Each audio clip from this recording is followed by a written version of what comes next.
What's up, friends? My name's Aaron Ciotti. Everybody calls me Ciotti. You can call me whatever you'd like. Whoop Wednesday has arrived. Today we get to see if I wasted like 5 hours making those adapters. Early signs are yes. But everybody cross your fingers and maybe we'll be okay. In the chat, Riot9, Frank Nicholas, Jackalope FPV, DQ, Richard, Moto Ref, Random FPV, Kudo, Riot9 again, Random again, Tuner Taxi, DQ, 05 Alabama, Benjamin, Ram Donko, Freeload Joe, KV FPV, Random again, and DQ again. What's up, fools? Random admitting that he does love the intro music. Me too, Random. Alabama saying good evening. Jackalope says, I tried to Shazam it, but it must be original beat. CiottiFPV, did you make this intro beat? I did not, Jackalope, but somebody on Instagram did. When T-Pain posted my drifting flight footage of him, a million people commented, of course. And I went through all of those comments and I messaged every single one of those people and just said, like, thanks. Thanks for the love. I mean, the ones that made sense. Not all of them, but most of them. And I said, like, thanks for the love. If you ever need an FPV pilot, let me know. And a couple of them got back to me. And one of the people that got back to me, I started talking to, and I mentioned, like, you know, I'm always looking for copyright-free music. And he was like, oh, I'll shoot you an email with a bunch of stuff. He's like, I don't really do it anymore. But yeah, it's yours to use if you want. And that was one of the, he sent me a bunch of stuff in an email, and I listened to all of it, and that one was my favorite. So yeah, shot him a message. I was like, I'm going to use this as my intro. Is that cool? He's like, yeah, man, awesome. He's sort of, he has the same mindset of me, which is, that I do, which is kind of like, if you make something cool and somebody else wants to use it, awesome. It's like, yeah, it's not like, ooh, I can make some money off of it. It's you know, make cool stuff, put it out into the world, see what happens. Sort of an approach. Freelojo says, good evening. KV says, what up? Random says, I can call you over what I like. I'm not sure that would be a wise move, sir. Thumbs up PV saying hey, and Drone Goat saying hello. This is my full-time gig. I need everybody's help. Click some stuff down here for free. Click some affiliate links for free over on CiottiFPV.com. Or if you want to send me a couple of your hard-earned dollars, I've got a Patreon, I've got an Etsy store, a Teespring store, and a bunch of gigs over on Fiverr. You can access all that stuff over at CiottiFPV.com. If you want to talk directly to me in tonight's chat, all you've got to do is what these lovely people have done here by typing my name. You don't have to use the @ symbol, but you certainly can if you'd like. When you type my name, it highlights an orange, and I know you're talking to me. FPV Trucker saying hey, and just like that, we are caught up on chat. Drone Code saying yo. Patty O. Patterson says, you are the best pilot streaming right now. Thank you, Patty. Very kind of you to say. So, we're going to be testing some 0802's here tonight. Well, hopefully. Hopefully we're going to be testing some 0802's. There's a chance that we're going to be pounding our heads into the desk in frustration.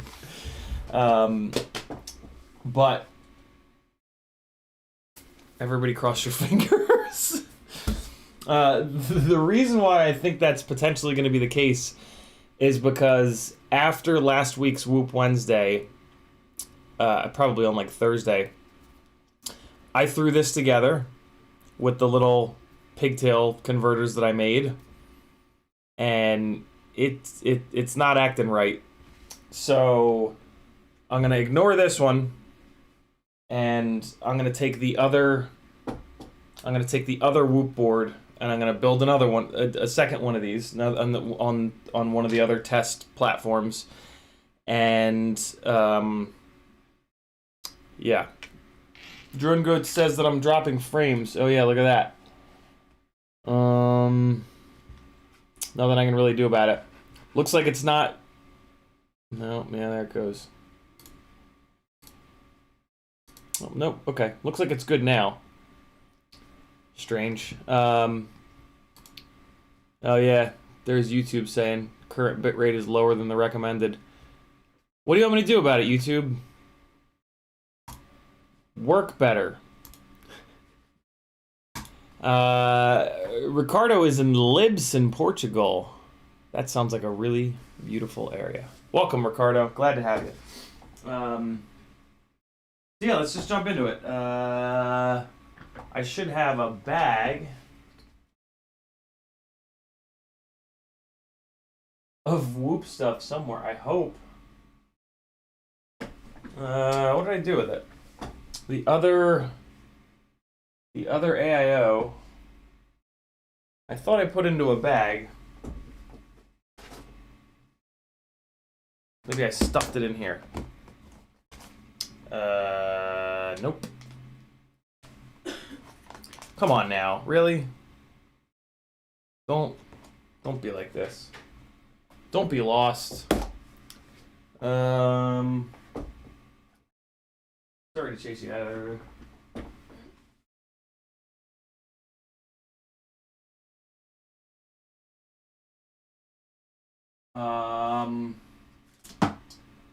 Well, that's troubling.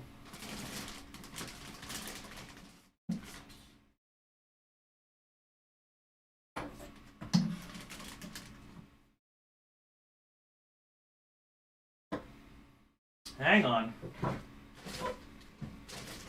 I'll find it. I hope. What? Where would it have gone? Can I put it in here, maybe?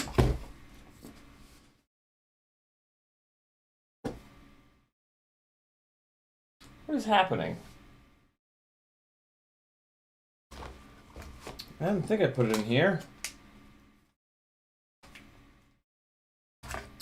Bueller? No. That's the Beta FPV AO board. Oh boy.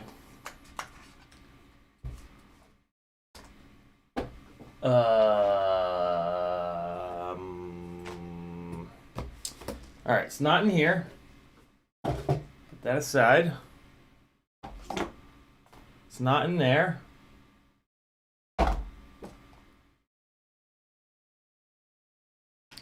Doesn't look like it's in here.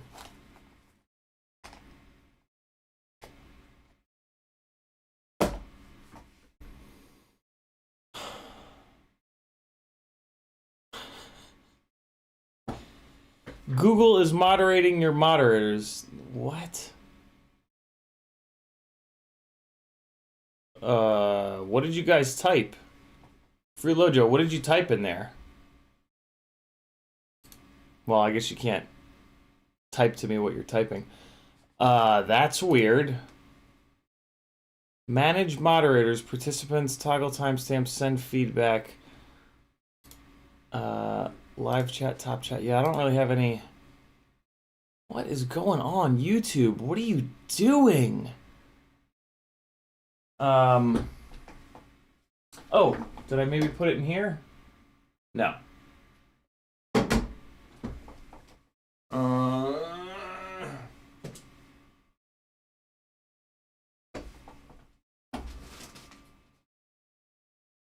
What about over here?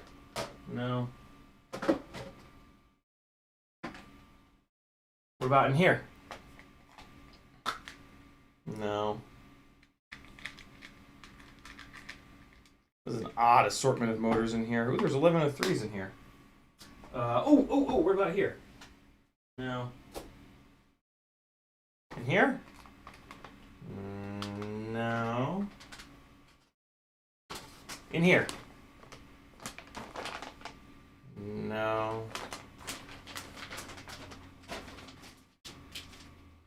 Hey, there it is. I knew I put it in a bag, see?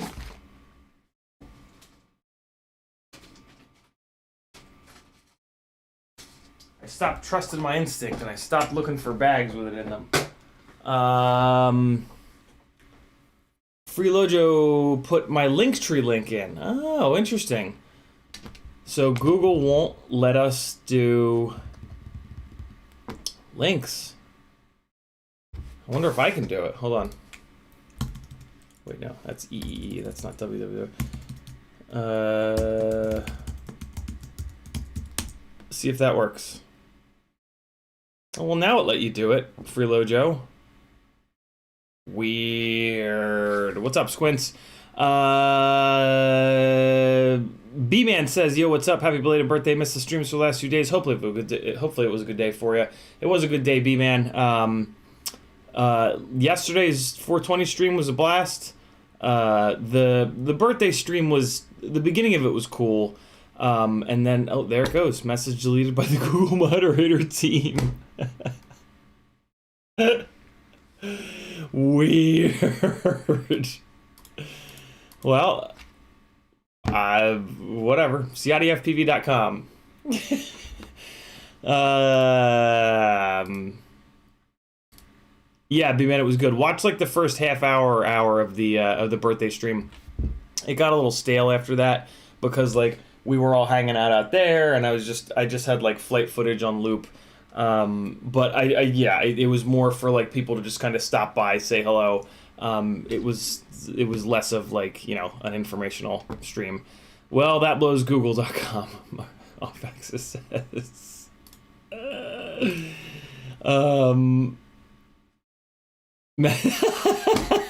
Marcel's message just got deleted. So did Squince's. Wow, look at that, man! The links sit there for, so it looks like I'm the only one that can put links in. Wow, interesting. Let me see if I can put the Linktree link in. So I guess YouTube changed their rules, and moderators can't put links in anymore. That sucks. That's yeah, that sucks. Well, I stream on here for free, so I guess I can't really complain. I mean, I can do whatever I want, but it's kind of pointless to complain. DJ saying what's up. Freelojo says your Linktree link, and then all right, yeah. So it looks like my links are staying. So it looks like I'm the only one that can drop links into the chat. Thanks a lot, YouTube. More work for me. Great. What if I hit manage moderators? Is there like a setting I can change in here?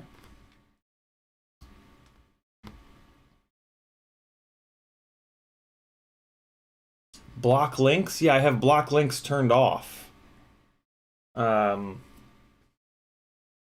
If you select this option, new comments with hashtags and URLs will be held for review. Live chat messages with URLs will be blocked. The setting doesn't apply to you, moderators, or approved users. Oh, approved use. Oh, no, that doesn't make any sense. Interesting. Well, oh well. Not the end of the world. Comments on your channel.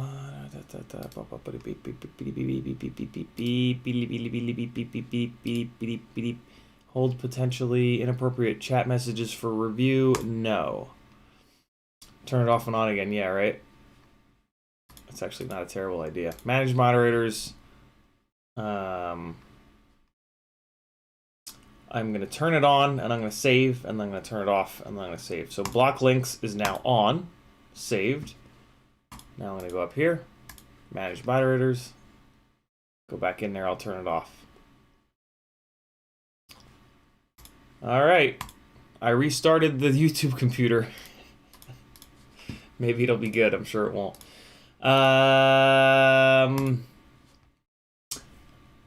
Let's figure out what's going on with these Tiny Whoop adapters. Okay. Let's get this Insta360 Go up out of here. Move this iFixit out of the way. And so what I'm going to do is pull... No, I'm going to leave this. We're going to fly this first as our control. And then I'm just going to move this canopy from one rig to the... Oh, you know what I can do? I can pull the... I can pull the canopy off the Cockroach 75, and then I'll have two canopies to transfer back and forth. That'll make life a little bit easier. So let's just dig in here. Can't even super chat a link either. Interesting. Wow. So that means that whatever. That's fine. Not the end of the world. Thanks a lot, Google. Thanks for nothing. Okay. Let's do some motor testing.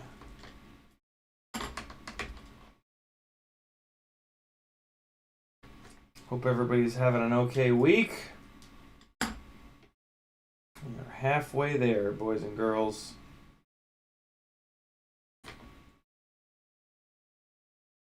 All right.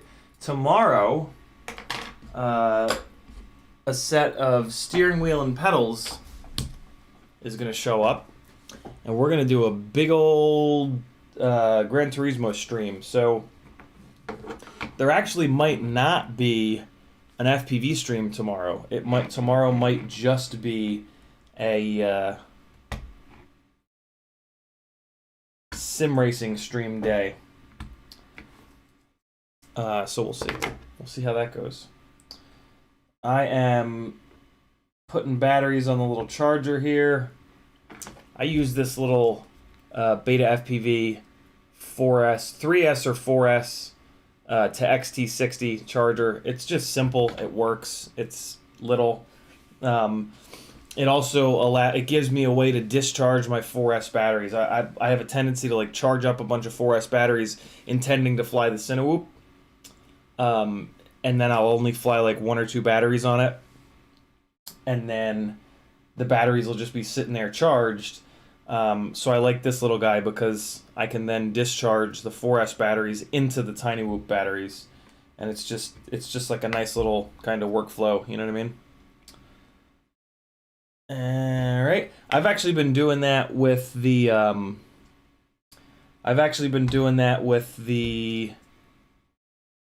my toolkit charger. Like when I charge up all of the big ass 6S batteries for the high speed rig, I typically don't fly all of them. So then I'll just hook them up to I'll just unplug the M6D toolkit charger from the power supply, and I'll plug the big 6S into it, and I can charge like my 1050 6S's. Which is pretty slick. It's an easy, just like unplug, boop, done. Kudo FPV says, off the top of your head, what are some good motors for the Mob Light 6 if I'm aiming for decent flight time but good thrust? Just nabbed one today. Kudo FPV, in my opinion, you should just get the highest KV option, and then if you want more flight time, you can just motor limit it down. There's really no significant decrease in efficiency by getting the highest KV motor and then just limiting it down a little bit. So get the Happy Model 0802 25,000 KV motors. And then if you want to turn it up to 100%, you'll have the most powerful motors available. Or if you want better flight time, either just don't go full throttle, right? Because you can just manage the throttle and just use half throttle all the time. Or motor limit yourself down. But yeah, there's no significant decrease in you know what I'm saying. License to Drive says, I'll post Google's main URL and see if they delete it. Squints did that a minute ago and they deleted it. All right, so here's the other AIO. Oh, and look at that. I have another. Ooh, look at that catch. I have another canopy, and I totally forgot. There's a different camera in here, though, isn't it? Oh, look at me go. Okay, and here are the 4 painstakingly created plug adapter jib jabs. Mark Bestwick says, did you see Fanatec's new $350 direct drive wheel they announced tonight? No, but I mean, of course it gets released tonight, the day before Thrustmaster T300 shows up. That's well, you know what, the Playseat Challenge is not really sturdy enough for a direct drive wheel, so that's actually fine. I'm okay with that. Of course it gets announced today. Why wouldn't it? Why wouldn't it? Man buys HD3s is excited to have newest and best product. Morning newest and best product arrives. HDOs are announced. Man cries himself to sleep. Okay, so Freelojo trying that Linktree link one more time. Let's see what happens. Jason Crabtree says you can also plug a couple batteries of the same voltage into a balance board and then plug the balance board into the input of your charger. And use the power from multiple batteries. Oh, that is an awesome idea, Jason. That is a really, really good idea. I did not think of doing that. That's cool. I love that idea because the problem with just plugging one battery into the back of the charger, it looks like Glix FPV says, did the turning the setting on and off again fix it? It looks like it might have because Freelojo's link is still sitting there. Yeah, I like that idea a lot, Jason, because when I just do the one battery thing, I can never pull that battery all the way down. If I have a bank of batteries feeding it, I can pull them all down. That's amazing. Good thinking, Jason. Good fucking thinking, man. Richard says, and there it is. Message deleted by the Google moderator team. Richard says, got sent home yesterday because 2 guys tested positive in my work center. Oh, shit, Richard. I'm sorry, man. I'm out of work through Monday. My quad is still missing, so I just ordered a bunch of stuff for a new 3-inch build. Oh, my God. Positive vibes headed your way, Richard. I hope you're okay, man. I hope you don't get that shit.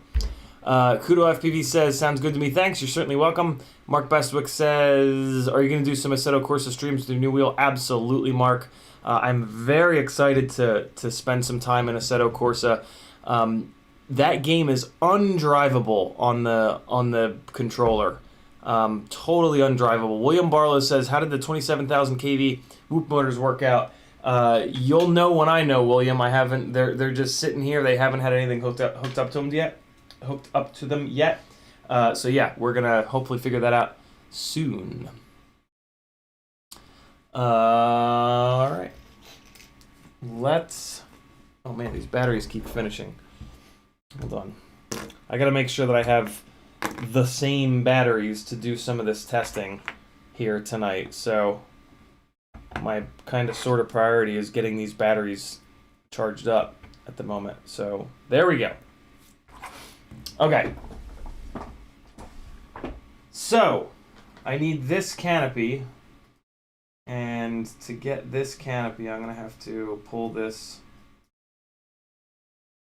antenna, as Nick Burns pronounces it, off. If you don't know who Nick Burns is, you are missing out. In my opinion, he's the best of the micro reviewers by a country mile. And he only pronounces a couple things funny, in my opinion. I'm sure it's not funny to him. It's just how he pronounces things. But he says antenna, and I always get a little giggle out of that. Okay, let me get these screws back in here. And I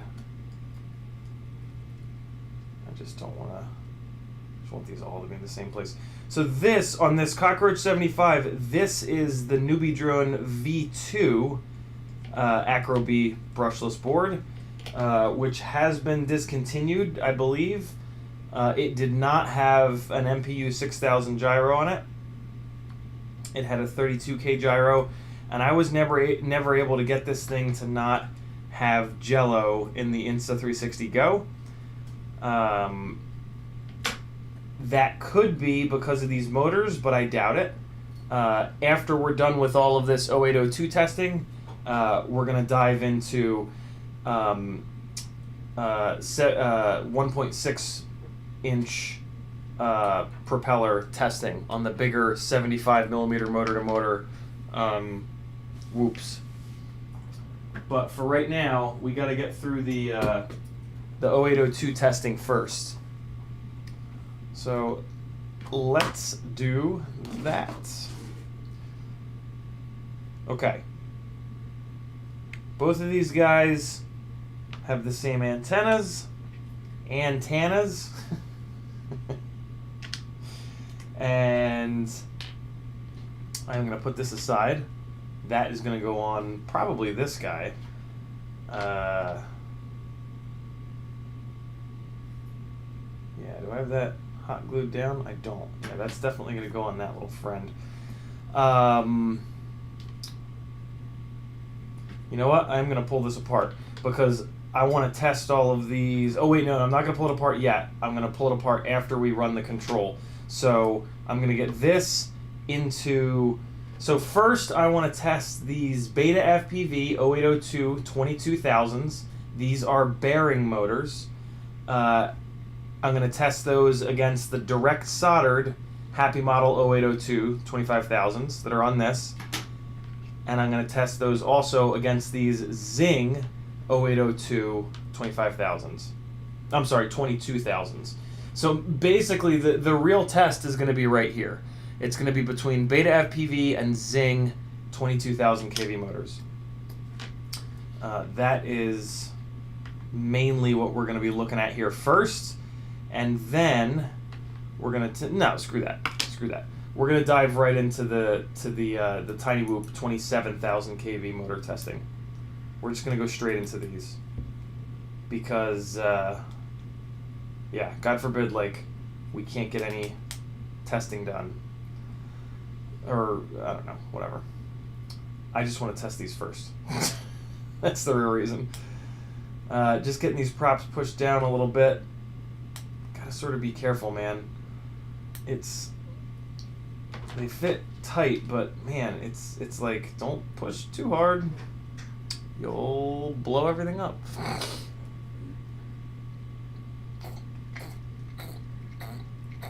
Are you guys testing, testing what links you can and can't post? It doesn't look like it's letting you guys post anything. It's because they don't want you to spam the chat with links. Yeah, I mean, it's brand new, though. Oh. Yeah, it's never been like that until right now. Weird.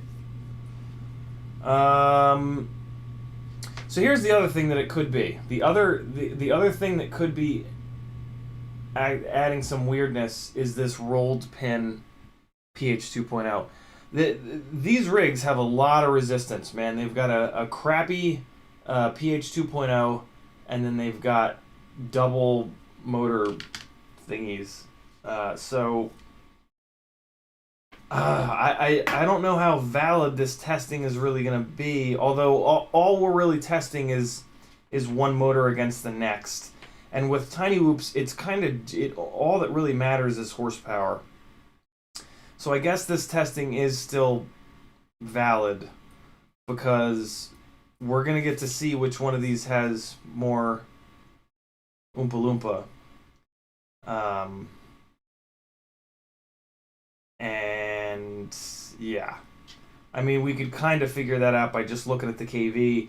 But what I also want to check is like to what degree, right? Like if one of them is like, if these 27,000s are only a little bit more powerful than these 22,000s, that means a lot. You know, that's a meaningful data point. I think. So, yeah, I don't know. The main thing I'm actually interested in, and that like I kind of wanted to go directly to the 75 mil motor to motor testing, because this thing is unbelievably good. Like, this thing is just so good. But I have all these 0802's, so I'm kind of forcing myself to do this testing first, so that I don't just not do it, basically. And yeah, the other thing that we'll test is the other thing that will naturally be tested is whether or not some of these motors are more or less notchy than the others, which will be a really good thing to check that. So yeah, we're testing a couple things here, which is good. Okay, so let's get these adapters plugged in here. The pins are going forward on them, so we're gonna put it like that, and It's gonna pop out of the tweezers, of course. We're gonna fight with it a little bit, and then get angry. But we are gonna never give up. We're just gonna keep trying to plug this stupid... What is this? This one, these little ones that Newbie Drone uses are JST 1.0. Everybody else uses JST 1.25. And that's what the female side of these adapters are that I made. But Newbie Drone tried to save some weight, in theory, or they tried to lock people into their motors. I'm going to give them the benefit of the doubt and say that they tried to save weight. You can draw your own opinions. Okay, so we're going to go pins forward. And we're going to plug this guy in here as well. JST 1.0 doubled up. Let me take this, and I'm just going to drop this guy on here. Just so that I get the screws into this flight controller. Or AAO, rather. I only have 3 screws. That's really annoying. Is there a 4th one in here? Come on now, really? Don't do me like that. Alright, hold on.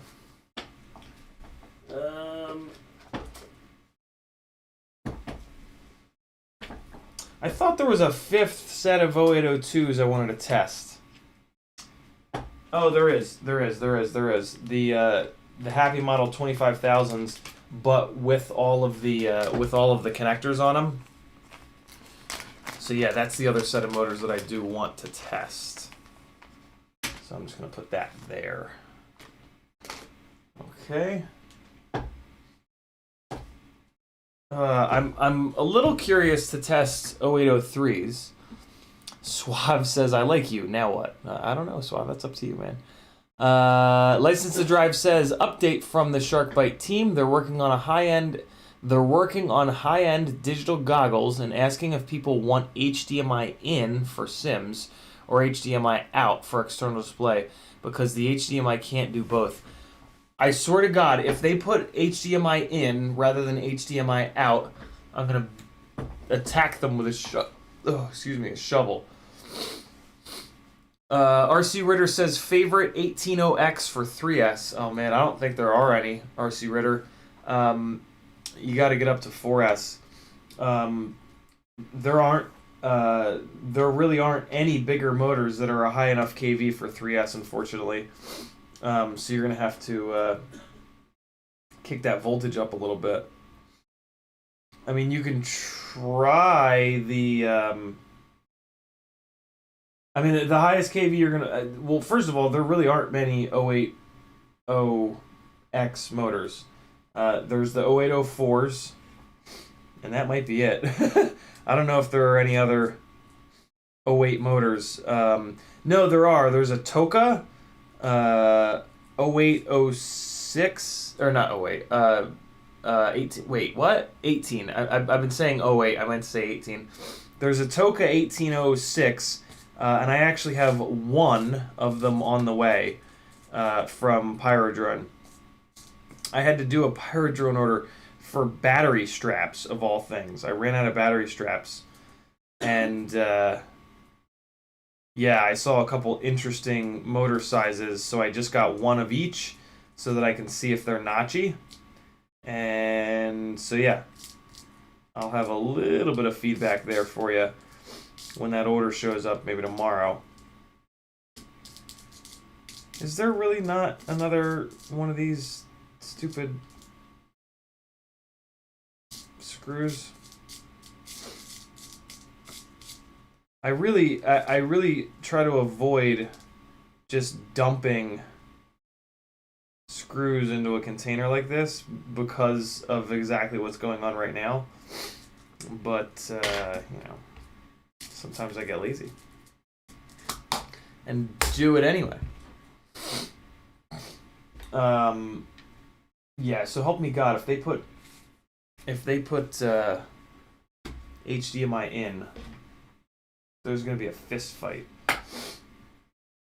Because you, like, flying the sim in the goggles, I've never really understood that. I mean, like, I guess I understand it from, like, I understand the theory behind it, but I don't really understand, I don't know. I'm probably wrong. I commonly am. Yeah, man. If they don't if they put HDMI in rather than out, they're missing a huge opportunity to really take some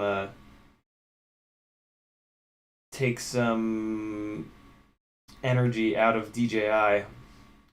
Because on DJI it costs what, $800 to get digital out of their goggles, which is just bananas.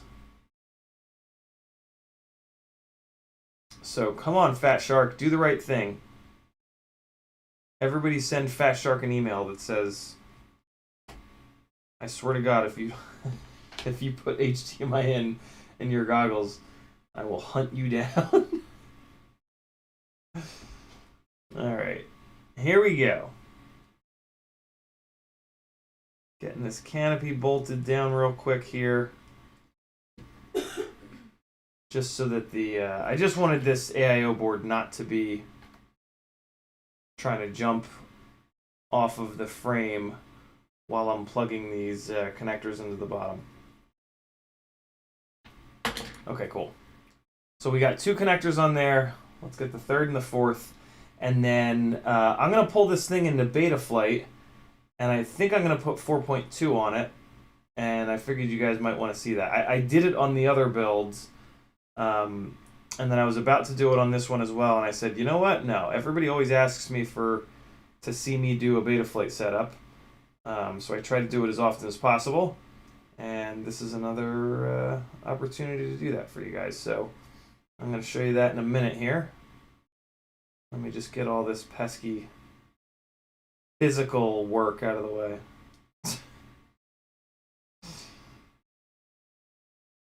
Come on. There we go. Okay. So there's another little connector ready to go. We got one more. And so what I'm noticing, and the reason that I think these adapters here might have added a little too much resistance to the system, is that when I move the motors up in the motor tab, when I pull the sliders up, the motors don't spin for like a while. I gotta get to like 1100 before the motors start spinning. And that's not good. That means that they're just not getting enough voltage to kick them past that initial stuttery bit. Or there could be something weird going on in the BL Heli, on the BL Heli side of things. So what I'm going to do on that other one that I threw together, there wasn't a I didn't even do anything before. I put it directly into beta flight and put 4.2 on it immediately and updated to BL Heli immediately.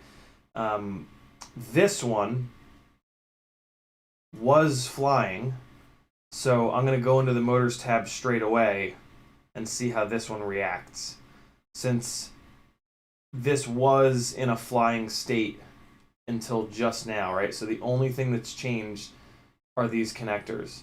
The other one does fly, so I'm pretty sure the connectors are adding too much resistance, I guess is what I'm saying. But yeah, I don't know. We're gonna test it very soon here. Now we're gonna get the JST 1.25 industry standard motor plugs plugged in here.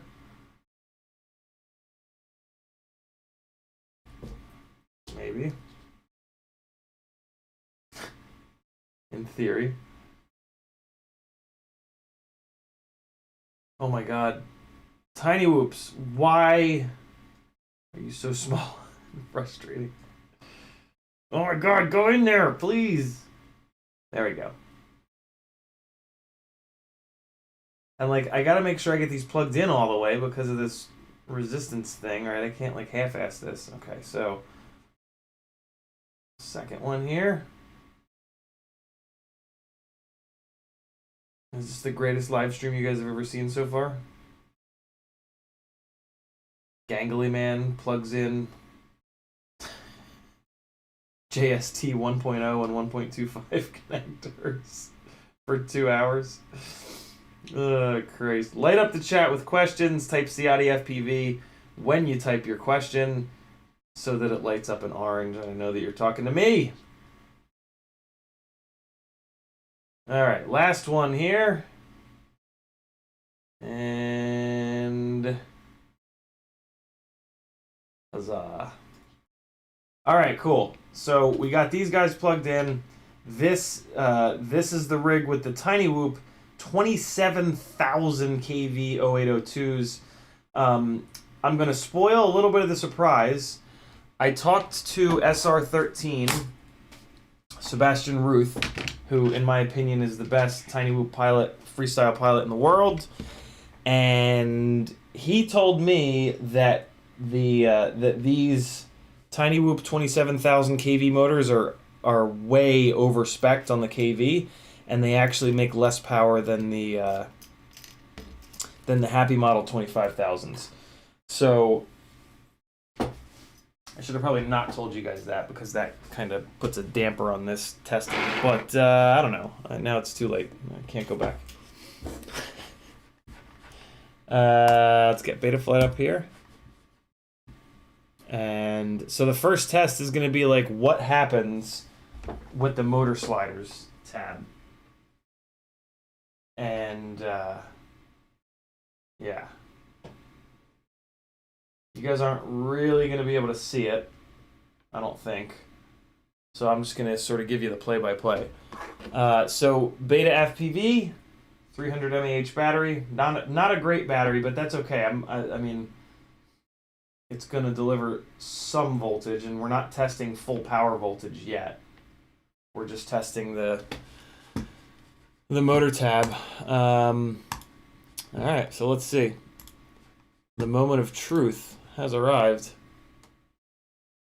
Will it do the same thing that the other one was doing? Nope. Ooh, that makes me happy. That makes me very happy. So the difference could be that these are a higher kV motor. Let me test the other one to make sure that it didn't just magically fix itself. Or I guess maybe yeah, no. Yeah, let's just test this other one again. Man, I thought it was acting a little bit weird. So maybe this one didn't like the software update, which is totally fine because when I do the same thing and I come into the motors tab, I pull this master up. Yeah, see, it is not happy.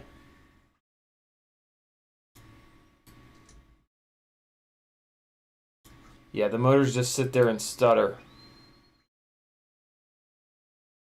until I really bring the master up. Well, let me check it. Let me arrow up the master and see what happens. 7, 8, 9, 10. Still twitching at 10. At 20.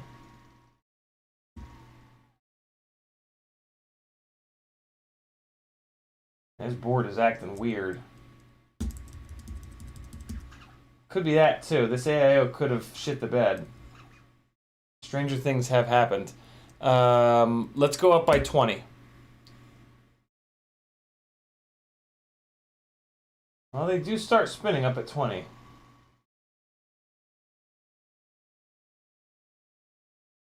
Let me try the other one. I feel like it's acting a little bit better here today than it was, or maybe I'm just misremembering it. But let me check this one. So we're gonna connect. And we're gonna go motors. I understand the risks, and let's see how this one performs. 1, 2, 3, 4, 5, 6, 7, 8, 9, 10. All of them are spinning by 10. That is very different, but these are a much higher kV. So let me try this. Let me try a little full throttle jam here just to get an idea. Okay, and now I'm going to try the other one. Just trying to sort of get like a baseline going, kind of thing. Know what I'm saying? Smell what I'm cooking? So now this is the iFlight Zing 22,000 motors.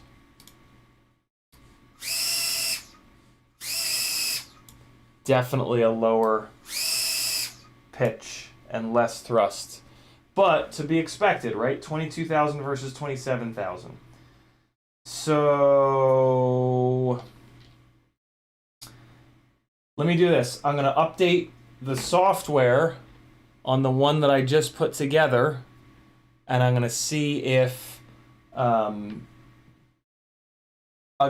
that makes it act in the same weird way as the one that I updated, because I can always go back. I can always go backwards on the software. So the first thing I want to check is the version that I put the previous one on. So we're going to connect to Betaflight, and then we're going to look right up here in the corner. Firmware, Betaflight 4.2.0, target B-Brain brushless V1 US. All right, 4.2, and then it's B-Brain BL V1 US. I'm actually just going to, fuck it.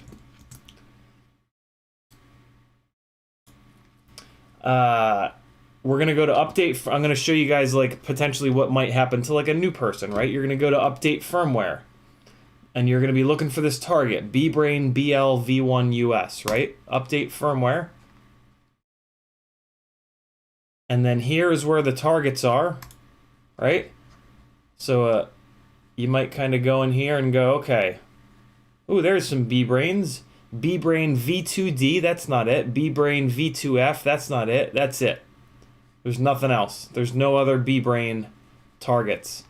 That's because Newbie Drone uses their own OSD chip, a smaller chip that they use for OSD.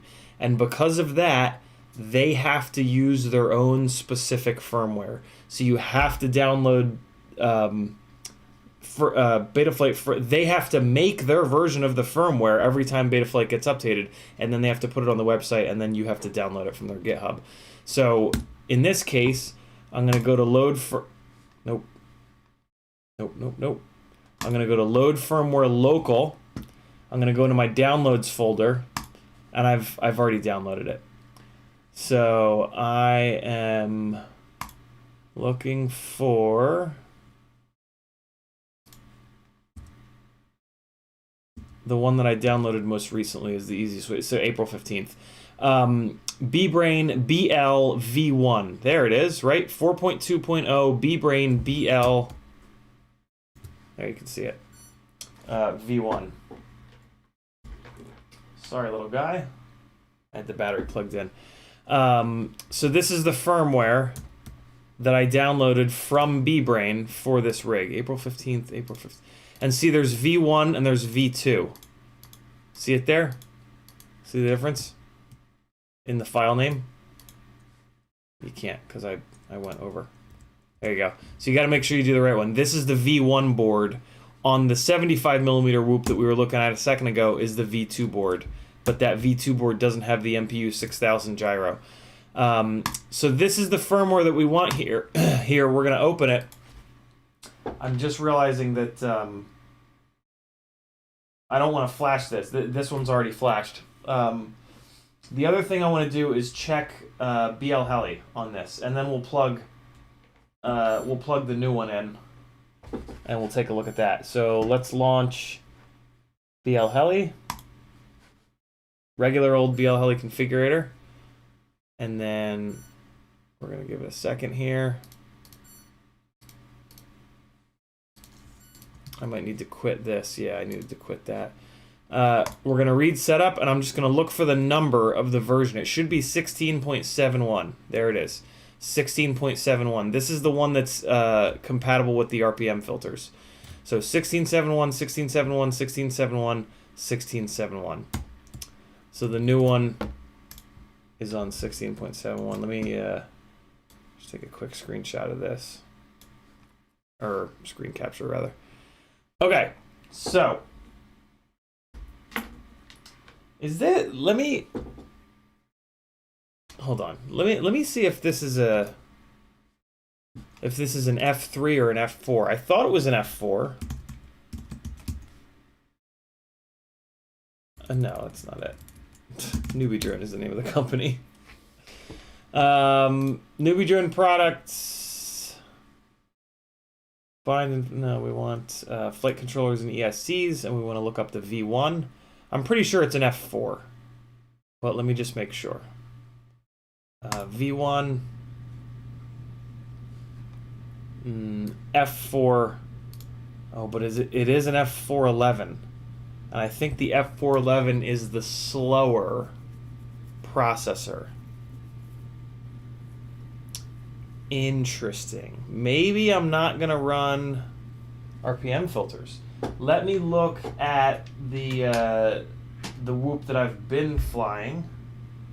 I don't even think it's on 4.2 now that I search my memory, because I don't think it's on actual rates. Let me see. Oh, it's not. It's on 4.1. That's interesting. Do I have RPM filters turned on? I do. I do have bidirectional turned on. D-Shot 300, 4K, 4K. But I just don't have it on 4.2. That's weird. I wonder why I didn't do that. I was probably just being lazy.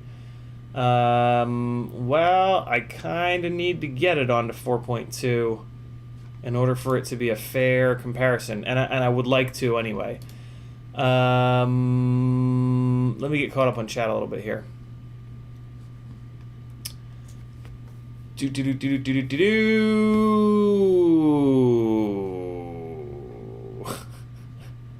Todd Stafford says, there's one more thing, you're testing your sanity working on those tiny things. Yeah, indeed.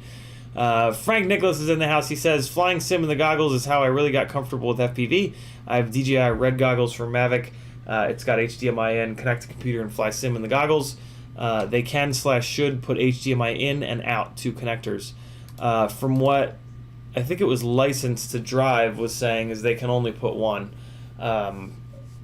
And I feel like HDMI out would be way more valuable than HDMI in. Interesting. I've never heard of anybody using their goggles in the sim. I always assumed it would be very disorienting. Drone Pilot says, I don't dump screws in a container. The screw separator tips off the table, and I have to sweep 3 inches of them up in the pile. Gets thrown into large boxes. Happened 4 times. Tuna Taxi says, but you need HDMI in for shark bite. True, but the goggles are being designed specifically for shark bite, so you won't need the HDMI in because the shark bite will be built into the goggles. Tuner Taxi, from what License to Drive is saying. DJ says, the hell with HDMI altogether. Give me a digital receiver that fits into a module bay. Yeah, I'm with you on that one, DJ. Drone Pilot says, I see DJI like this. Smart controller Android device allows you to get video out from your goggles, so that applications should be available for any Android device. There is output, period. Wow, I didn't realize that. That's pretty scummy of them to force people to buy the smart controller and not give that access. That sucks. Drone Pilot also says, but it's made conditional for sales reasons, either DJI smart controller or another set of goggles. If the smart controller could run OpenTX, we could use the damn thing, but we can't. Yeah.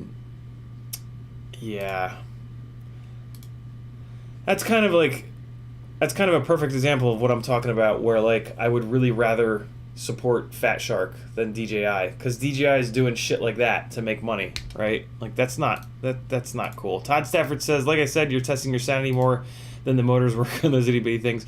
Blitz FPV says, I'm exhausted, been soldering and assembly stuff for my company for the past 3 days, worked like 15 hours a day, no joke, 9 a.m. to 12 a.m. Jesus, Blitz.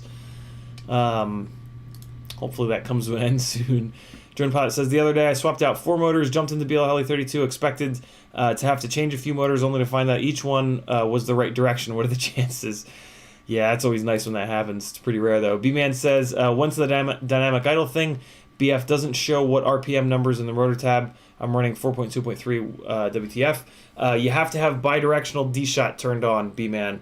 And you have to have 16.7 or 32.8 or 32.9 in BL Heli 32.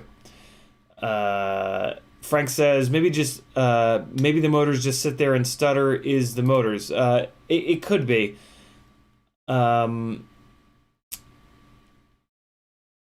OGG says, what is your min command? 1,000? Yep. Always 1,000. Forevermore says, just a quick hi and bye. Keep up the good work. Thanks, Forevermore.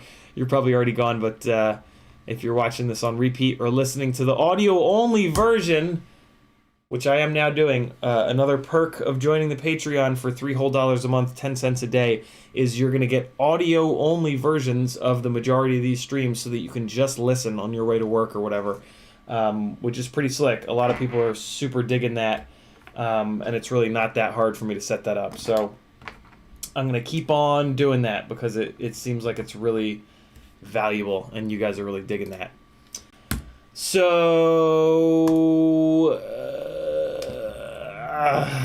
I really do need to I've been dragging my feet on updating this Whoop to 4.2, and that's just stupid because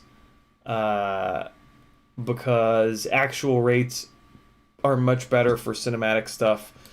So let me just really quickly update this existing Whoop,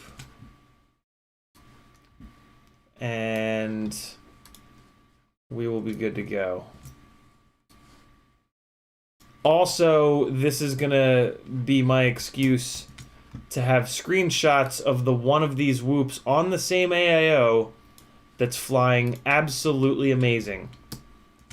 So I'm just gonna screenshot everything and then just match everything up. I don't really need to screenshot this, but I will anyway. What the hell? Just to capture the TPA breakpoint and whatnot. Let's grab the filters just for the sake of it. I don't usually do this, but it's just so easy to do. Wow, look at this. I never even changed my thresholds. Wait a second. No, I might have had them there for a reason. These Whoop boards are a little bit weird on the min and the max. So let's leave that alone. I have to turn the transmitter on at some point anyway, so.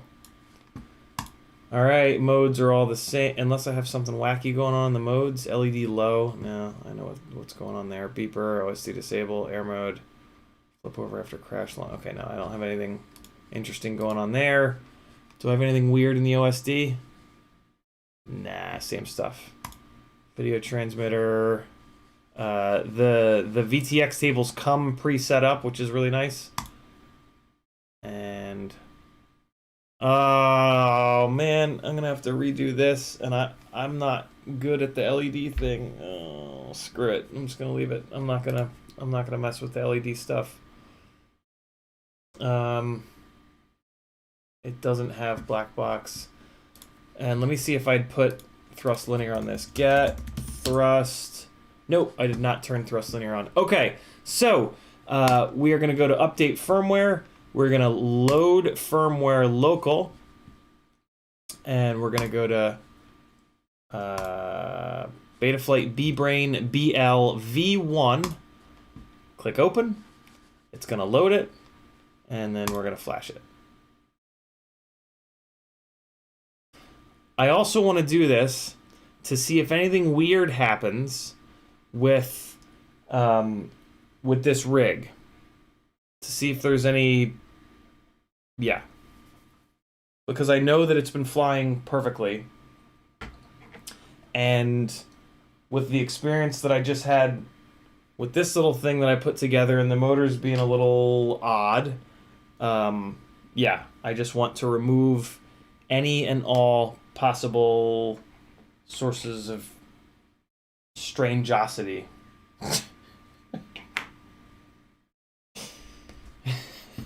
License to Drive dropping a link to DJI to see if Google moderates it.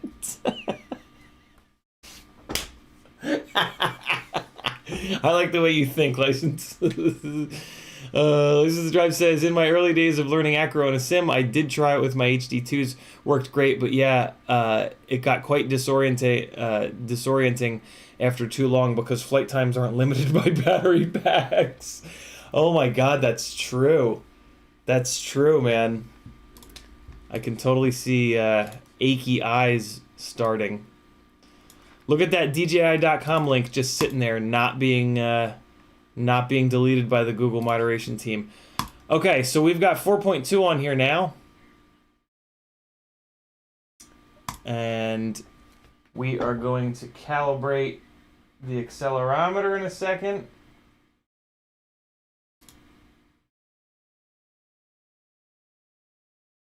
Jackalope forwarded the DJI link. Okay, ports. That looks like it's correctly set up, so that's good. We're going to go to D-Shot 300. We're going to turn on bidirectional. I'm going to leave the motor idle at 5.5, or am I? What was the motor idle? So, I used to have like a very specific setup for tiny whoops. With like a couple things different, and so that's one of the other reasons that I just took all these screenshots, is because I just don't completely remember if there was any like super ninja shit that I'd done. So let me take a look. 5.5, oh, 12 motor poles, I almost forgot that. 5.5 and 12 bidirectional and D-Shot 300. Okay, cool. So I would have forgotten about that, to be honest. Okay. We're gonna go here. Accelerometer is on, but everything else is off. It doesn't want S-Bus, right? It wants something weird. Oh no, it is S-Bus. Oh right, because it's an external receiver. Cool, so that's good. Telemetry is on, LED strip is on, air mode is permanently on. I'm gonna turn that off. OSD dynamic filter, let's turn on the D-Shot beeper. And let me just make sure that I've got everything matched up. Yeah, we're good. There's no weird board alignment shit, right? Okay, nah, I didn't think so, but it's, yeah. You know what it is, too? This whoop, like the footage that I've gotten with this whoop from the Insta360 Go is just, I mean, it was just staggering how good it was. And it's pretty irrational to be like weirded out by this stuff, but yeah, I am. Looks like this stuff was all the same. What amperage meter? Why is there such an offset? Why did I have this 450 offset in there? I don't even know what the hell that offset does. Just gonna leave it alone. PID tuning. Let's see if I had any strange stuff going on in here. Oh, I can set dynamic idle now. That's interesting. Let me do that. I did not order the Go 2 yet, Tuner Taxi. I know I need to, but I keep waiting for and crossing my fingers that Best Buy will sell it. I know they're not gonna, but I'm just being a crazy person. Okay, so here's how you set your digital idle value. You plug a battery in, you go into the motors tab. Well, no, first you look in configuration and you look at your motor idle throttle. Mine is 5.5. 5.5 is the same as 1055. In the motors tab, the bottom is 1,000 and the top is 2,000. So 5.5 is the same as 1055. Get it? So that's the magic number, is 1055. So I'm going to come to the master slider and I'm going to move it up to 1055. You can use your up and down arrows to get perfectly there. So there's 1055, and now we just look at our RPMs. And they're going to dither around a little bit, but we just want like an average. So I'm seeing a high of 7,000 and a low of like 6,600, let's say.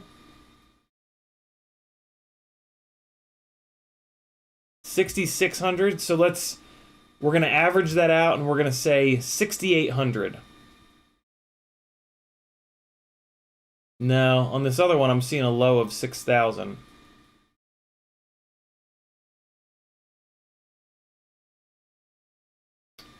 Um, 6,005. Let's just say 6,200. Man, they're dithering around a lot on the tiny whoop. Let's just say 6,200. You take your little calculator, you take the 2 zeros off the end of 6,200 so that you just have 62. And then in your little calculator, you take 80% of that. So 62 times 0.8 equals 49.6, call it 50. So 50 is the digital idle value. Dynamic idle value, rather.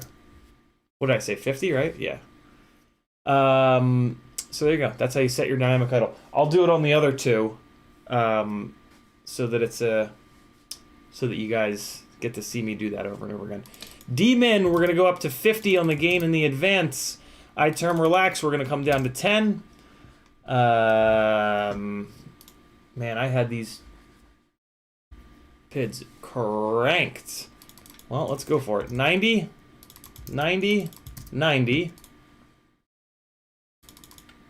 80, 80, 80, and 70, 70. And then on the D-min, I was up at 50. No wonder why this thing was flying so good. And then the feed forward, we're just going to go 100, 100, 100. Angle limit doesn't matter. Cell count doesn't matter. Feed forward transition up to 1, as we usually do. Looks like I cranked up the throttle boost. Interesting. I did all kinds of wacky stuff to this. Dynamic idle is set. VBAT PID compensation nowadays we leave off. And looks like I turned up anti-gravity as well, which is fine. All right, cool. Oh, I got power to it, which I don't want. All right, cool. So we got that going. Let's hop into the rates. I'm not going to use my old rates. I'm going to go over to actual rates. And I'm going to crank that center sensitivity down. Max rate 700. And then expo. Nowadays, I'm moving my expo up to 0.6. On this little guy, I might actually end up moving the expo to 0.7. TPA breakpoint 0.65, 1350, 1250, that's fine. I did have a pretty serious throttle mid and throttle expo set up here because these motors are nuts. So we're going to go to 0.4 on the throttle expo. And now we're going to come over to filter settings. Let's see what I was up to there. So I'd pulled this one up. I'd left the D-term filtering at 1.0. That's really weird. Why was I filtering D-term so hard? Nowadays, we do want the yaw low-pass filter on. And then let's see what I had settled on. 3 and 200 on the gyro RPM. Dynamic notch down to a single notch. Q value of... looks like I was running 200. That's interesting. And then this, I'm going to set to 80 and 350 because that's what we've just been setting these at lately, according to Mr. Mark Spatz. I'm tempted to pull this D-term filtering up. I'm gonna filter the D-term a little bit less. Should be fine. Okay. So there are our PIDs and our filters. Receiver tab. We're gonna go to TAER. We're gonna go RSSI channel 5.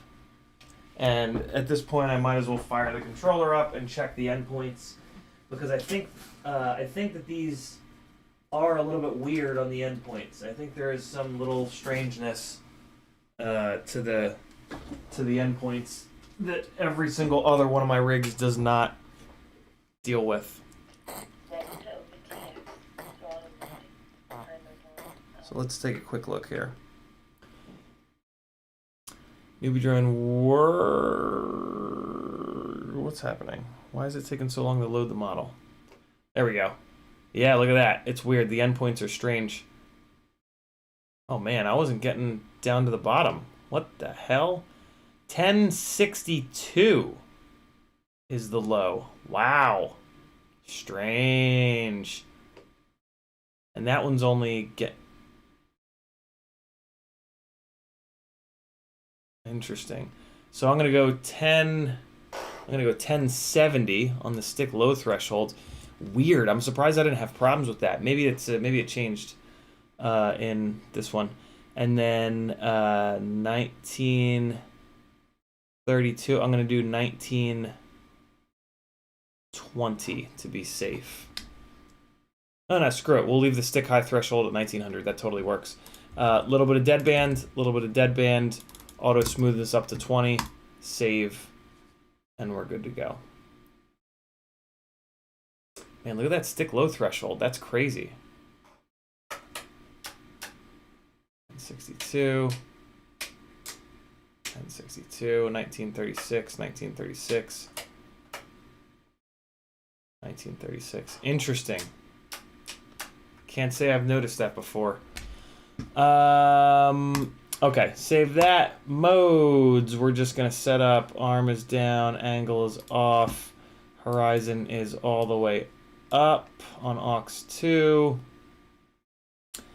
Beeper is on aux 3 in the middle. No, all the way down rather. And then we got a little bit of LED low on aux 2 in this stick position. OSD disable, telemetry, air mode, we're going to also put on aux 2, but down there.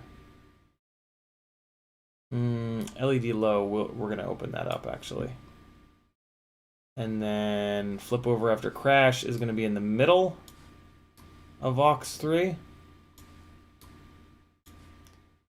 And launch control for funsies is in the middle of aux 2.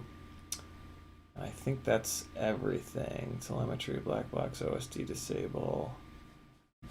Okay, let's save that. I am going to turn on expert mode to go into these adjustments and do a really cool little trick for the OSD profile. That is now going to allow me to have a clean OSD profile by going in here, but I am going to need to copy my OSD because this doesn't have it. So hold on, I got a document where I have the CLI commands for my OSD. So let me just dump that in real quick here. Just sort of saves me a minute. In case you didn't know, you can do that by doing a typing dump into the CLI and then take that dump and just search through it. Put it in like Word and do like a find everything that says OSD and copy and paste that into a document, and then you have all of your OSD stuff. So now you can just copy and paste that into the CLI, and now you've got your exact OSD setup that you want. The only problem is I did that a long time ago before I was using the battery current in here. So I always end up having to add a couple of things. So to use that little thing, what the fuck was that? That was weird. Strange. Yeah, so by me doing this, it allows me to run these warnings so that the third switch position will only show the warnings. It'll be a cleared out OSD. I do that so that I can record DVR without the OSD on screen. But then the warnings when the low battery is coming will still pop up. Angle pitch, I am going to turn that on. Put that up here in the corner. And there's another, throttle value. That's the other one that I like. Throttle position, there we go. I like to put that one right there.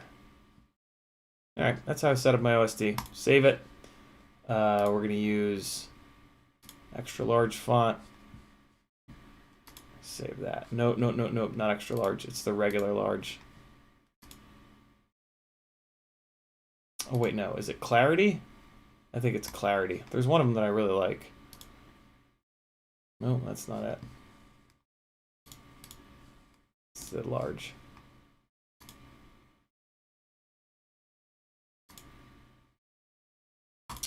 Okay, that's good to go. Video transmitter on until first arm, and it's already pre-cooked in, which is awesome. Channel 8, power 5, that's fine. I'll turn the power up manually when I need it. And LED strips, sensors, logging, black box, everything else is good to go. So let's go to the motors tab and see if there's any strangeness. I can't imagine that there will be, but you never know. Let me just move this up a little bit. Nope, that's good. Okay, cool. So that is good to go. This rig is now on 4.2. I am going to put it up in the air just to make sure it's not being weird at all. So this is sort of our control. This is the rig that's been flying absolutely ridiculous. And there's absolutely no reason that it shouldn't be perfect. You guys aren't going to be able to see this, but I'm only going to be like 1 second. So, hold on. Video still works, that's good. It arms. OSD is good.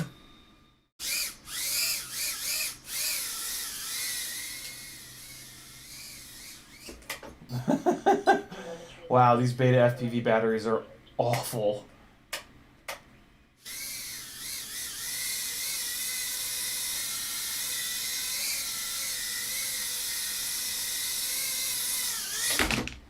Okay, flies perfect, nice and smooth. Actual rates are the greatest thing in the world. This battery is already shot. So we are going to put this battery...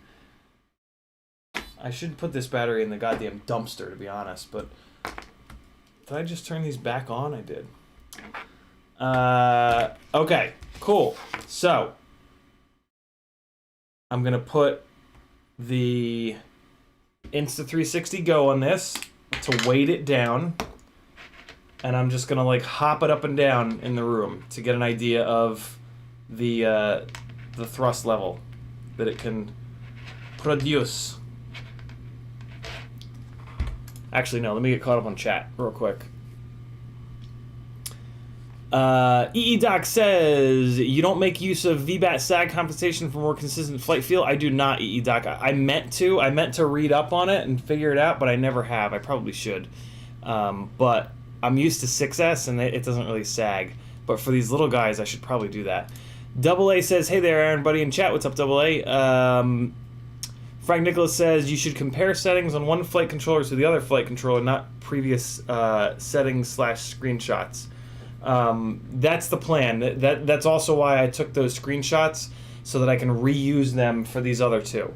So that's the plan, Frank. Tuner Taxi says, we talked about that. Dinky Mods FPV says, I find that perfectly rational. Tuner Taxi says, there's one on Facebook Market for $275 with extras. One what, Tuner Taxi? I don't remember what we were talking about at the time. Tiago says, why do they recommend the calc method and not check and not check when the motor fails on dynamic idle. What do you mean, Tiago? Why do they recommend the calc method and not check when the motors fail? I'm a little lost. B-Man says, what do you notice when you increase the expo values on the actual rates from 5.4? It basically just softens up the center of the stick travel. Expo applies to not the center of the stick. Expo applies to not the center. The center is controlled by the center. The maximum rate controls the very outsides. The expo controls everything in here, everything in the middle of the stick travel. So a higher expo value will make this softer and slower in the middle here.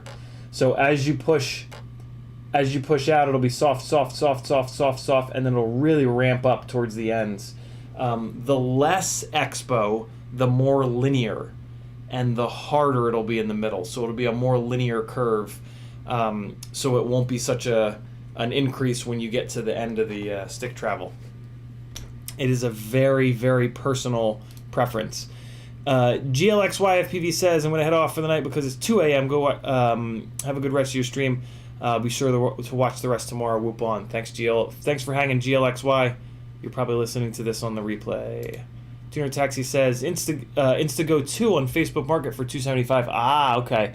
Unfortunately, Tuner Taxi, I'm going to bash the shit out of that thing, so I have to buy it new with a physical damage protection plan of some sort. That's why I'm really hoping that Best Buy starts selling it.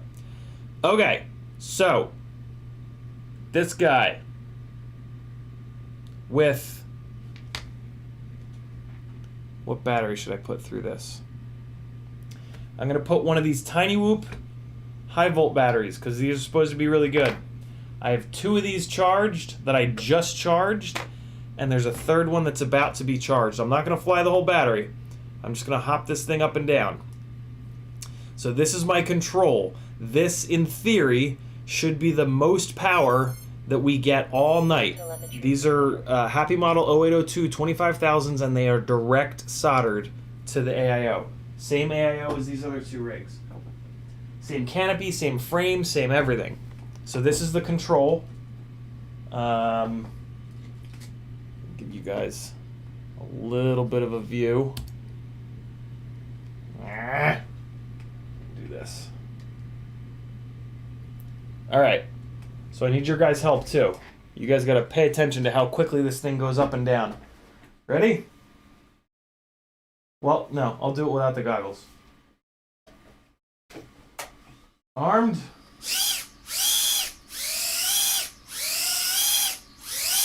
Also, listen.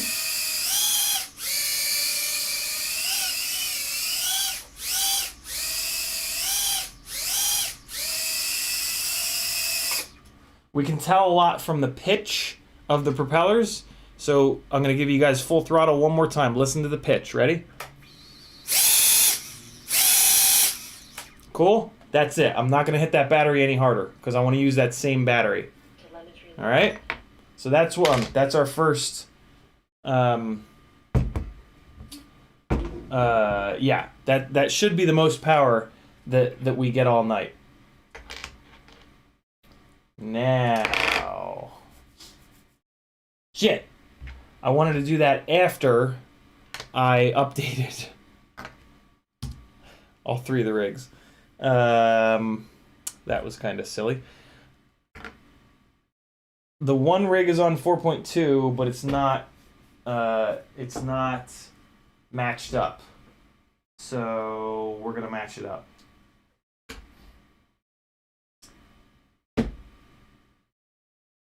Also,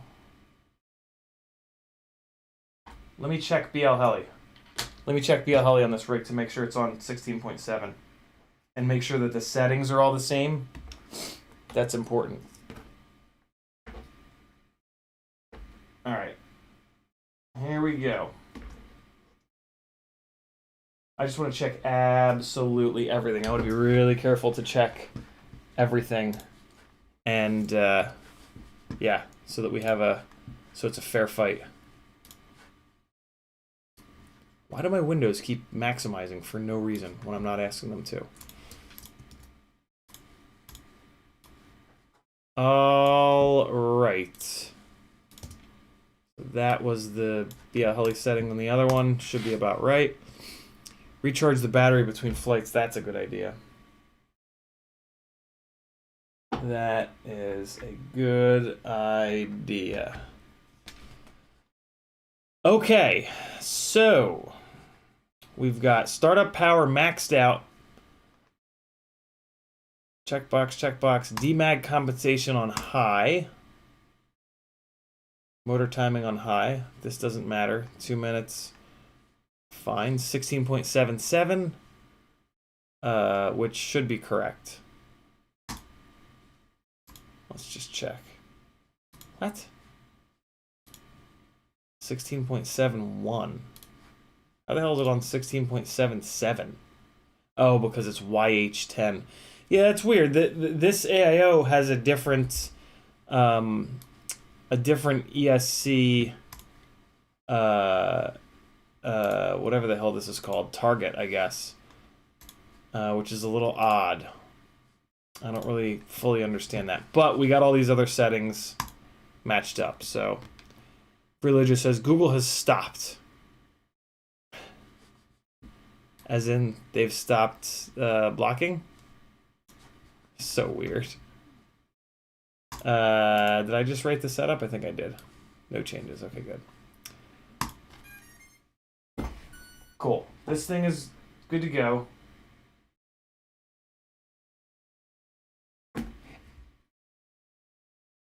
Now, I gotta update the other two.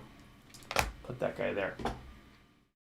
So this one should be on 4.2, but I want to make sure that the ESC is set up properly first and foremost.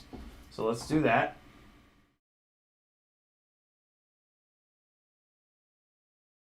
And don't fall off the table, please.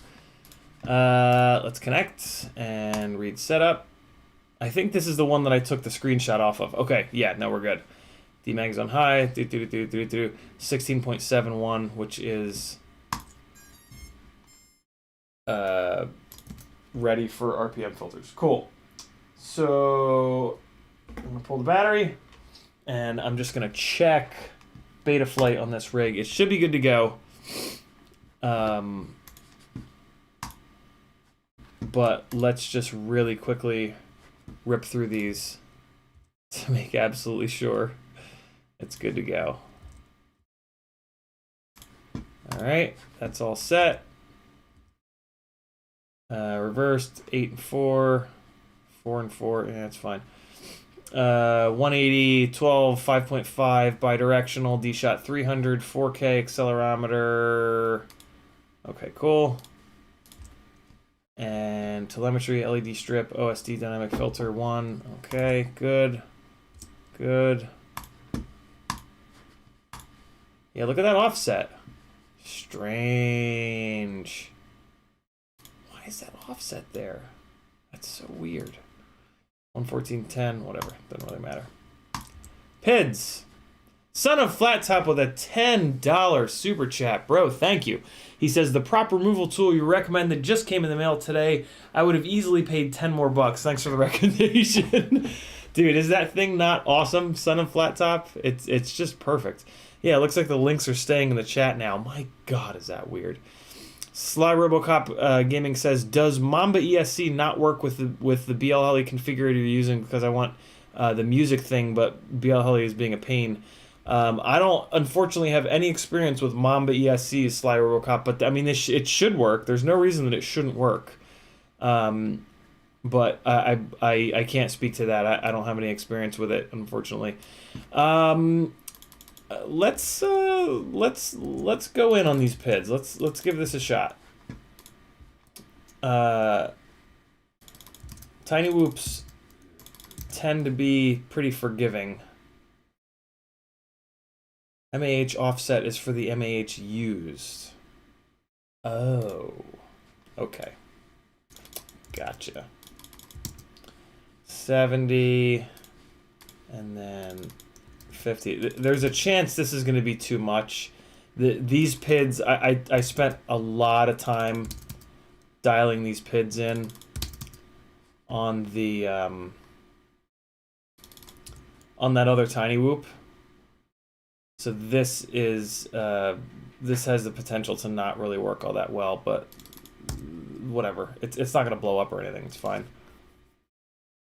Paul Murphy, it's down below in the description.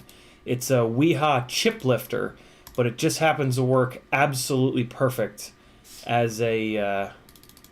Was that the cat? Yep. Jeez. It just happens to work absolutely perfect and is the best thing I've ever found to remove Tiny Whoop propellers. This is what it looks like. It's got that little slot at the end there. It's got a nice handle. And yeah, it works really, really well to remove.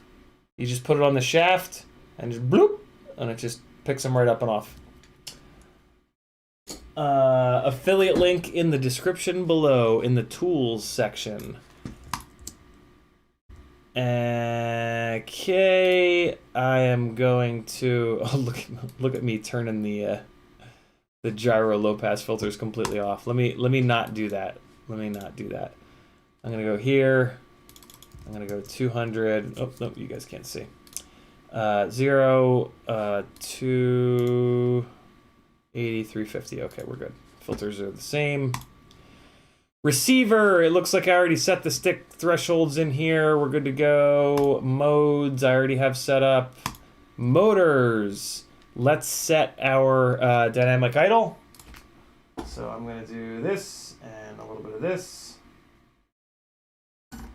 All right, so my throttle value is 5.5, so that's the same as 1055 here.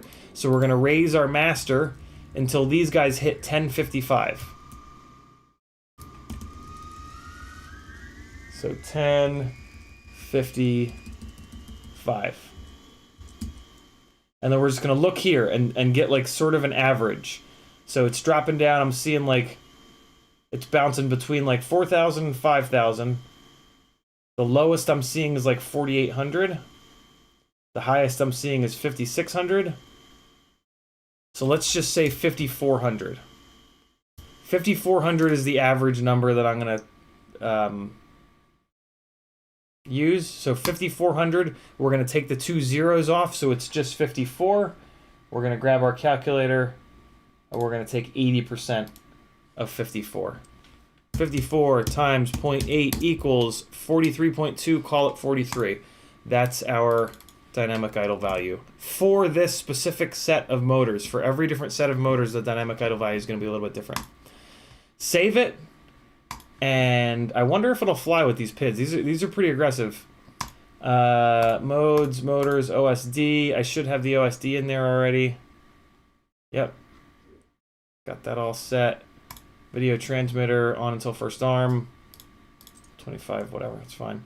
LED strip, black box, CLI. Good to go. So this rig is all set. Now we are going to put 4.2 onto this last rig, and then we can start the testing. Although I am also going to have to bind this other rig, which is kind of annoying, but not the end of the world.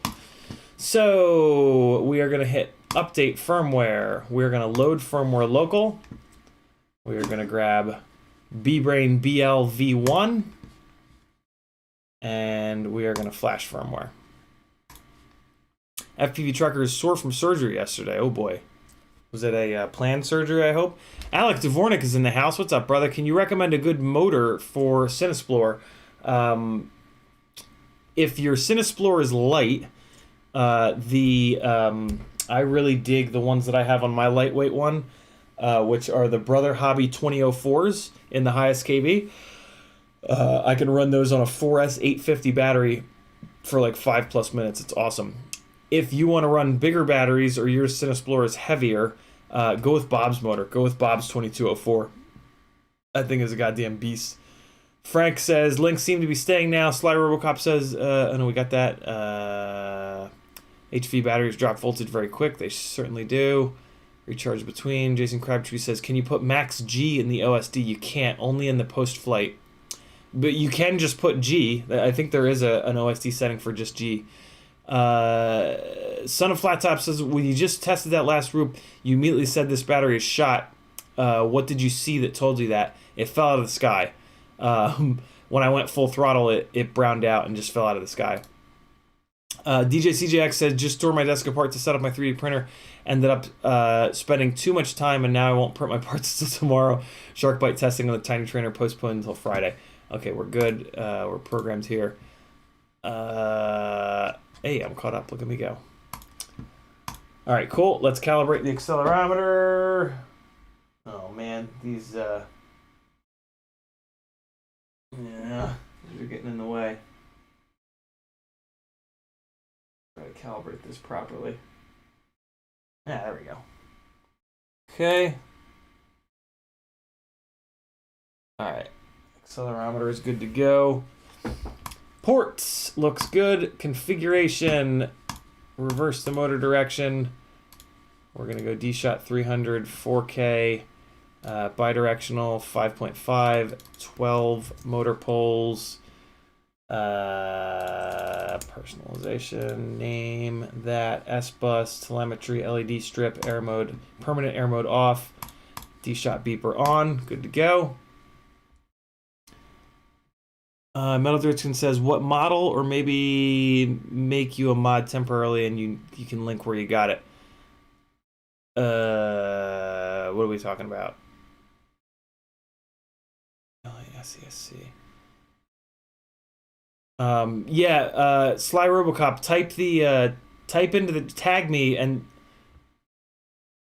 it shows up.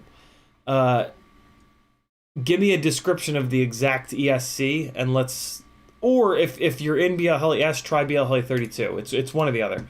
I agree with Metal in that it sounds like it's a you're using BLHeli-S when you should be using BLHeli-32 or vice versa. Is he cool out there, or is he? He's fine. It's just like now it's like every 20 minutes. Yeah, it's a lot. 90. No, nope, not 4,690. 90. 80. 80. 80. D-max of 70. D-min of 50. 100. Not 1,000. 100. Feed forward 1, throttle boost up to 8. We're going to figure out the dynamic idle in a minute. D-min gain, not 250, just regular 50. I-term relax cutoff 10. Anti-gravity 5. Save it. Now let's figure out our motor stuff. Digital idle, I should say. Got a battery plugged in. We're going to go to Motors tab. I understand the risks. And we're going to push the master up to 1055. And it looks like it's, wow, that's a much higher RPM. It's sitting in the high 7,000s up into the 8,000s. So 79, 81, 79, 81, 85. So let's just say 8,000. 8,000 becomes 80. 80% of 80. 80 times 0.8 equals 64. So that's our digital idle value, is 64 for these motors. Or dynamic idle value, rather. So we're going to put 64 in there. And so how much different would the math be then for other motors to figure out the dynamic idle? Yeah, chasing it, you can't just do the maths. You got to just fire up the motors tab, because it is loosely related to the KV, but not exactly. So you got to just sort of, but you just saw me do it 3 times. It only takes like a second. So fire them up in there, get the actual value. Because it's also dependent upon the ESC itself. We're running the same AIO board, so it's roughly the same ESC each time, but not quite. 0.6, 0.6, 0.6, throttle expo 0.4, save it. And we're gonna come into the filters. Let's pull these both up, turn on the yaw low pass, gyro RPM up to 200. We're gonna make it a single dynamic notch, 200 on the Q, 80 on the minimum, and 350 on the max. All right. All we got to do now is these wacky stick thresholds. I am just going to copy off. No, I can't copy off these because they're all screwy. Well, you know what? I have to bind to this anyway, so that's totally fine. Well, let's do everything else then. Let me drop the OSD in here. We'll get that rolling. Get the modes tab going, and away we go.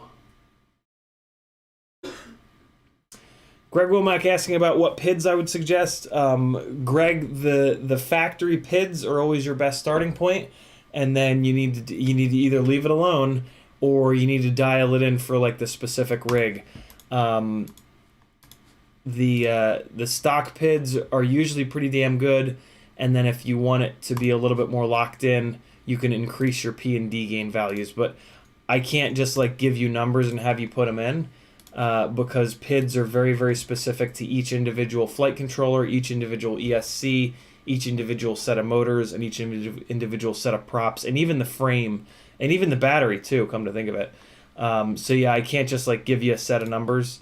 If I tried to do that, there'd be a good chance you would blow up motors or ESCs. So that's not, it's not really something that I do. I do have a couple of articles in the tech talk section of my Patreon page, quick and dirty, simple, and more in-depth ways to crank up your PIDs.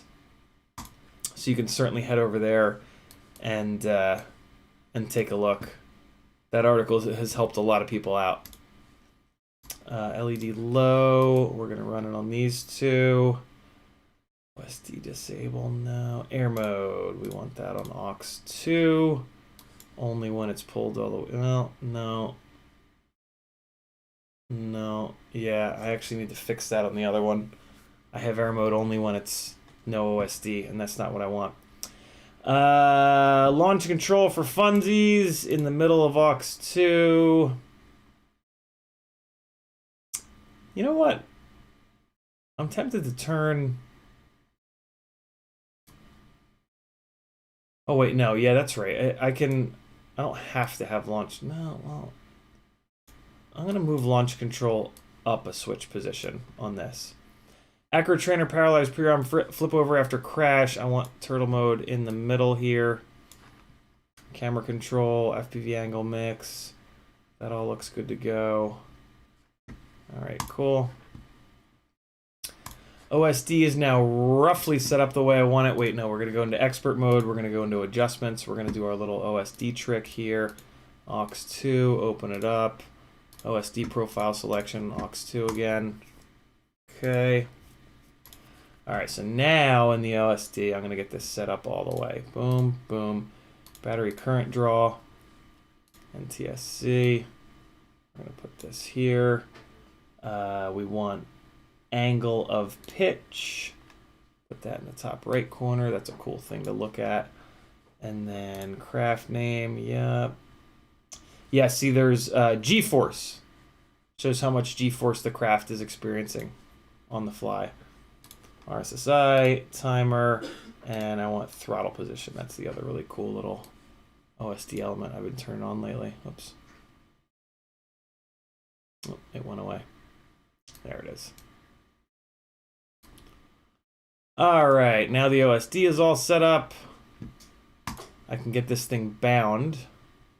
And I think that's everything, right? Video transmitter. Nope, let me turn on low power until first arm. Move it up to 25. Save it. Launch Control Acrobat Duo. It's awesome to take off from the edge of the porch, isn't it, Freelojo? It's just so fun. It's just like it's just for us freestyle people. It's just fun. It's just for fun, and I love that. I love that it's absolutely useless, but at the same time, super fun. Okay, let me get this thing bound, and then we'll fix the receiver tab. In the interim, let me really quickly fix that air mode setting on these other two rigs, because I have that wrong in the modes tab. Oh, nope, I do have it right. Look at that. But let me change the launch control. So it's the all black soldered motor rig that I have the air mode set incorrectly, I think. Okay, modes. Air mode, yeah, there we go. Okay, that's better. And then I'll change launch control on that. And save. Alright, cool. Now, let's get this guy bound.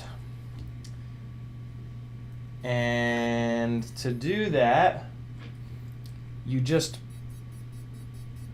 push the button. You don't hold the button. You just push it. Didn't do anything. Do you hold it? You hold it. You hold it. That's what you do. All right. So now on the transmitter, I'm going to go in to bind. And now it's bound.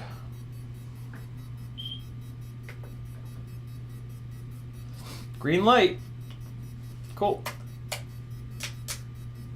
So let's pull power. Let's give it power again. Telemetry recovered.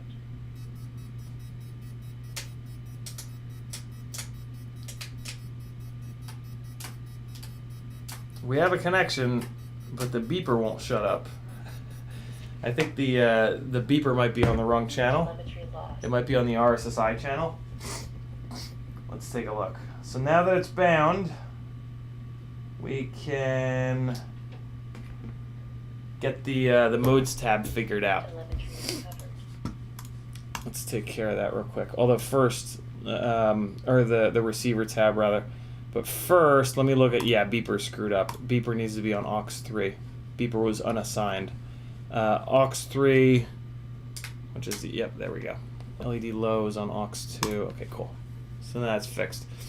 Receiver tab, let's check the endpoints.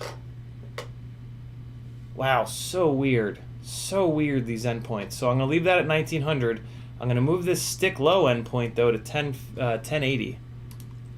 So strange. RSSI channel 5.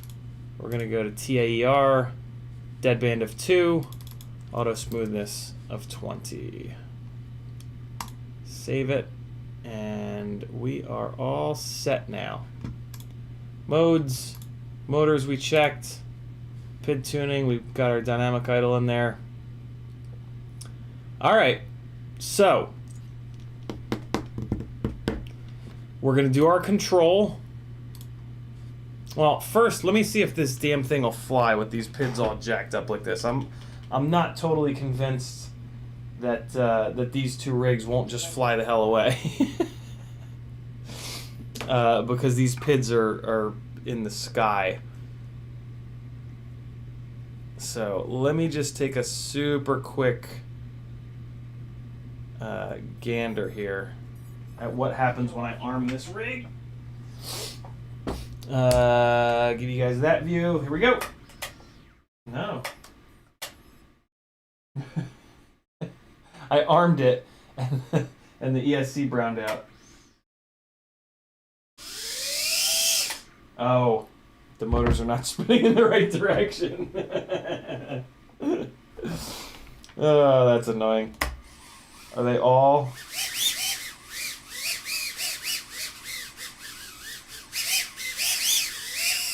Everybody's spinning in the wrong direction. Okay. So let's fix that first. I forgot all about that. Telemetry lost. Okay. The beauty of running props out. Telemetry recovered. Let me go to the motors tab and just confirm that all these fellas are spinning in the wrong direction. Motors here. All right, I'm just gonna get them spinning real slow. And then what I do is I take a little piece of solder and just put it into the prop and just see which direction it goes. Props in, props in, props in, props in. Yep, they're all going the wrong direction. So let's disconnect here, quit out, jump into BL Heli, and we're just going to reverse all 4 of them. Yes, RPM filtering on all the things, Huff. Mikael Hagerstrom says, what does dynamic idle do exactly? Basically, it sets the lowest possible point that the software will drive the motors down to. Previously, or when you don't use it, that lowest possible point is the digital idle. It is your idle value.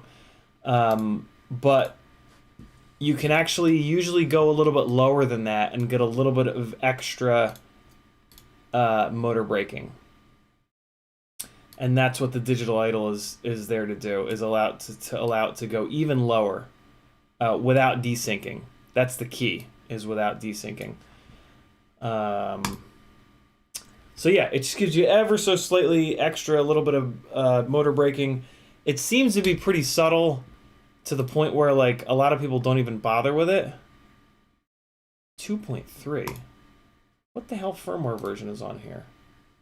2.3. What does that mean? Oh, that's JESC. Okay, so I actually need to get this off of JESC because I need everything to be on a level playing field. So I'm going to put this on to 16.71 and flash. Okay, cool. Oh, I'm glad I noticed that. So this is the AIO from Frank, because Frank had said that he put his onto JESC. Frank, as I'm saying that, he that pops up in the chat. Yeah, Mikhail, it's a really good question. It's if you want to really chase the dragon, you can do that method that I showed you for the digital idle, and then go out and fly it, make sure it doesn't desync, and then lower it even more. Go out and fly it, make sure it doesn't desync, and then lower it even more. Like that's the correct way to do it, and just to keep going lower and lower and lower and lower with that, because you're just getting yourself more and more and more motor braking, and motor braking is good. It's a really good thing. So yeah, eventually it'll start to desync though. Eventually the software will ask for too little RPM, and a desync will happen. And that's when you know you've gone too far. All right, cool. So let's give this a try again now with the motors spinning in the correct direction. What do you say?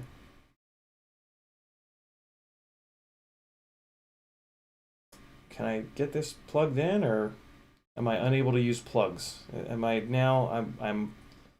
I don't know how to use plugs. I've lost the ability to use plugs. What? Come on. What? Why is this happening? Hey! No, you bastard. Okay. Let's try this again. It's the second time that it's done that. That's very odd.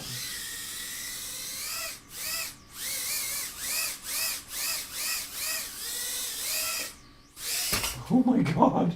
Why is the roll rate so low? The roll rate was like outrageously low. That was weird.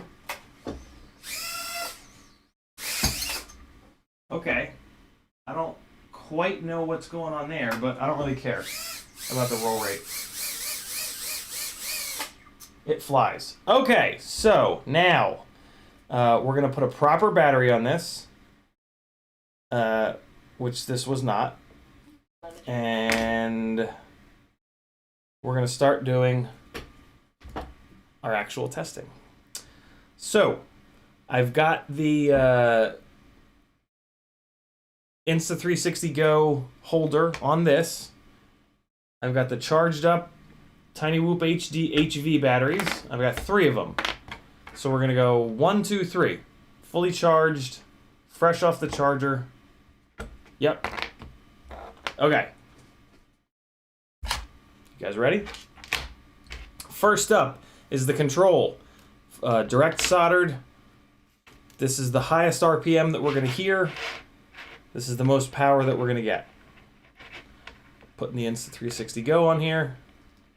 Oh, don't start recording. First, and these are all brand new batteries. I've not, this is the first time I've charged these, so this should be the fairest possible test. Slot downwards. All right, so this is going to be a repeat of what we did a minute ago, but that's okay. We want this fresh in our head. Telemetry recovered. No. Let's record the audio of what full throttle sounds like first on a completely fresh battery. All right, so just listen to the, you know, when like a higher RPM, more powerful motor is going to go wee, and a less powerful motor is going to be like wee, right? So like listen to the pitch. Use your ear, listen to the pitch. Ready?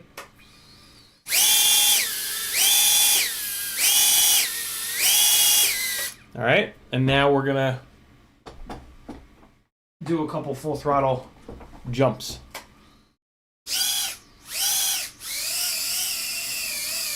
Oh boy.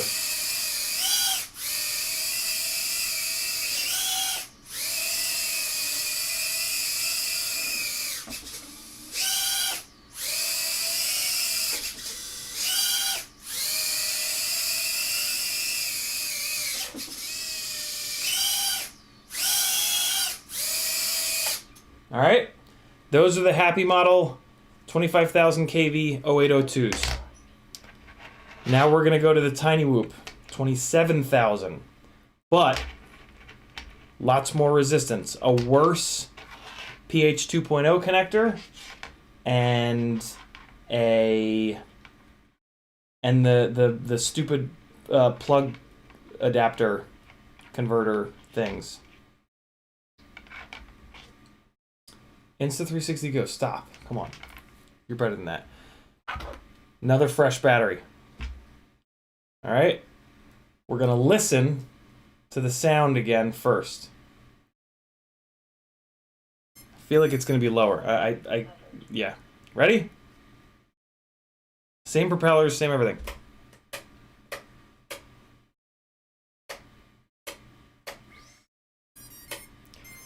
Why is this board doing that? It's really weird. The first time I arm it, it just resets itself.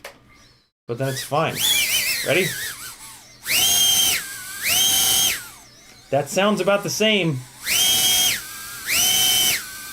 That's pretty impressive that sounds the same. That's good news. Let's see how it does. Definitely less power.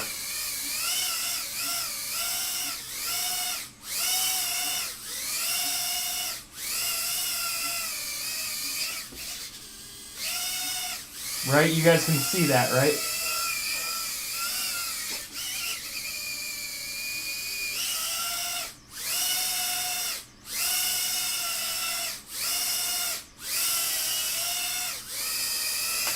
Still a pretty good showing, though. I gotta be honest. Wait and see how bad these 22,000s are. All right. So now I have to switch canopies, actually. So now I need a minute. Because I only have 2 of these canopies with the Insta360 Go loops on them. I totally forgot about this.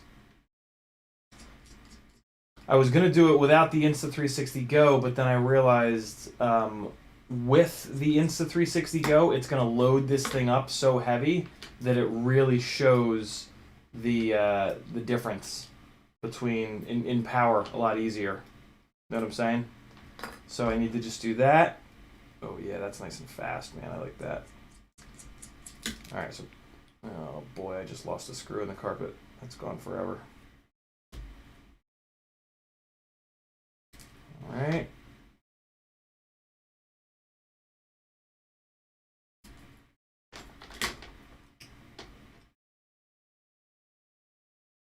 Ah, shitters. I have the receiver on this all. I'm not going to pull it off this one. I'm going to pull it off this other one. For Christ's sakes, Larry. Hold on. Let me try to find this screw that just hit the ground. Hey! First time for everything. I found the tiny screw very quickly. I don't have enough room to work with it on there. You guys remember that sound, right? Maybe I'll download this this stream, and I can just cut the audio together, one after the other. Although, or I mean, I don't really think that we need to do that. Like, this is gonna be, I think this is gonna be pretty obvious. So yeah, the Happy models with a better battery plug, direct soldered to the AAO, definitely made more thrust. And did you notice the sag? Did you notice how bad the Tiny Whoop motors started to sag? That was kind of interesting. My hunch is that has something to do with the with all that resistance, right? We were just asking for like a lot all at once. All right, so now we're just going to throw this in here. And then we can just drop this onto the Beta FPV 22,000s to give them a quick head-to-head with these iFlight Zing 22,000s. All right, one more, and we are good to go for the next part of this test here. Okay, cool, and those are all the correct tightness. We're gonna take the third battery, fresh battery again, and put it on here. And this might actually not even be able to pick the Insta360 Go up, to be honest with you guys. Telemetry recovered. I don't have high hopes for this, but we're about to find out. Insta360 Go continues to turn on when I don't want it to. Audio first. I don't know which scene I was on, but whatever. Ready? This one's doing it too. Weird. Ready? Doesn't actually sound all that different. It's interesting.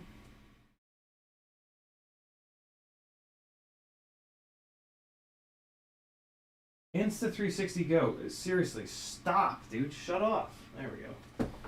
All right, ready? Nah.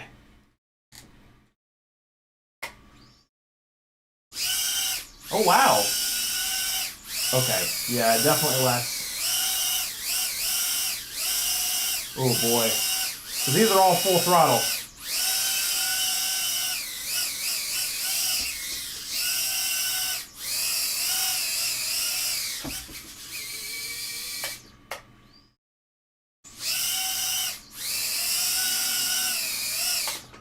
They don't really seem to make any less power than the Tiny Whoop motors, which is kind of crazy.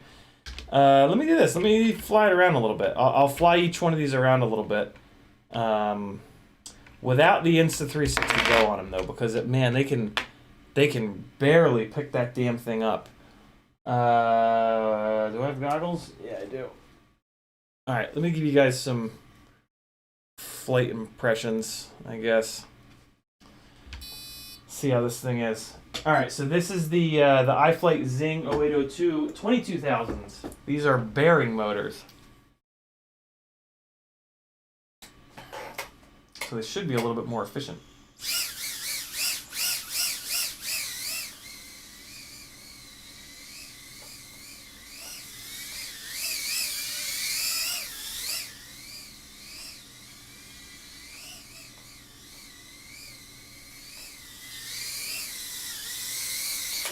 They feel fine. Hold on. Hold on, please.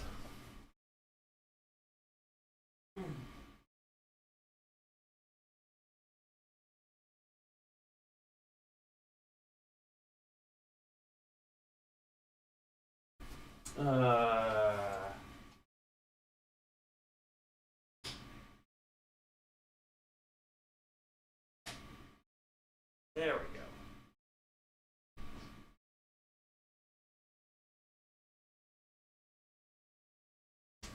Okay. Okay. So let me fly this thing. Oh wait, no. You know what? I've got the. I don't have a battery charged for it. Damn it! I have the monitor, but I don't have a battery charged for it. Sorry, guys. Well, I'll just talk you guys through it. So I'm flying. I'm flying some more. I'm flying some more. First of all, the tune is totally fine, which is a good sign because it's an aggressive tune. And if these motors were like too notchy, the tune would not really be happy, basically. Oh boy. It feels like there's something going on with the rates. Hold on. Super 8.7. No, that's correct. Weird.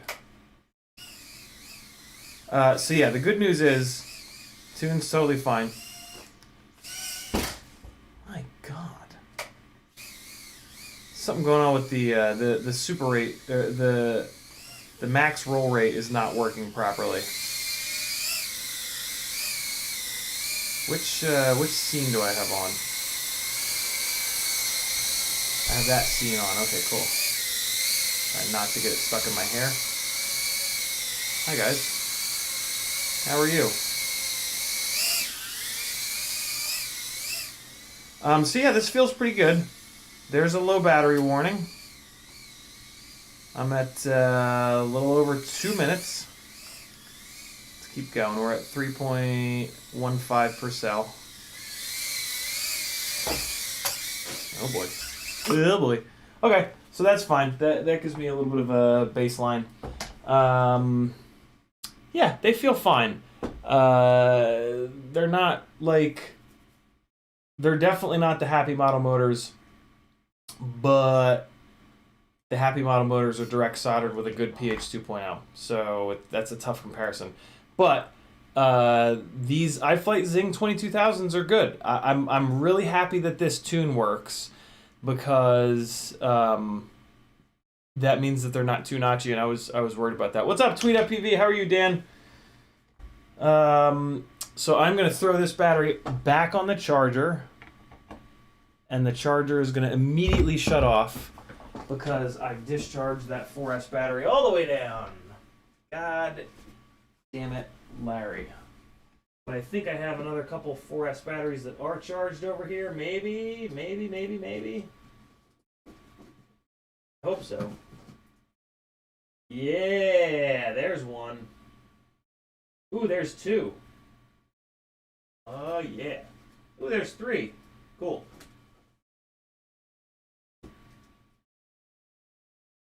Okay. So, when that charger shuts off, I'll be good to go. Alright. So, yeah. iFlight Zing 0802's. Thumbs up. Now, we're going to go to the or the tiny whoop. Well, shit. I mean, at this point, you know, I'm just gonna throw this other canopy on here, and we're just gonna give this thing a test flight. Yeah, that's fine. That's fine because we did the loaded down testing with the Insta360 Go. So we can just kind of move on to the flight testing. I didn't learn as much as I thought I would with the Insta360 Go.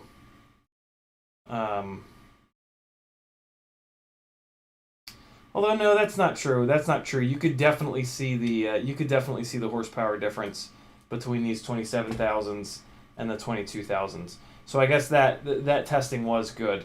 But now that I've already tested this rig, I might as well just throw this regular canopy on it. The only kind of unfair thing is the extra TPU on the bunny ears on that one. But fuck it. I already kind of know what the deal is with these motors, so I mean this is fine. These should make a little bit more power, and but they won't have as much power as the Happy models, probably because direct solder and solid pen pH 2.0. But I can do a quick little test.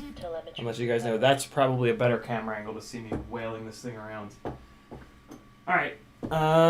So first of all, let's see if this damn thing flies with the cranked up tune. I have a feeling it will. It is very strange that these two flight controllers keep doing that.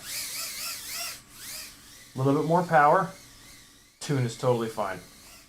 Tune feels great, actually. Whoa, big battery sag. When you go full throttle, it triggers a low battery warning immediately. I really have no idea what the hell's going on with the where did I get it stuck? With the maximum roll rate is just like not. It ain't right. It's I dialed in 700, but it is not 700. It's like, I don't know, not 700. That's for sure. Did I not switch it to actual rates or some shit? No, I would have noticed that. So yeah, a little bit of extra power, nowhere near the power of the Happy Model 25,000s. As expected.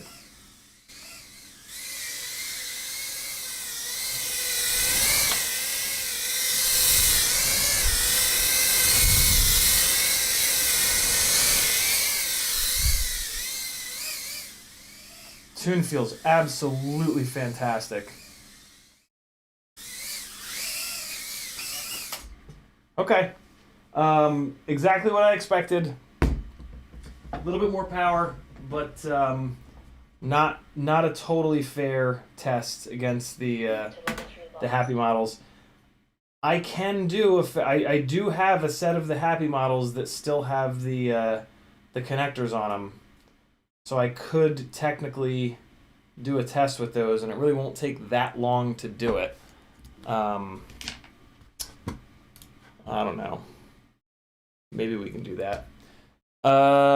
Okay, so that was some good data. Where did it go? Did I not pick it up off the ground? Where is it? What's happening? Where did it go? Yeah, this is it. I took the battery out already. I didn't even realize it. Oh boy. Okay. So this guy's now good to go. We tested both of these little fellers.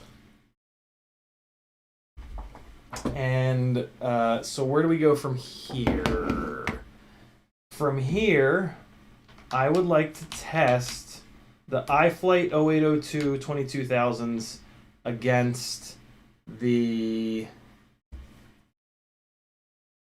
against the beta FPVs. And yeah. Yeah, that's going to be a good test. So we learned a lot about the Tiny Whoop ones, but we didn't learn too much. We learned a good amount, though. Let me get these batteries back on the charger. All three of them.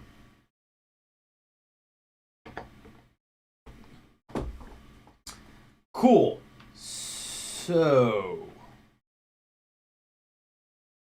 oh, I have another one of these canopies. Awesome.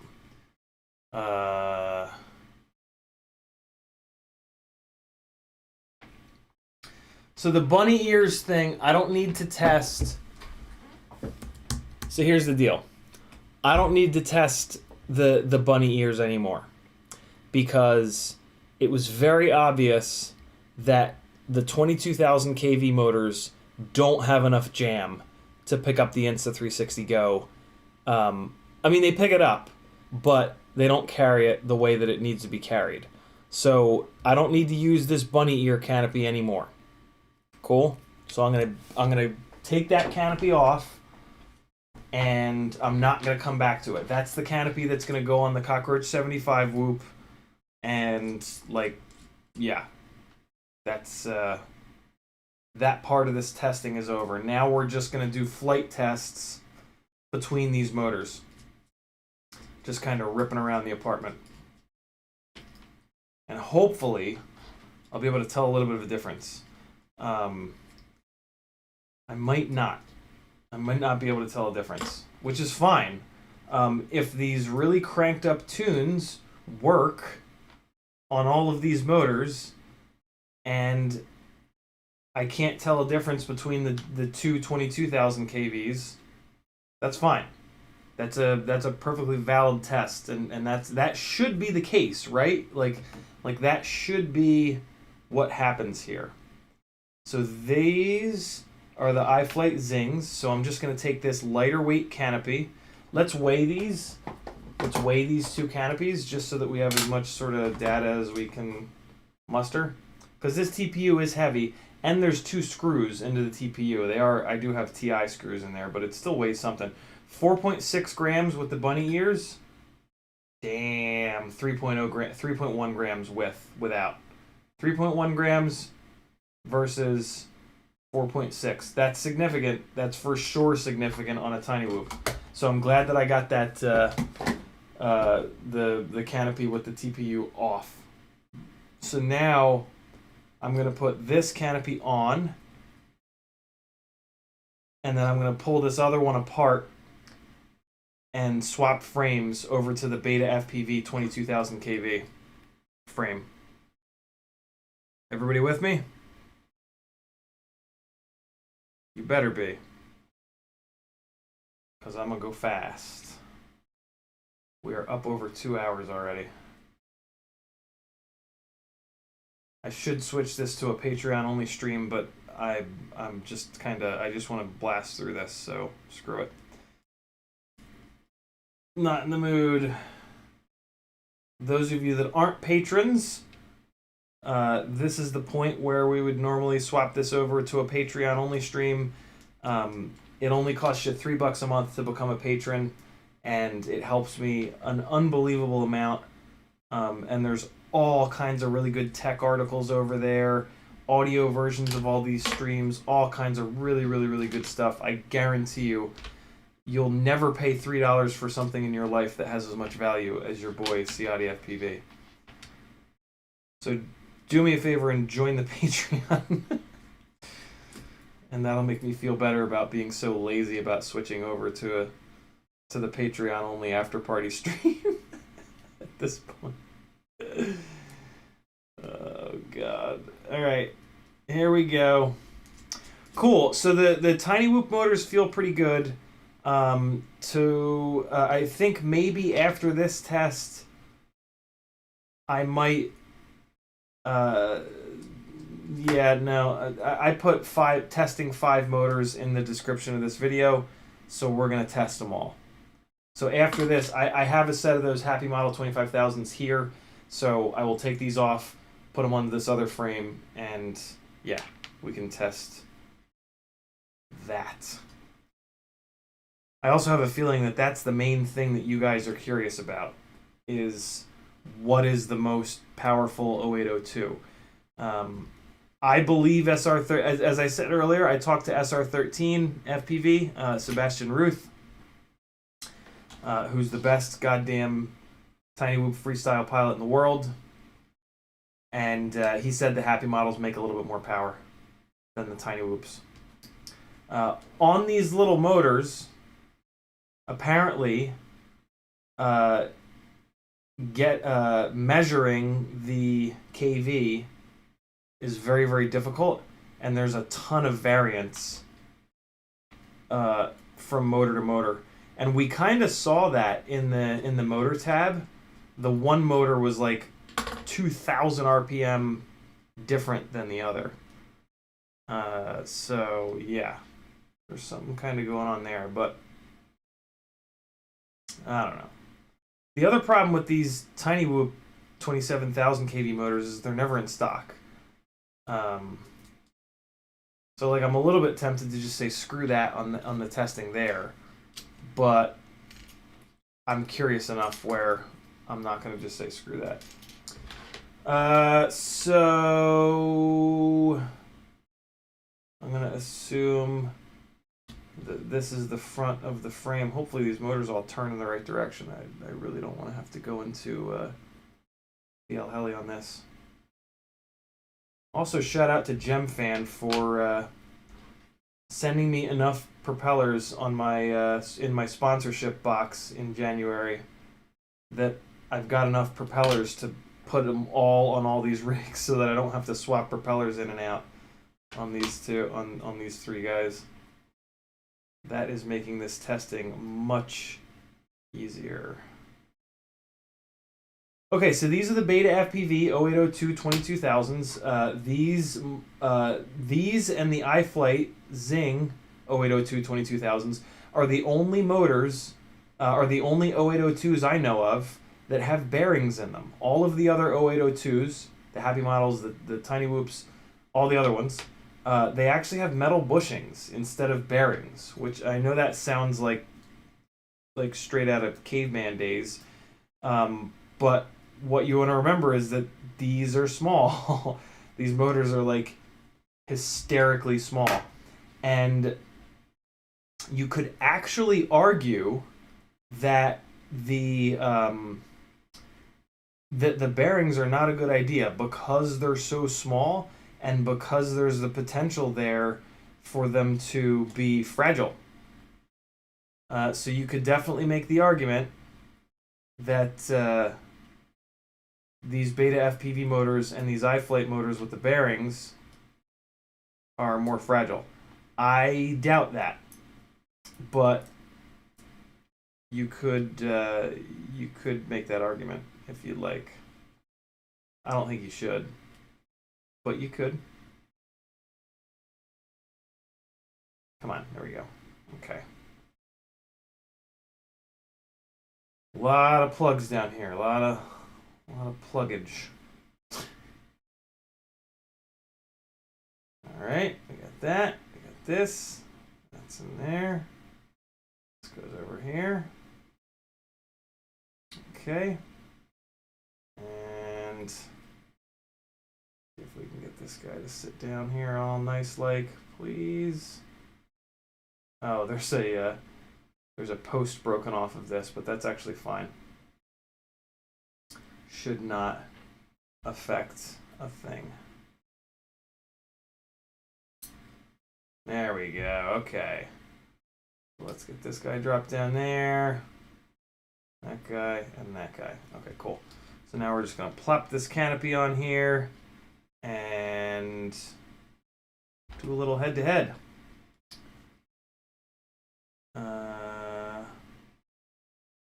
Come on. That one, that one, that one. You guys go away.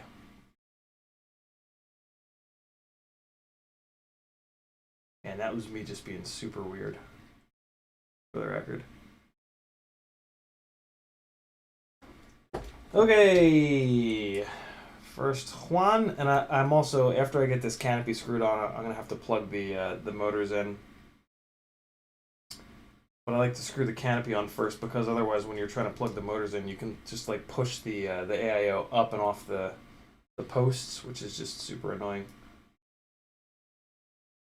Obviously, not the end of the world, but just a waste of time. Okay. AIO is screwed down. Screws are almost correct. I just want a little bit more tightness on this one. You do have to pay attention to how much you crank these screws in because they compress the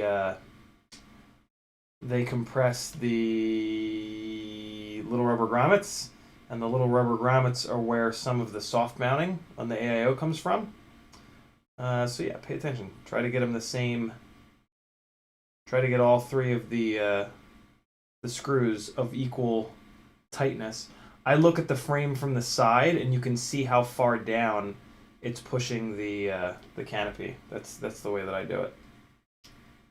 Or I'm sorry, yeah. How far down it's pushing the canopy. That's what I meant to say. All right, so we got one. Here comes number two. I wonder who he works for. Get it?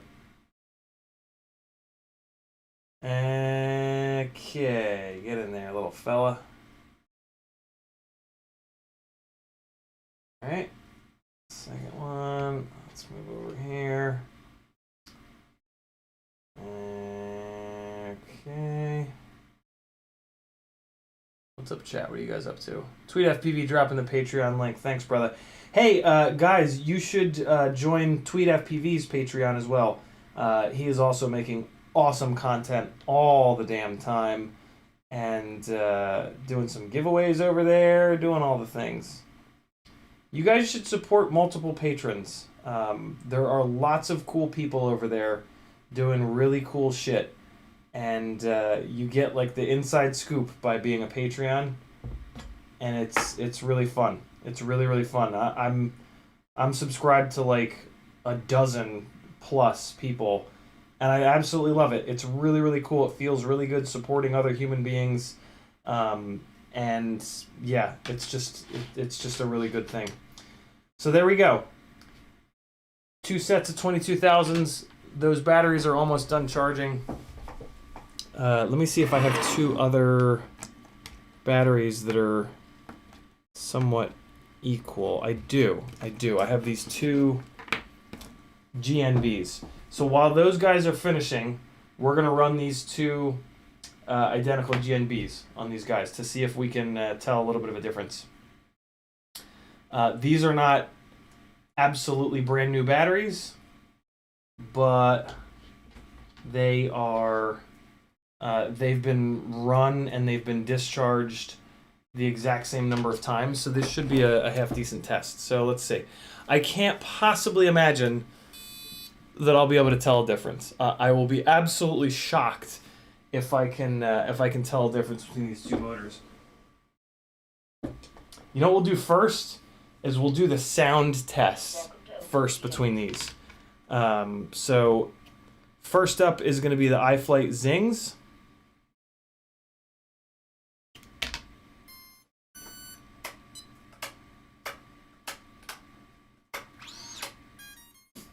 So weird.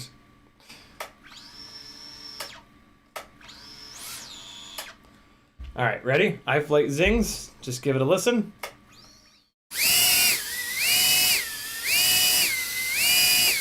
All right, and now the Beta FPV motors. This will also tell me if they're rotating the right direction, which they might not be.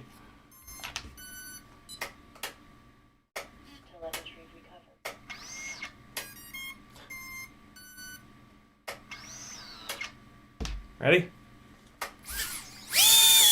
Whoa, that's much higher. Oh, no, they're not all going the same direction, though.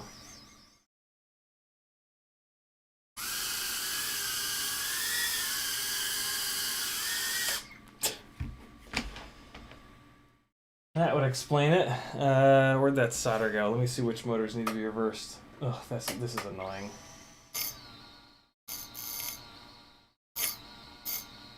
Props in. Props out. Props in. Props out. So 1 and 4 need to be reversed. That's annoying. 1 and 4. Telemetry lost.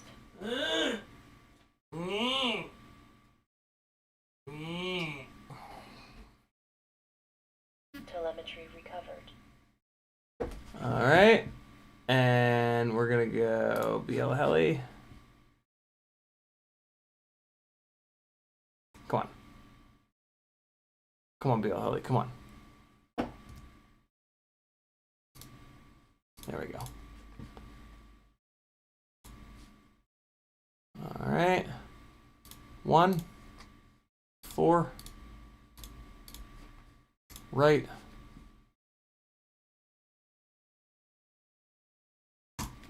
Good to go. All right. You guys remember that pitch?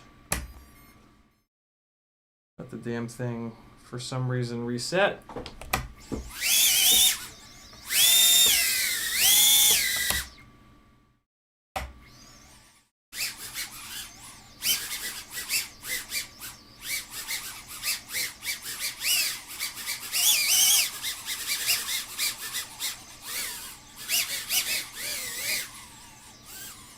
What? What? What? No? Wait. What? Why? How? Hold on. What?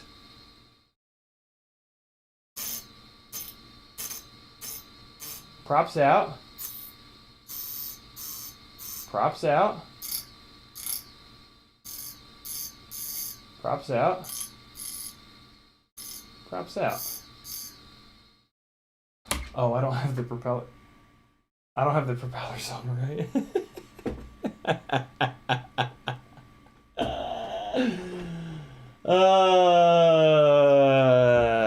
F's in chat for total propeller placement failure.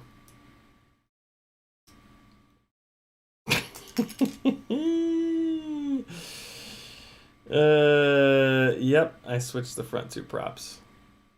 Dave Elrich with a $20 super chat. Happy 40th birthday to me. Thank you, Dave. He says, are you going to come to Whoop Wars Battleground Denver? It's on Facebook. I am not getting on an airplane. So I'm in Atlanta, Dave, so I can't really drive to Denver. I also don't have a car at the moment. I'm not getting on an airplane until the virus shit is chilled out.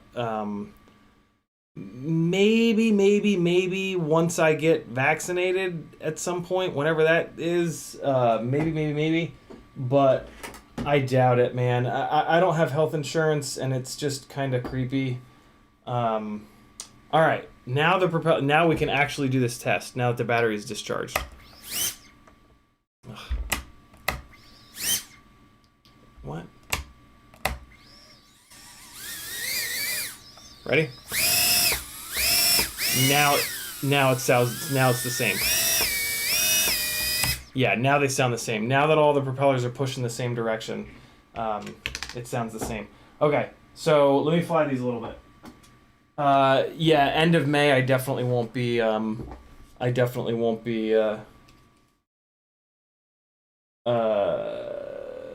Ready to go. What the hell's going on with this now?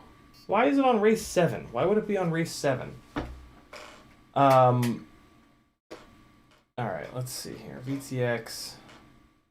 I should be on race 8. What? Why is it coming through on race 7?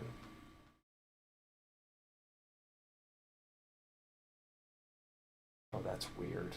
Oh, wait, no, there it goes. Okay. Alright, so let's fly this around a little bit.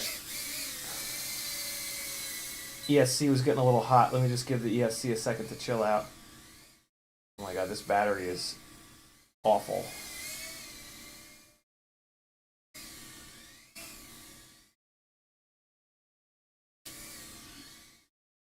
Okay, so total armed time is already at like 1:20 from all the fucking around.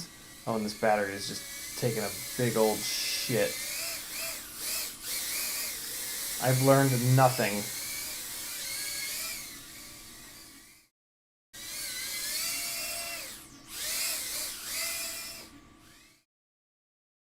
Yeah, these batteries are way too soft to really learn anything.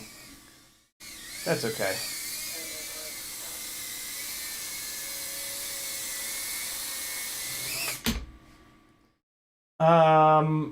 Hold on. Let me get into the PIDs and figure out why the hell the rates are so slow. Let me move this super rate up to 0.8. In the OSD though, it's just weird. Save and exit. All right, so they're at 0.8 now. Okay, so yeah, I didn't learn anything from that because this battery is just jacked up. Frank Nicholas says, vaccinations are available to you. Have you scheduled an appointment? No. Everything that I've heard here in Georgia says that they're not. And I also just, a buddy of mine just had a seizure from them. So yeah, I'm a little weirded out at the moment. So I might just give it a little bit more time. That was the Moderna one though. If I get one, it's going to be the Johnson & Johnson. But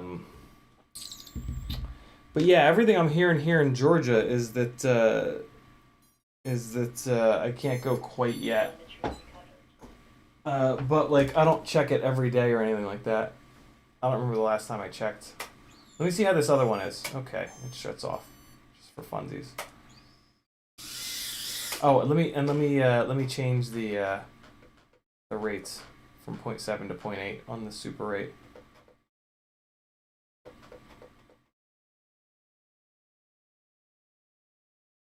Okay, there we go. Let's see if that's a little bit better. Oh, you know what? Let me actually get into the VTX, and oh no, we're good. Okay, cool.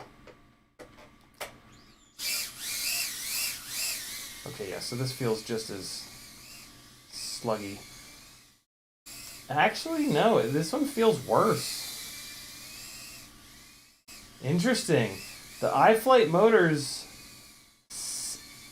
I'm feeling like they've got less power than the Beta FPVs. Oh my god, yeah they do. Jeez. The real test will be once we get the proper batteries on these, but this battery isn't even sagged as low. Holy cow, yeah. I think that these Zing motors are a lower KV in the real world. Wow. These feel like ass. Now the battery's sagging down.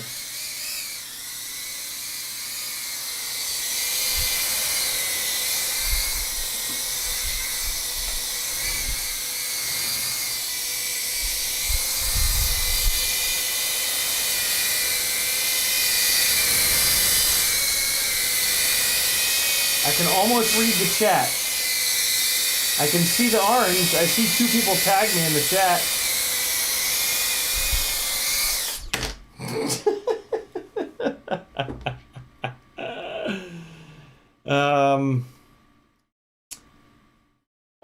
Wow. These batteries feel terrible. These are GNB 300s. Okay, one of these Tiny Whoop HV batteries is good to go. So, was that the Zing rig that I was just flying? I think it was. Yeah. Velociraptor Foil with a $20 super chat. No comment. He just wants to support his buddy, Captain Gangly Ganglesworth. Thanks, Velociraptor. Super generous of you, brother. Super, super generous. I really appreciate it, man. Very, very cool. All right.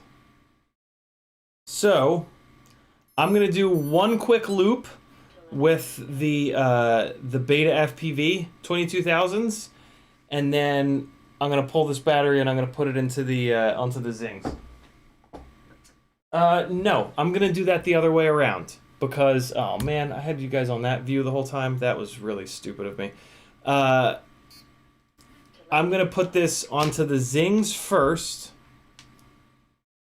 because they seem to have less power, and then I'm gonna put it onto the Beta FPV rig because these two other batteries are just not finishing up as quickly as I need them to. So let's do this real quick. All right, this is the Zings with a proper battery. 0802 22,000 on bearings.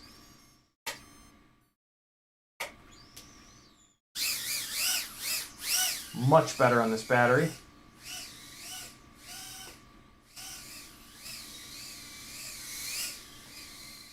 Much, much, much better on this battery.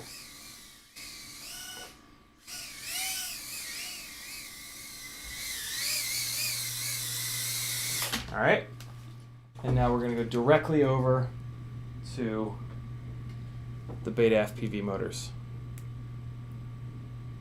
Come on, because those two batteries are not done yet.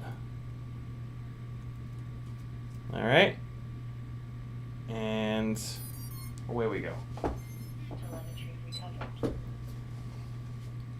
Right, Zings first. Yep, Zings first. Now Beta FPV.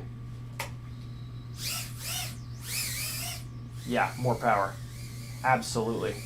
I can't get the damn thing off the ceiling. Oh god, yeah. Yeah. Beta FPV 0802 20. If you want a 22,000 kV motor, get the Beta FPVs. For sure. For sure.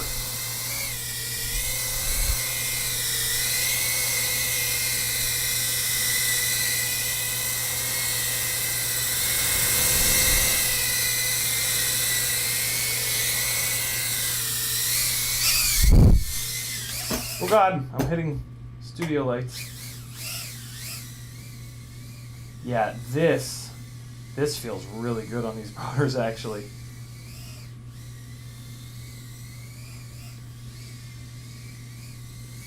Very cool. Wow, what a difference. Like a legit difference between two different 22,000 kV motors. Makes a lot of sense. Every single person that has any experience with these little motors says that it's really hard to get the kV consistent.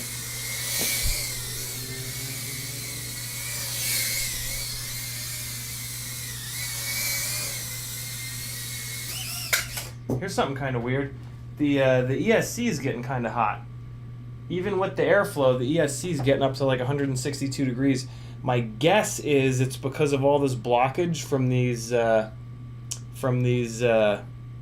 wire connector things, adapters. Wow, I'm glad that we did that test because, man, Beta FPV motors over the Zings. Very cool. I did not expect that, man. Not at all. Well, let's keep it going and let's test the big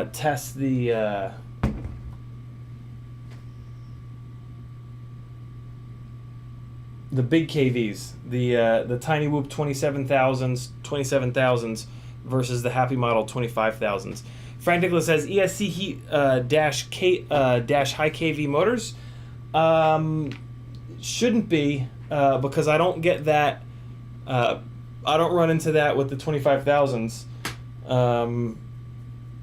Could be the tune is a little bit much. That would be my guess. My guess is the tune's a little much. Oh no, you know what it is? It's that there's no front post on this board, so the flight controller is not sitting in there totally perfect, which is completely fine because we're about to pull this frame out, and I'm gonna get rid of this frame. Wow, a shocking result. Let me go to the bathroom. I will be right back. Also, it could be that there's a shitload of resistance in these rigs from the crappy pH. Well, no, that wouldn't. I don't think that would make the ESC work any harder. I think it was. I think it's because the thingy is not sitting in there right. Get all that? Why is this in here? What? Hold on. I gotta fix this. I gotta fix something here real quick. I have a live stream in the wrong playlist. Not FPV yet, it's FPV live streams. There we go. Save. Back. Channel.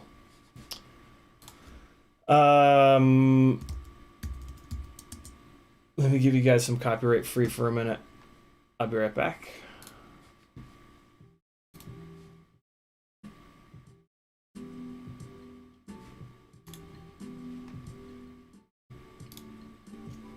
Got a pen.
I peed. Isaiah peed. Okay. Let's get this out of here. I missed a bunch of the chat. Let me get caught up a little bit. You know what? I hit all the I got all the super chats. We're good. Let me just keep my head down and keep this testing going. So, the Zing motors are coming off. You know, I mean, I need an extra set of props for these Happy Model motors, so I might as well pull the props off these Zings. Coming to a Tiny Whoop $5 a month tier giveaway near you. Practically new Zing 0802 22,000s. I mean, these are fine. Like I demand a lot of my of my tiny whoops in that I want them to carry the Insta360 Go. So for not carrying an Insta360 Go, these motors are actually totally fine, and they're going to be more efficient than the rest of these motors. But yeah, I'm just looking for all the horsepower I can possibly get my hands on, so these motors don't really do me any good. But whoever wins these, I betcha, is going to love them, because they're on bearings, and they still make really good power. Like, most of the 0802's are either 8,000 kV or 20,000 kV. These are 22,000. My guess is these are probably closer to 20,000. Totally just a guess. The beta FPV motors, alternatively, they could maybe be closer to like 23 or 24,000.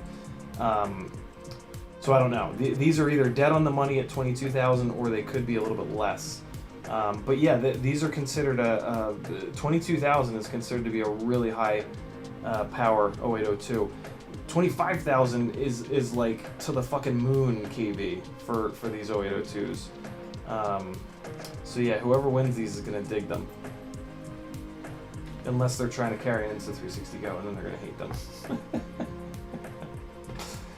So yeah, let's pull these off. Oh, and I also even need a frame. I need this frame. So cool.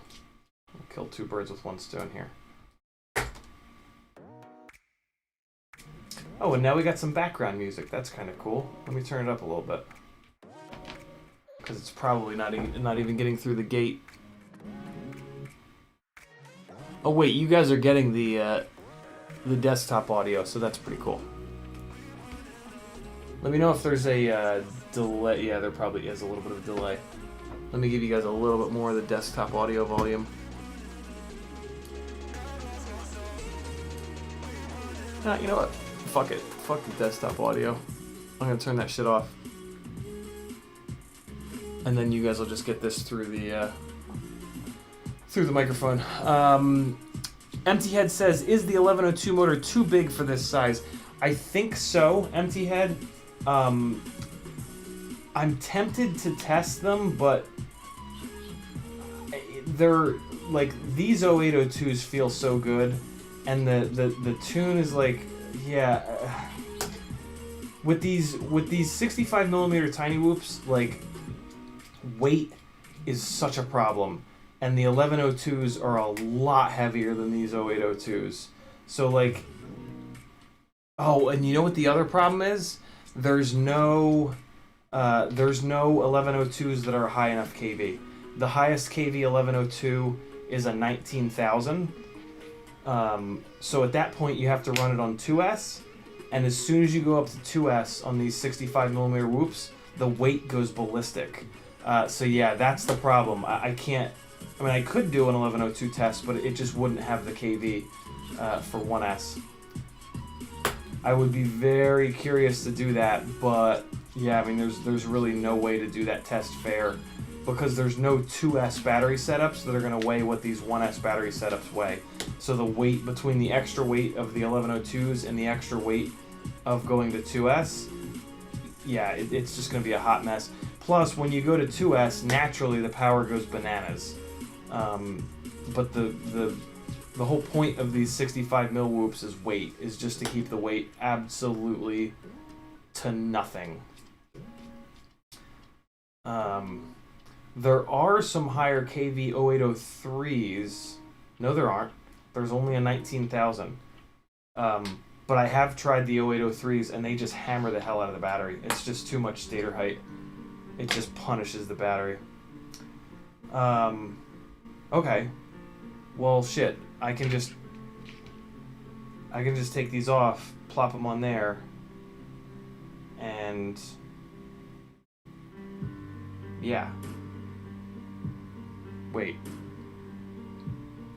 No, I do have to move the I do have to move something around.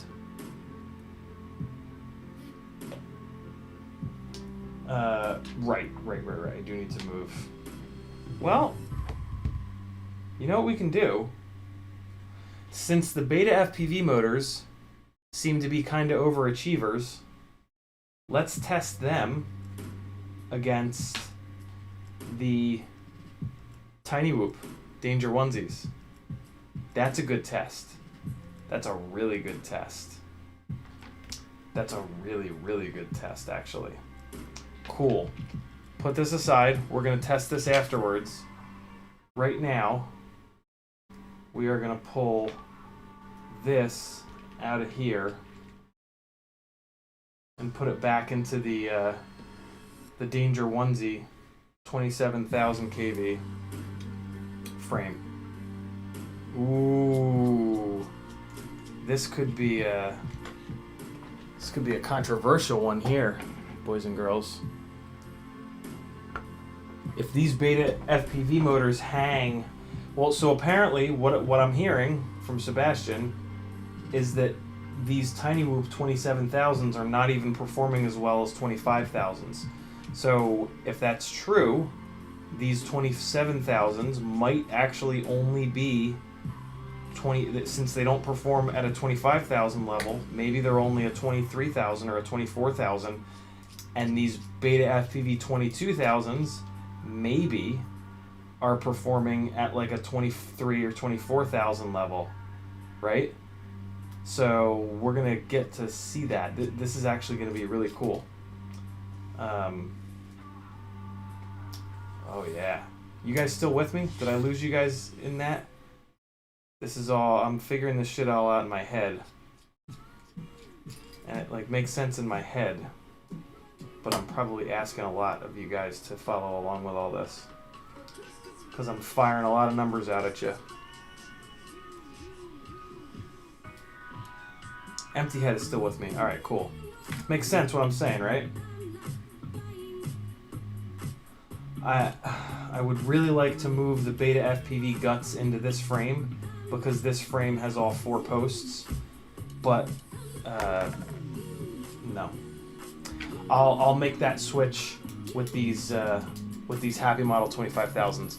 I'll put these Happy Model 25,000s into this proper frame. We're gonna do one more test with this broken, slightly broken frame.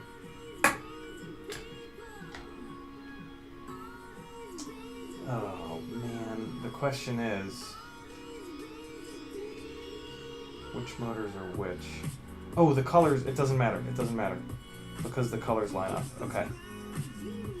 So we're gonna feed the battery through first, down the back, and then we're gonna feed those guys through. And there goes the little antenna. And then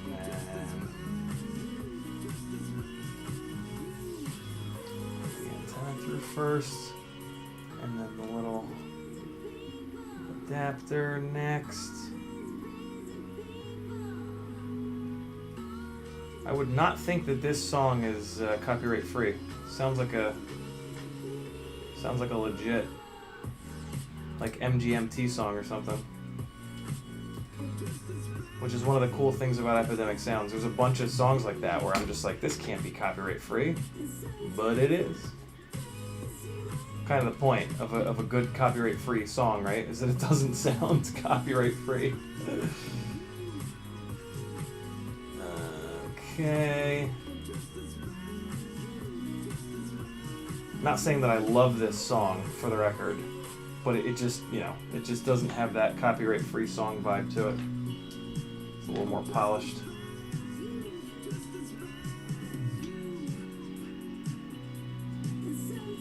Alright. Front screw is in. Is everybody happy on the bottom here? Antennas are good to go. Antennas are good to go. Little converters are good to go. Okay, cool. Let's get this canopy screwed on, and then we can do a little head-to-head test. I'm scared for the Danger Onesies, man. Danger Onesies might get dealt a crippling blow here in a minute. I think I have faith in Tiny Whoop though. We got this. Come on. Come on, Danger Onesies, you can do this. Outperform the beta FPVs. You got this.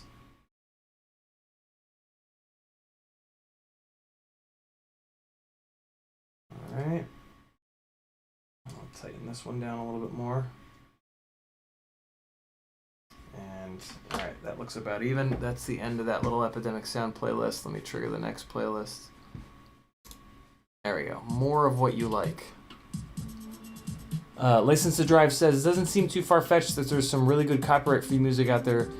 Just think how many really good and free 3D print designs there are on Thingiverse. Yeah, it's so true, License. Benjamin West says, what whoop frame do you run? The Happy model is the lightest, I think, but the Beta FPV frame is much stiffer. I think I prefer it. Benjamin, the next level up in stiffness is the Beta or is the Newbie Drone Cockroach, and I run this frame specifically because of that, specifically because of how stiff it is.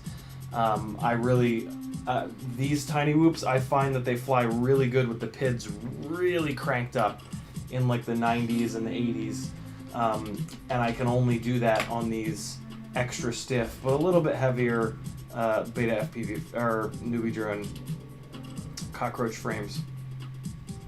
So yeah, these are my my frame of choice here.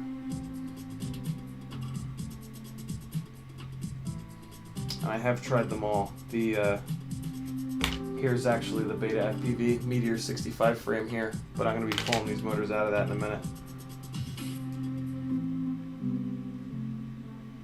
The Cockroach frame also has these little hooks on the bottom, which will allow you to undersling an Insta360 Go, which is a really interesting camera angle. You can put an Insta360 Go on the bottom of this thing and just drag that thing like a millimeter off of a surface, and it's a really cool looking camera angle. So yeah, the Cockroach frame is definitely the one for me.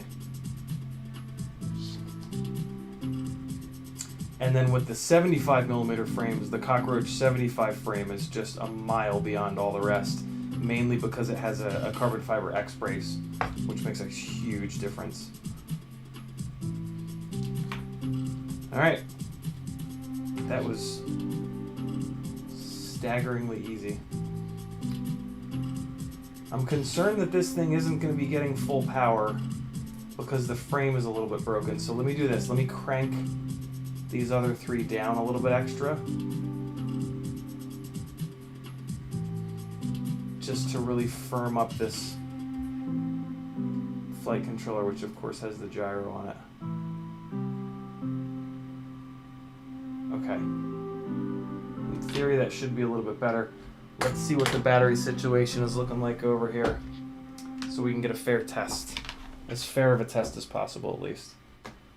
Oh man, we are doing some testing here. This is good shit. These batteries are dead. These guys are dead. Put them up there on the laptop. Okay.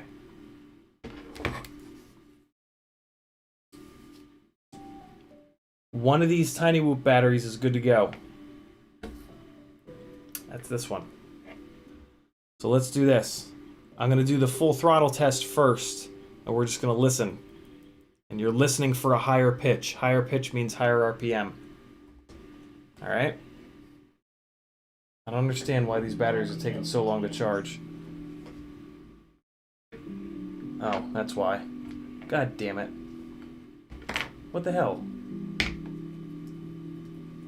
Why was it on 3S and not 4S? How was it even charging with it like that? Oh, and it over discharged the battery. That was cool. Great. Well, that's why it worked. That's cool.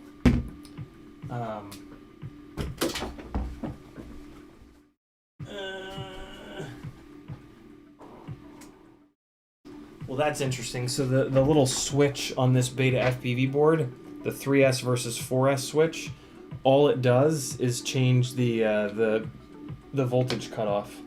I guess that makes total sense, but there we go. Okay, back in business. Oh, and this battery is done charging. It claims. So we can do a more fair test here. Yes. Awesome. Freshly charged. Freshly charged. Brand new batteries on both. Good, good, good. Alright. Well, the day of reckoning is potentially here. The sound that these make at full throttle is going to tell the whole tale. Ready? We're going to go lower kV first. Beta FPV, 0802, 22,000 kV.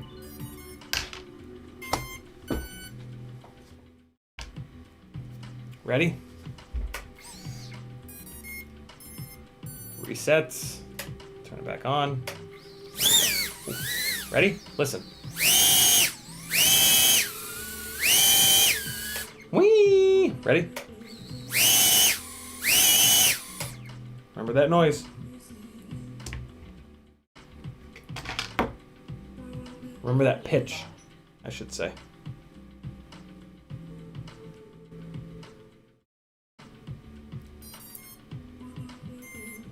Come on, Tiny Whoop. Come on. You got this. You got this. Come on. Resets.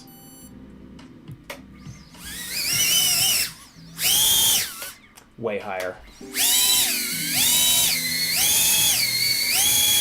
Listen to that sag though, dude. These fuckers hit this battery hard, but that's definitely a higher pitch.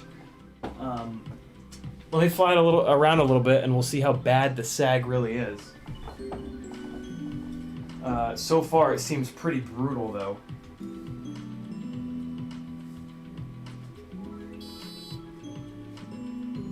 What? Why do I have no video? Oh, for Christ's sake, did I not plug the camera in? No, I did. Did I not plug it in enough? I didn't plug it in enough.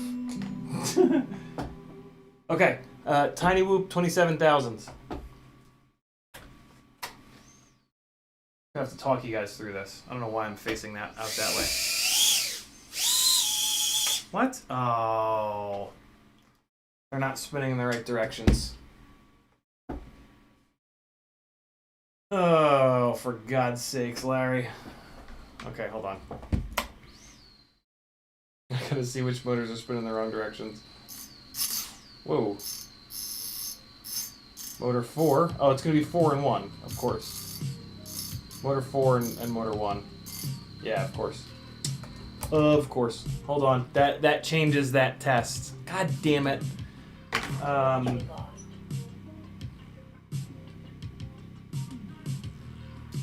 Balls. That completely invalidates that test. Telemetry recovered. That's annoying. I forgot about that. Because when they're not spinning the same direction, the air can circulate and that'll let the RPMs jump up higher. Damn. We're going to take voltage readings from both of these batteries and we're going to discharge one battery down to the same voltage as the other. And then we're going to redo that. Motor 1 and motor 4.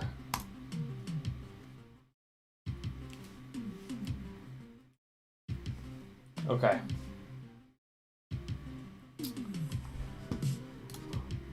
Okay.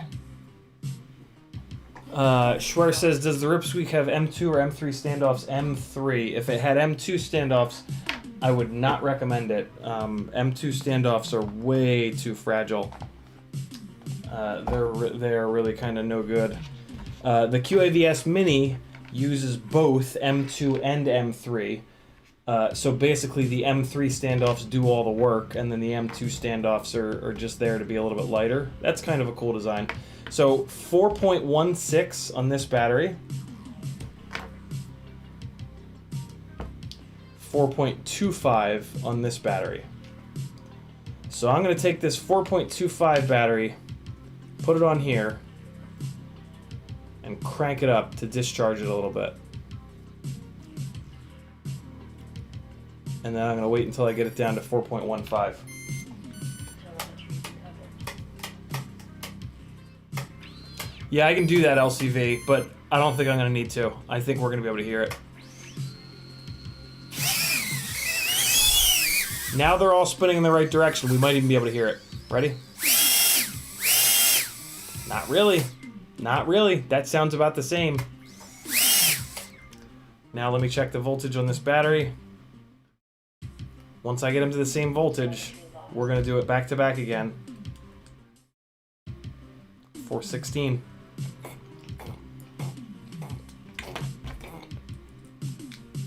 And 416.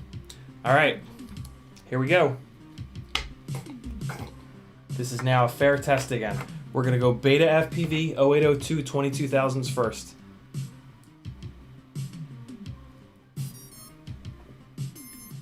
Turn this music down a little bit. All right, ready? I'm going to do 2 blasts. I got to let the thing reset first. Okay, ready?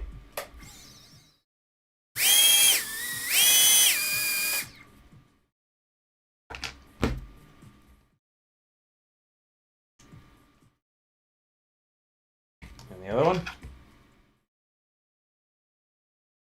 Come on, come on, come on. Telemetry lost. Let it reset. Telemetry Here recovered. we go.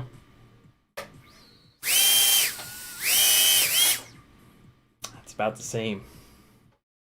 That's about the same. I'm gonna fly both of them. They have exactly the same voltage, same everything. Let's see if I can feel the difference. We'll also take a look at runtime. This will be a good little test of runtime.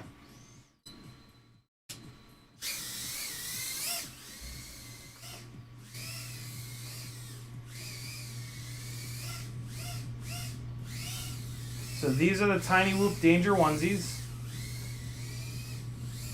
Definitely more power than the iFlights, but I gotta be honest, they feel just like the beta FPVs from what I remember.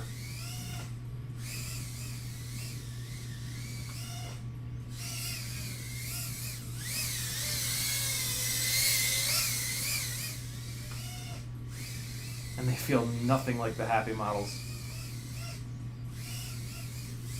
Tune feels great, which is good. Means they're nice and smooth.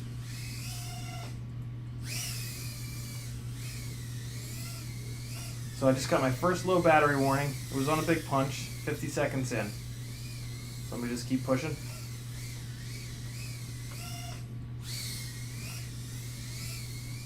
Oh shit, oh god. Everything's fine. Now the low battery warning is really coming on.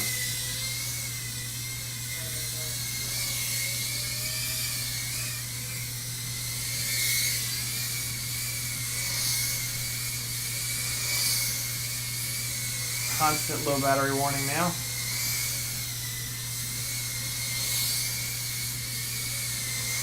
So I think I started orbiting myself at like roughly 1 minute and 20.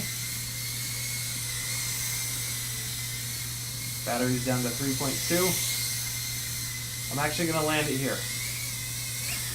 3.15 per cell and 1 minute 45.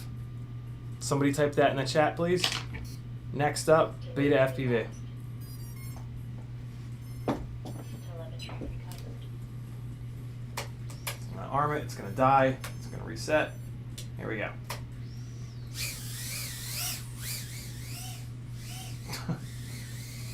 I don't think there's any difference in power. Oh god, what was that?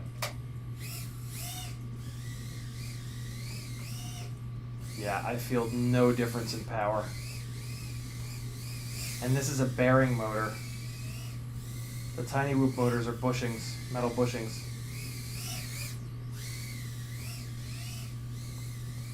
Yo, these might make a little bit extra power. I don't know, but... Alright, so we're at 40 seconds. And I'm getting low battery warning. 45 seconds, and on big punches I'm getting low battery warning. So I have a feeling these are roughly the same KV as the... I'm trying to fly like roughly the same path and whatnot. The same KV in the real world as those Danger onesies. So now I'm getting some pretty more heavy low battery warnings. I'm at 1:15. Let me start doing orbits. Constant low battery warning now. So the low battery warning actually came on earlier with these motors, which kind of makes sense because they feel like they might have a little bit more power. Oh yeah, look at the drop off. 3.12 per cell now. So 1:38. What was the time on the other one? 1:45. Yeah. These beta FPV motors are under-spec'd, I think. I think the beta FPV motors are under-spec'd, and I think that the Tiny Whoop motors are a little bit over-spec'd. Which, again, according to the guys that know these tiny little motors, apparently there's nothing you can do about that.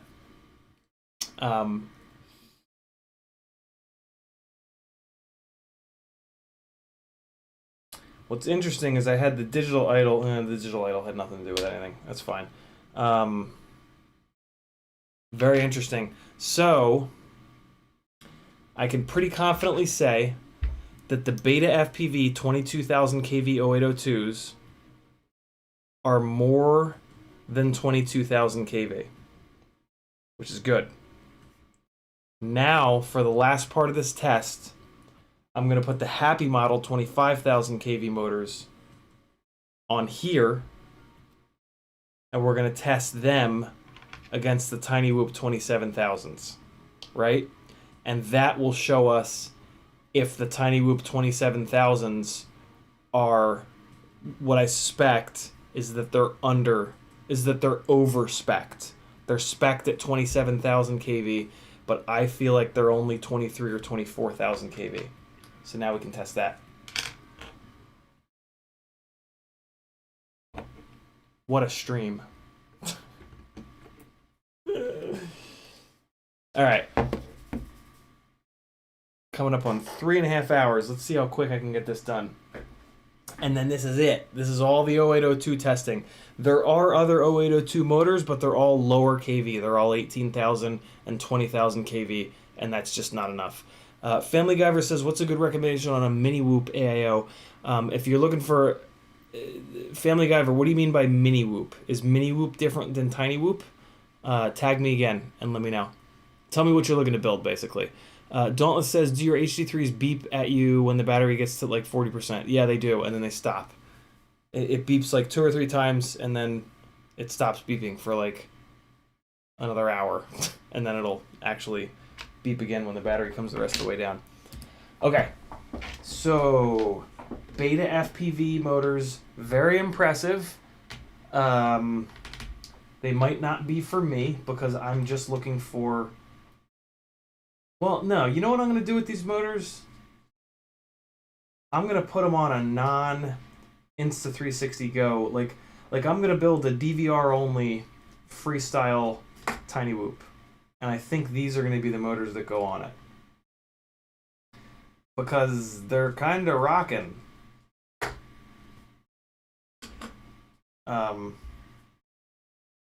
Or no, I guess I shouldn't do that. I guess I should use the... I mean, Christ, it took me like 8 months to get the damn Tiny Whoop Danger onesies. I guess I should use those on the full tilt boogie freestyle rig. Or I can just get rid of them all and just use the damn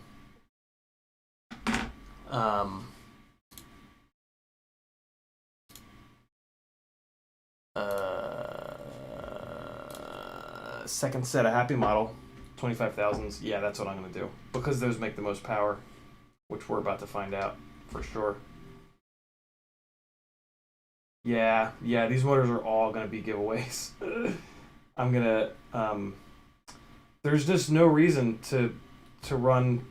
Like, the biggest problem with tiny whoops is horsepower, and with motor limiting, it just doesn't make any sense to run motors that are less powerful,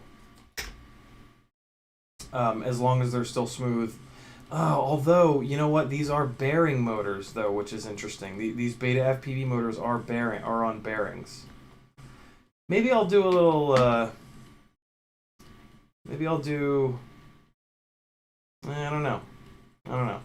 I'll overthink it and get back to you guys. See what I did there? You guys like that?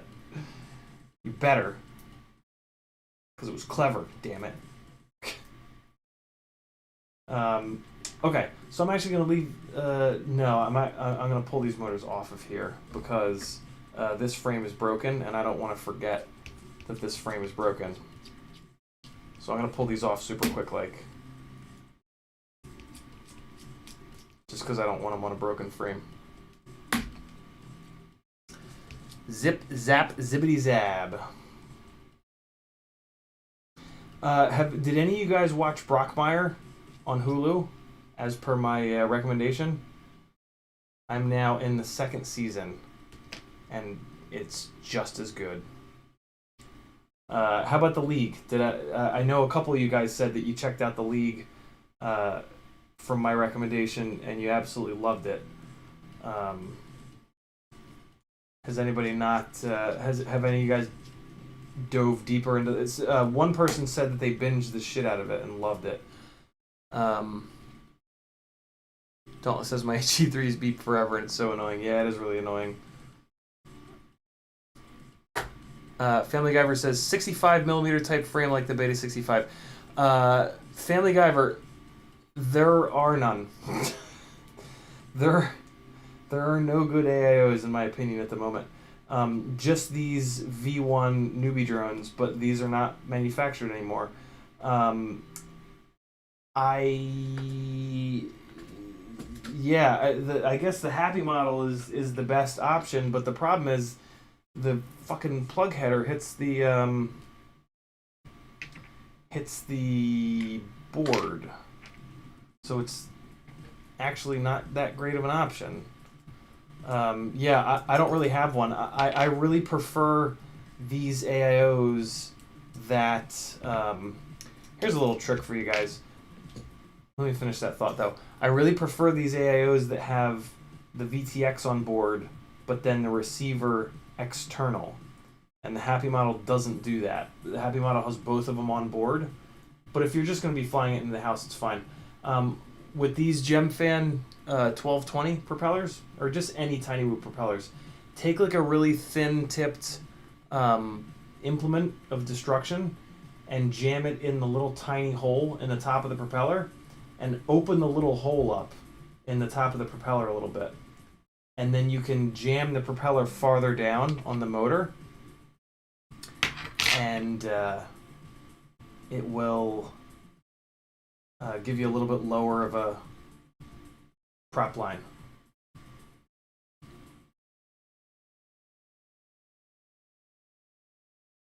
And I'll let the motor sit on there a little bit better. See how now the motor shaft is poking through? Versus before I did that, the top of the propeller is too small to let the motor shaft come through, so the propeller won't go all the way down. It won't go all the way down on the motor. Just a little tiny tip there, but a good one. So yeah, just take something sharp and just open up the hole on the top of the propeller. You don't want to go too nuts, but just a little bit. Just enough. I actually learned that from Nick Burns, believe it or not. He's got a video talking about that. Doing that. See, so now the propeller will sit all the way down flat against the motor bell. And you can see the shaft sticking through, even though this piece of donkey shit fucking webcam won't focus.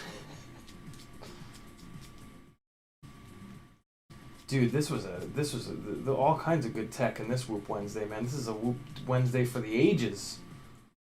This was a good one.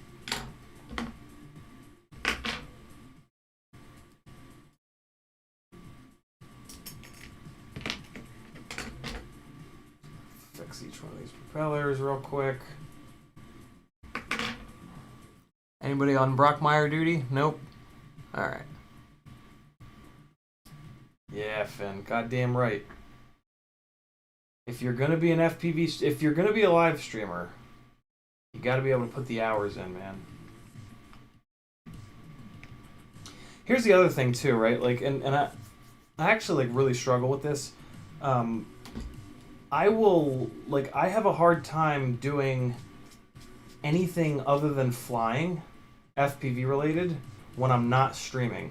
Like if I just have some work to do and I just come in here to do it, a lot of times I won't, because I'll have like a stream planned and scheduled for that night, and it's like, well, I might as well stream. Like the deal is like, and this is a common thing with streamers, where it's like there's no reason to not just turn the camera on and do everything FPV, for me, FPV related, on stream.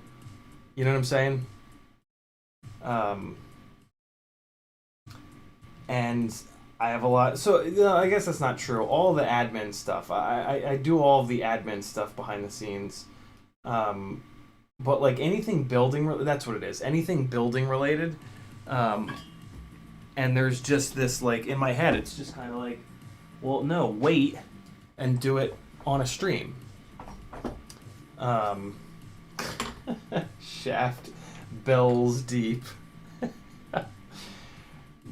Riot 9 with the award for dad joke of the night. Although that's not, I don't know if we can really call that a dad joke. That's just a, I don't know. It's kind of that's like a 2021 dad joke right there. That's what that is. That's a new age dad joke. New age, Jesus Christ. I can't believe I just said new age. My parents listened to some new age music when I was growing up. So, you know. That explains a lot of my weirdness. Alright, so there we go. Set of props on these Beta FPV bearing overachieving 0802's. So now I'm going to put... Oops. I left the transmitter on. Driftaholic says, ever have an ESC just stop booting? No blow infect, no visible damage, no tones. BLHeli32 says, nothing found. Flight controller seems to be happy except D-shot armor. When did it start, Driftaholic? Did it start after a crash? If it started after a crash, abso-fucking-lutely I've had that happen. Most ESCs die in crashes, and they exhibit that exact behavior. It's just that they just did something internal that you can't see just like lets go. And yeah, if it just happened at total random though, that's a little bit weirder, but I suspect that it happened after a crash. That's my guess. Okay, so get this in here. Man, I am really tempted to change out this this pigtail. Let me think about this for a second. No, because I'm gonna have to use these for all of the 75 mil testing. So that's actually fine. I'm gonna leave it alone. Landed in sand, armed and nothing. So the sand more than likely jammed up a motor, and when you armed it, it sent power to a jammed up motor, and that probably blew the ESC, unfortunately. Yeah, ESCs are kind of annoying in that, like, they either work or they don't, right? Like, you're in this situation where it's like, well, what the hell do I do? And, like, there's no, like, you know, you put power to the ESC, and if it works, it works. If it doesn't, it's blown up. Especially like if you'd been in BL Heli and maybe like you accidentally flashed the wrong target to it or something, like you know, but you didn't. ESCs can be very fickle bastards.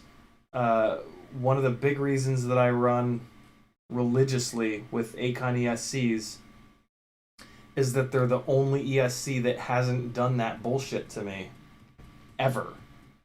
Every single ESC, every single other ESC I've ever run has. The one Acon ESC that I killed, it physically broke, like it physically basically exploded. So yeah, replace that ESC with an Acon and Acon AK-32, and you won't have problems anymore. Sucks, dude. ESCs are a bitch. They're expensive. They're a pain in the ass to swap out, and they blow up all the goddamn time. But Acon's got your back as much as any ESC can, at least. All right, so here we go. Throw this canopy on. You know what I should have been doing? I should have been weighing these two tiny whoops. Although I guess the motors could weigh a little bit different.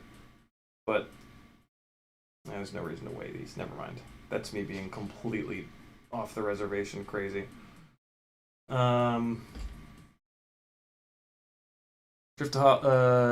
Thanks, makes sense. Metered all the connections and everything checks out. Holy Bro, Techo 32. I'll try Acon next. Yeah, Driftaholic. It is a cruel part of FPV.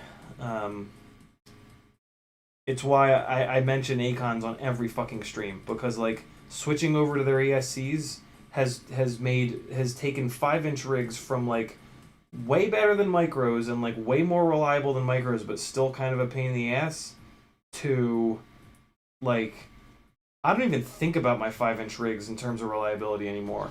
Like the only reliability problems with my 5-inch rigs is when I smash them into concrete. Like there's no more like, oh my god, is it gonna work this time? Kind of a thought. It's just like, if I smash it hard enough into concrete, I just kind of go, well, there's no chance that anything survived that. And lo and behold, you know, it's just a broken arm and a broken motor and a broken GoPro. It's really kind of nutty.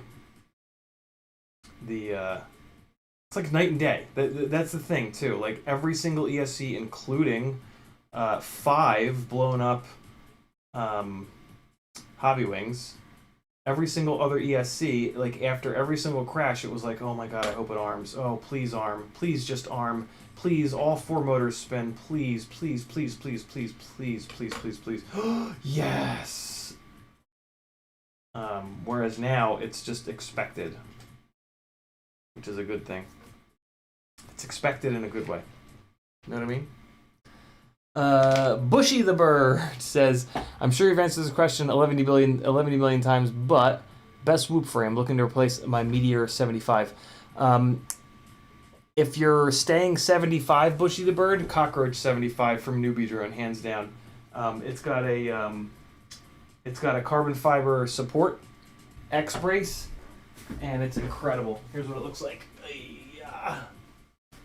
It's a little bit heavier, but the extra strength and vibration resistance from this carbon fiber X plate is phenomenal. So yeah, Cockroach 75 all day.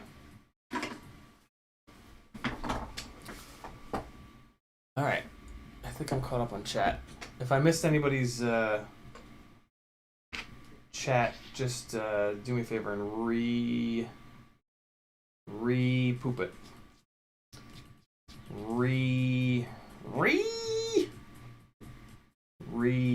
List it. Retype it.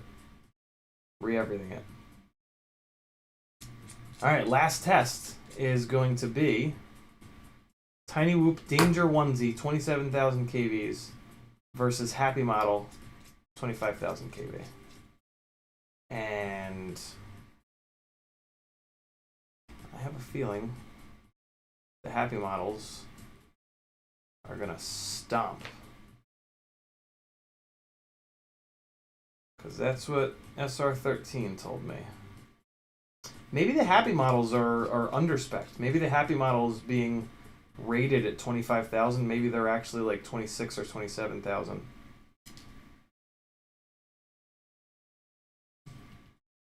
What's cool is, at the end of this test, we will know I mean, I hesitate to say this, but we'll know the true KV ratings of these 4, 5.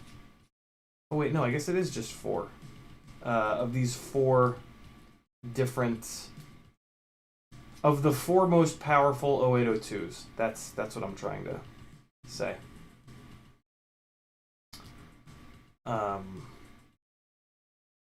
Unfortunately, you should just buy the most powerful ones, which are going to be these Happy Models, I'll bet. So unfortunately, this info doesn't really do anything for us.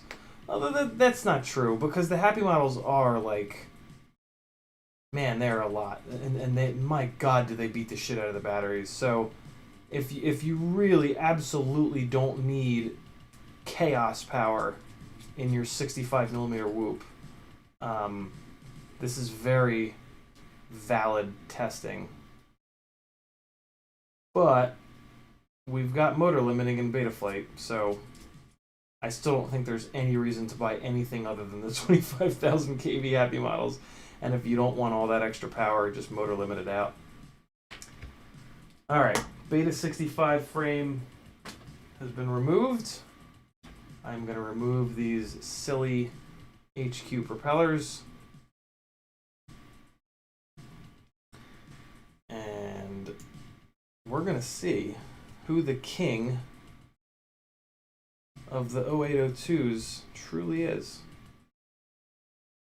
And I should have maybe left these propellers on the frame, or these motors on the frame to get these propellers off, because they are not. Oh, there they go. So this is the HQ 4-blade.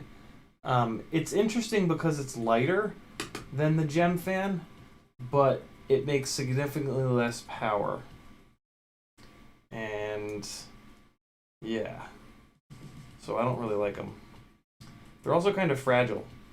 They get these creases towards the edge of the end of the blades, and then they kind of come out of balance a little bit. So I am all in, as is SR13, on the Gem fan 4 blades. They make considerably more thrust than any of the other tiny whoop propellers. And like, as much as I've tried to feel if the lighter weight whoop propellers make the PID loop work better, it really doesn't seem like it.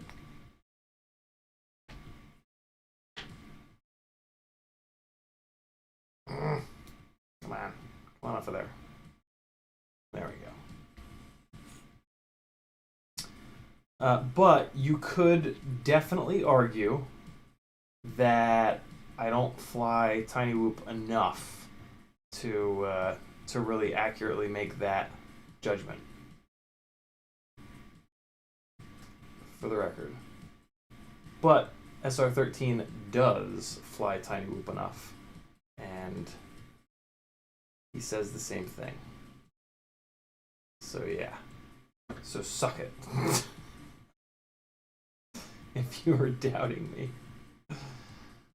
Here we go. Putting on some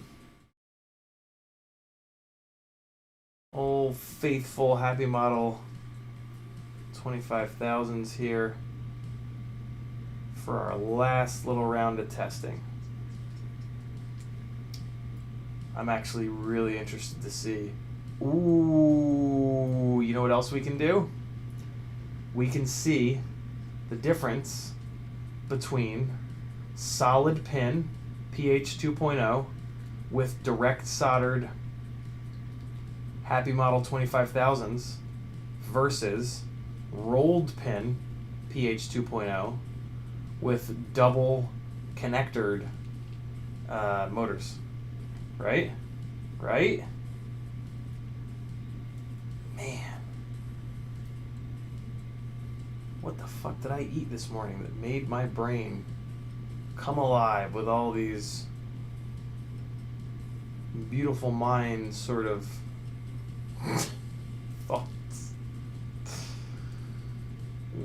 Come on, get in there. Oh man, I'm actually really excited to check that out too. I think there is going to be a difference. DQ says, a couple months ago I thought I heard you say you were flying props in. Are you props out now? I've been props out for a little over a year. I'm not sure what I was talking about, DQ, but I think you might have misheard. Yeah, the Cockroach 75 is an expensive frame for sure. But I don't think you're going to break it. So, well, actually, no, you might break it. You might break it. Because the 75 mil whoops are kind of heavy. Okay. Let me know if the I just turned the music up so that I can hear it. Let me know if it's too loud. Come on. Don't do this to me. Be cool. Be cool, man. Come on, be cool. There we go. Oh man, working on tiny whoops is fucking exhausting. It's like I'm doing surgery.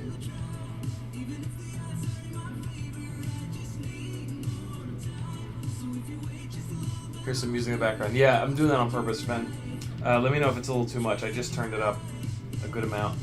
I turned it up a good whack, as the Brits say.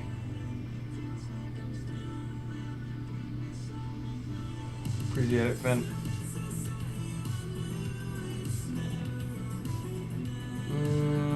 Why is there hair in this already? These are brand new motors. Do tiny whoop motors come from the factory with hair wrapped? I mean, they might as well. It happens the second that you open them, somehow. They're not even spinning, and they somehow get hair all wrapped around them.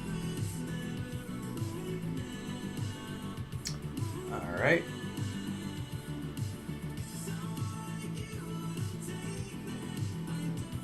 Come on, little guy. There we go. Okay. And all right. There we go. Cool. So we'll get this plugged into the to the adapters, and then I've got 3 of those Tiny Whoop 333 mAh batteries on the charger right now. Hopefully they'll be done by the time we're ready to go. Maybe outside of the stream, I might charge up some of the Newbie Drone Nitro Nectars. Well, no, you know, we'll do some more. We'll do some testing. Apparently, these Tiny Whoop 333s are really, really good. And I've been very curious to test them against the Newbie Drone Golds. So we're gonna do that for sure.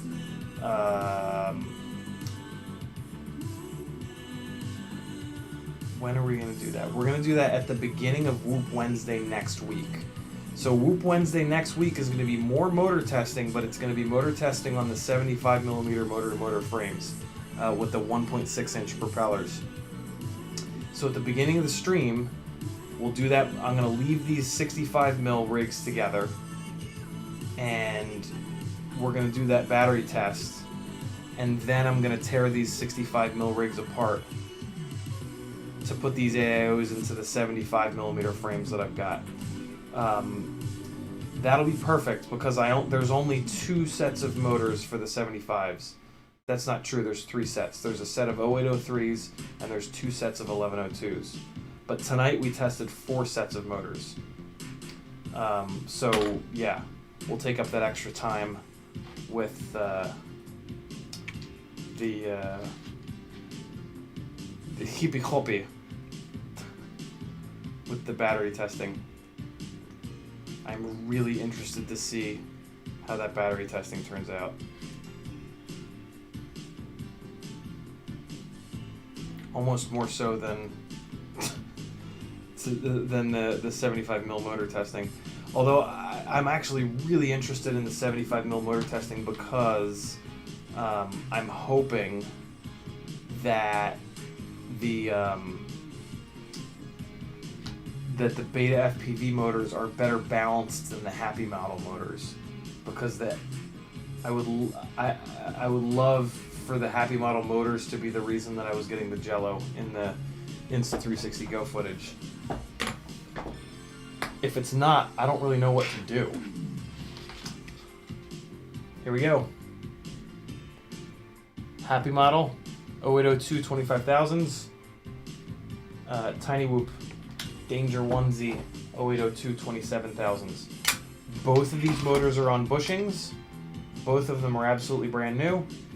Just out of curiosity, we've got 24.5 versus, ooh, that's satisfying. Ooh, that is satisfying. 24.6.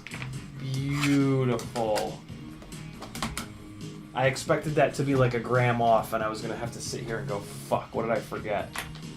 Oh, that is very, very good. That makes me very happy. I guess we could test 75mm props on 0802's, but I pretty much know how that's going to go. But it's actually not a terrible idea to do that test. Damn it, these batteries are not done yet. Why are they taking so long? Let's rip these on these stupid GNB 300s, just for the time being. While these 333s continue to charge. Ooh, and I've got two of these brand new GNB 300s. Maybe these will be a little bit better. Slot down. Oh wait, I gotta plug these fuckers in. Whoops.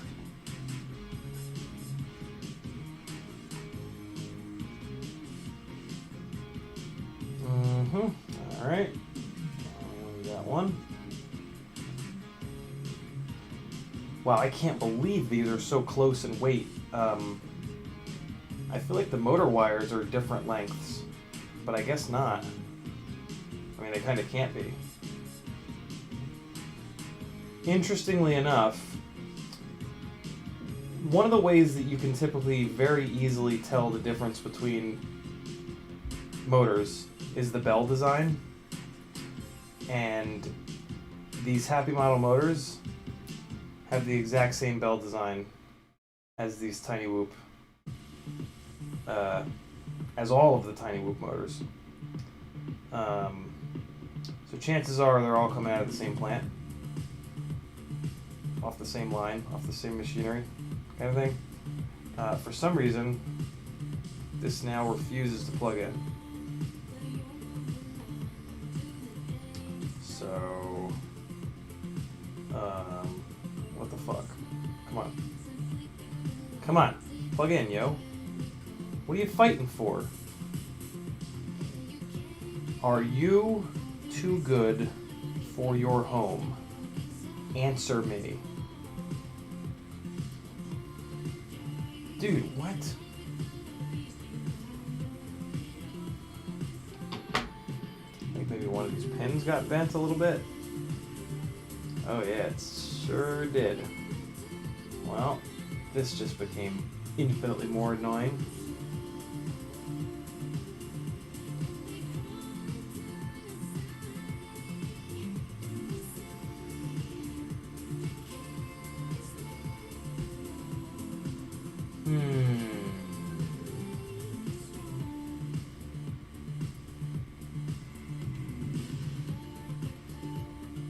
God, come on now. Really? I didn't even know this could happen. Okay, so let me try to put this in like flat-ish.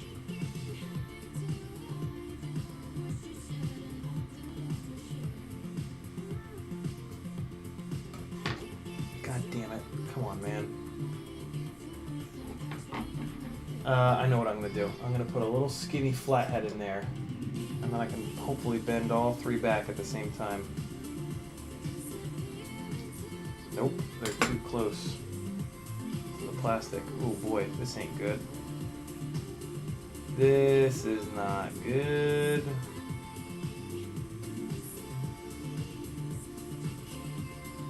How the hell did this happen? Alright, so there's the middle one. I bent that one back. There's the side one. What about this third one? There we go. I was worried about breaking these things. Come on. That third one is still kind of jacked up.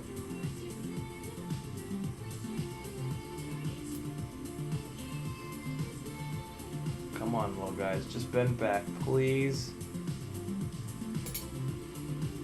Alright. Be far enough in, please. Please.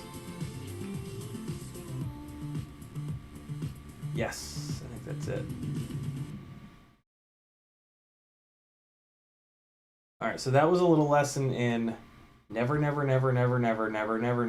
with these stupid little connectors. Force them. If they're not plugging in, don't just push harder. If you push harder, you will bend the pins 100% of the time.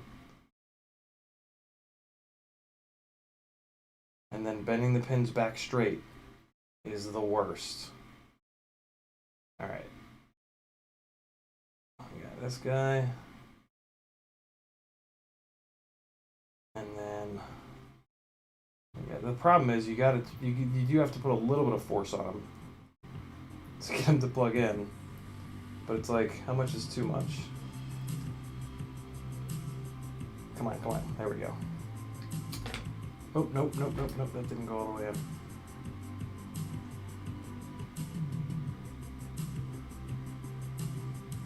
There it is. Is everybody happy? Everybody cool? Alright. Now, we test. The smackdown shall potentially begin. No, let me give the Tiny Whoop rig all the advantages I possibly can give it. Slightly lighter battery. Alright, we're gonna fly the, wait a second. Nope, I had that the other way around. Whoops. Okay, let's fly the Tiny Whoop rig first.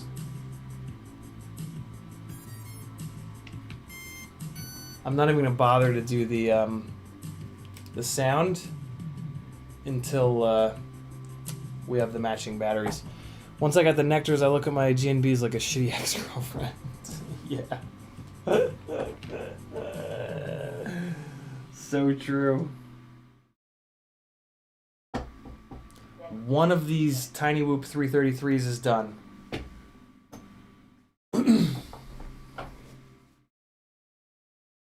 This is an absolutely brand new GNB 300.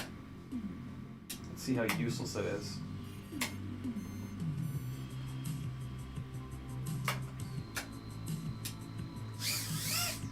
Yeah, that's alright. It's at 3.3 volts already. Hanging in there, though. No low battery. There's a low battery warning.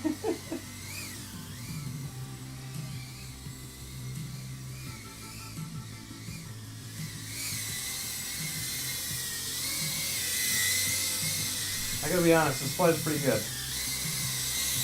I'm not disappointed with the way that this flies.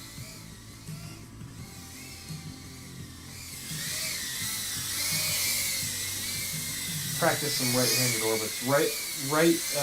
Right-handed orbits are way harder than left-handed orbits, as you can see. I was trying to do them way too fast there, though. I gotta be careful. I think my hair is now long enough for one of these things to get all tangled up in it. There is something going on with the roll rate. The maximum, the maximum rotational rate. It is not right.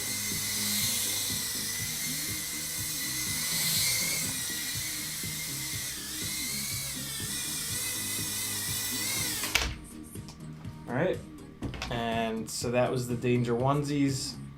Ooh, that battery's warm. Now, the Happy Model rig. With all the same resistance, the shitty PH 2.0 and the stupid motor converter adapter things. And this is a little bit heavier.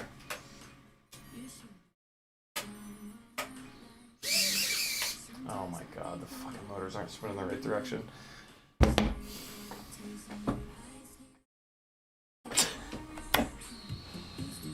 Check them. Motor 4 is wrong. Motor 1 is wrong. God damn it. 4 and 1, come on. Telemetry lost. Telemetry recovered.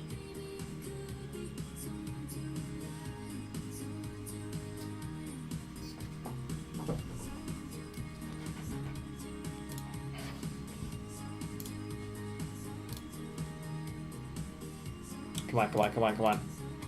1, 4, right. Finished.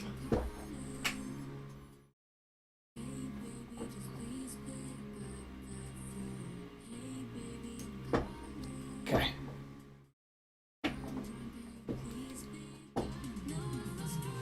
No video.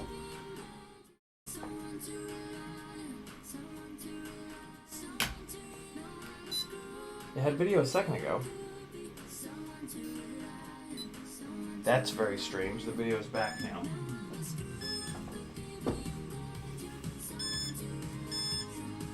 Half battery, and they're beeping. It'll stop. I think it just did stop. Very weird. Alright, let's see. Oh wow, no. This feels terrible. Could be this battery. Oh, this feels terrible. Jesus.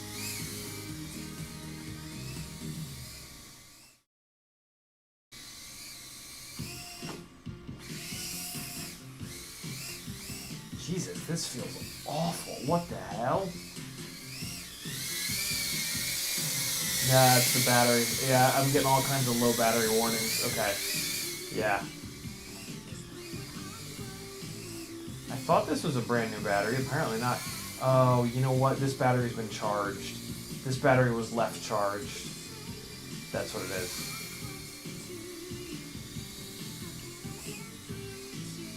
Do I have any other battery that's... there it goes again. Hold on. Shit, man, that kind of messes me up. Because, now my like internal barometer is kind of thrown off. 432. Let's try this one. This battery's been cycled more, so this still might feel like ass. But at least it's at full voltage. That battery wasn't even at full voltage.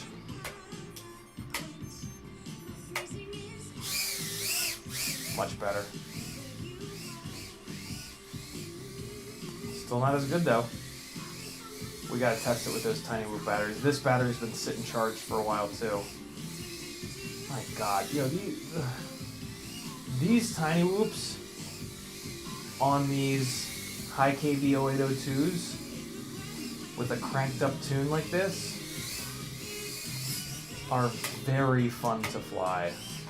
Like, very, very fun to fly.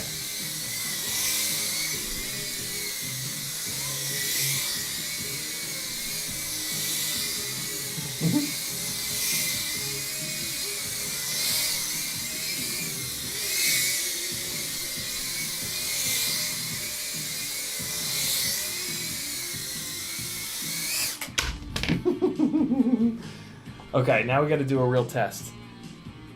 Charge the batteries, please. Seems to know when I move my head when the video stops moving and then it beeps.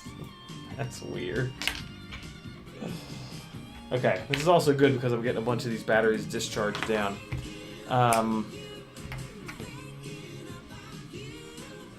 What is this song?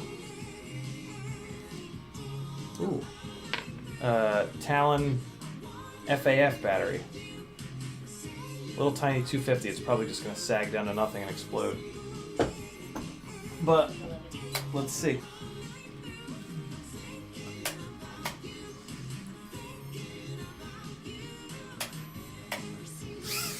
Oh no, wow. Oh my god. Holy cow. This is a light battery. Damn, Talon.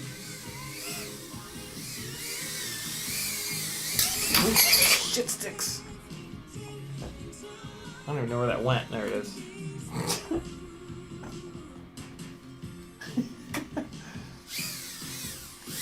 Wow, this battery's legit. Okay.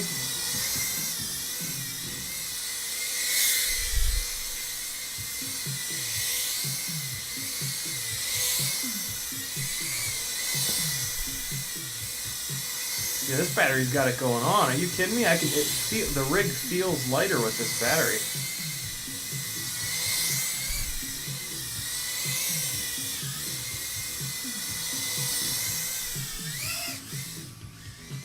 Oh my god. Yo, these Talon batteries are awesome.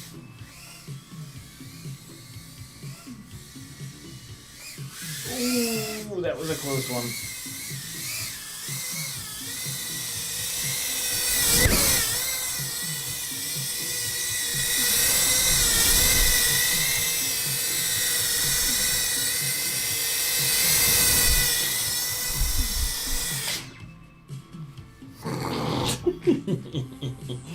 With the softest of landings. Yeah, this battery. Telemetry lost. 250. A little 250 mAh. Let me get a weight on it. It's very light. It's very small, too. It's a little tiny guy. It weighs... I'm going to compare it to a Tiny Whoop 333. It weighs 6.6 grams. In comparison, 8.3. Man. Little tiny Talon guy. Look at the difference. Look at that little fella. Love it. I'm digging that. Okay. This is fully charged. I don't understand. Oh yes, this other one just this other one just finished. I'm gonna take the voltage of both. 429. 432. And I gotta give this one another second or two. So we're gonna fly this one first, and then that one will be done, and we'll go to that one. So I'm actually going to put this on the Happy Model rig first, and then we're going to fly the Danger Onesie rig. That's going to be the most fair, because this will sag. By the end of this battery, I'll be used to the sag, and then hopefully the Danger Onesies will feel more powerful. But I don't think they actually will. So, big moment. Telemetry recovered. Happy Model, 25,000s.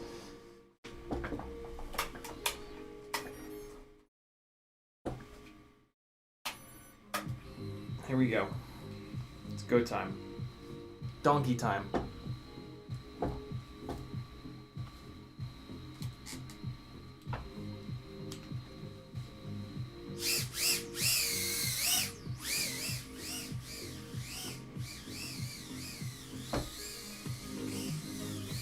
So this feels right. I mean, this is like what I'm used to, because I've got a lot of time on these motors. Oh my god, the tune is so good. It's really like, in a small apartment, it feels like you're fucking flying a 5-inch rig, like, just because it's got a big amount of power, and you can just like throw it up over the couch, and like you can just do stuff with it. So it's at 1 minute. I'm gonna come in and I'm gonna do 30 seconds of orbits. 30 seconds of orbits, which begin at the 1 minute mark.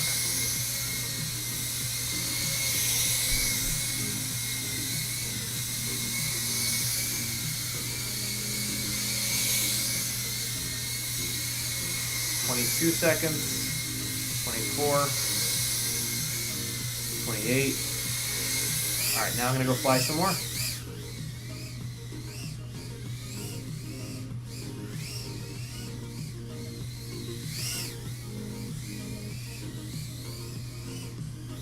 We are at 1 minute and 42. Voltage is at 3.3. Low battery warning on that big full throttle blast. I'm just doing these like figure eights and just kind of like playing around here and there. I'll try to do the same with the other rig.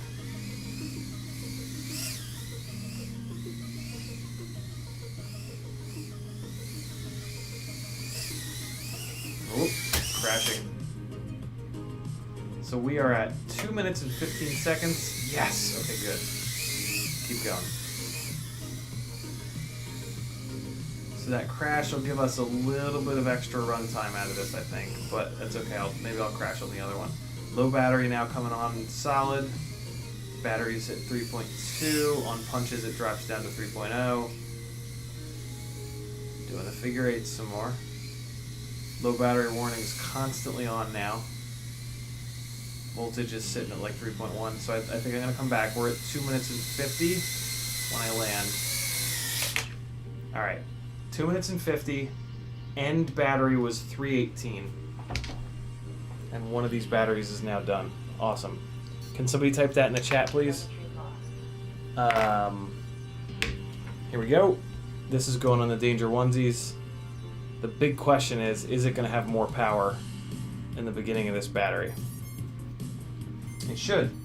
KV is rated higher. Let's see.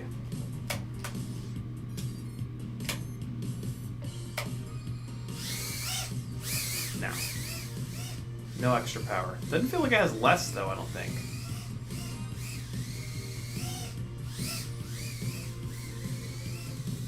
So I'm doing the figure eights again.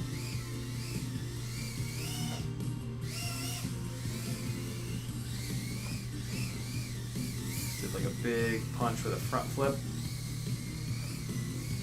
Alright, well, these have good power. These have good power for sure. We're at 30 seconds. Oh man, I forget when I started to do orbits last time and I can't see the chat. And I can't come out of the goggles because... Oh yeah, you know what? I can come out of the goggles. When did I start doing the orbits? Hurry up, somebody type it in the chat, please. Because I let the other one sit idle on the ground for 15 seconds, so I can do that on this one. I'm at 1 minute. I think maybe that's when I came in and did the orbits. But I'm going to idle it for 15 seconds. Alright, so it's at 106. At 1 minute? Okay, good. So it's at 106. I'm going to idle it. I'm going to idle it until 16, 17, 18, 19, 20, 21, 121. 17, 18, 19, 20, 21. Okay, taking back off and I'm going to do the orbits. 30 seconds of orbits, so at 150 I will kill it.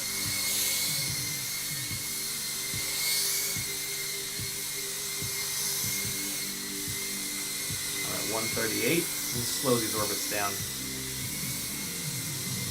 Oh boy. Getting all over the place.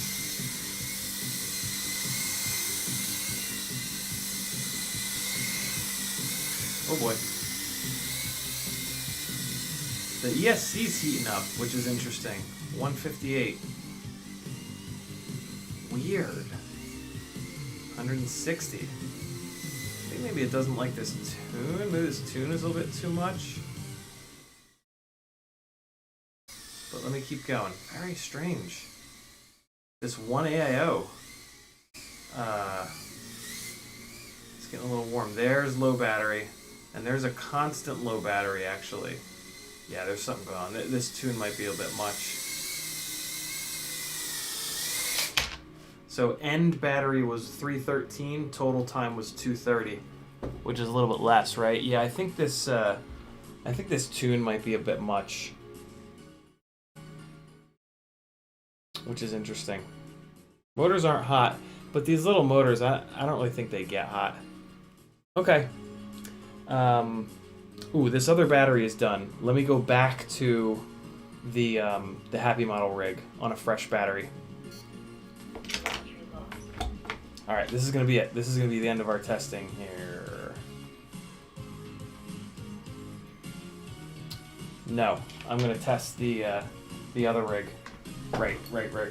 This rig is the end of our testing because I want to check for the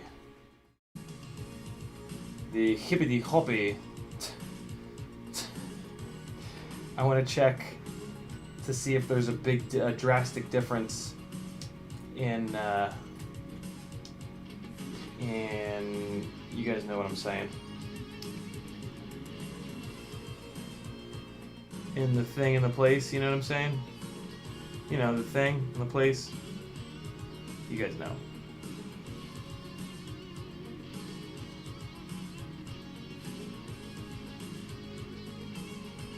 The solid pin PH 2.0 and the direct soldered motors. There we go. Took me a minute, but I got there. You guys already knew though. I could feel it.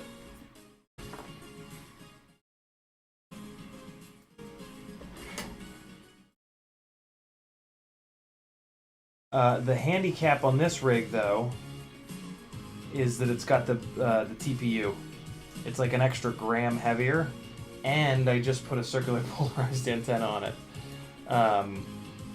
So like, if this rig feels even remotely close, that's a big fat win for solid. I mean, we know that solid pin is better, and it's kind of obvious that direct soldered motors versus double connectors, but I don't know. This is more just like a curiosity kind of test, I guess.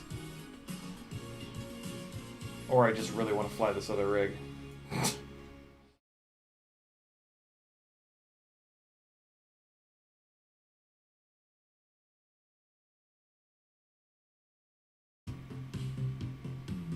Alright, let's see.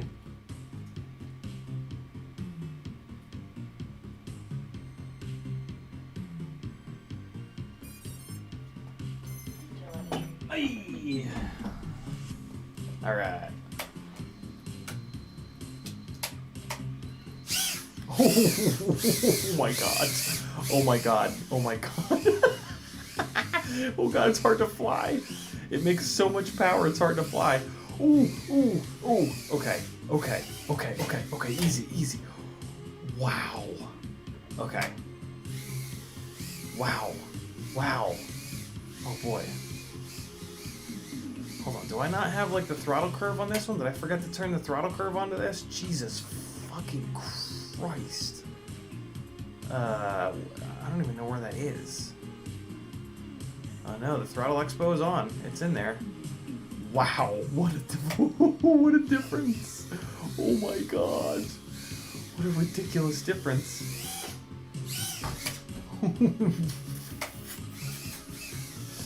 Yeah, okay. Yeah.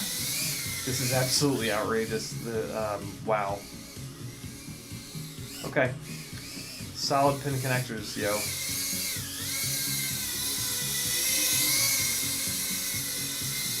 And non-double motor connectors.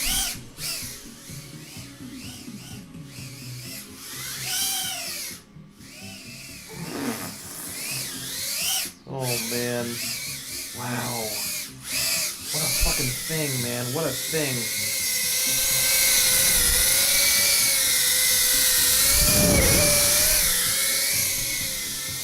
Oh god, I almost got it in my hair. Oh, I wish you guys could have seen the fucking shit that I just did.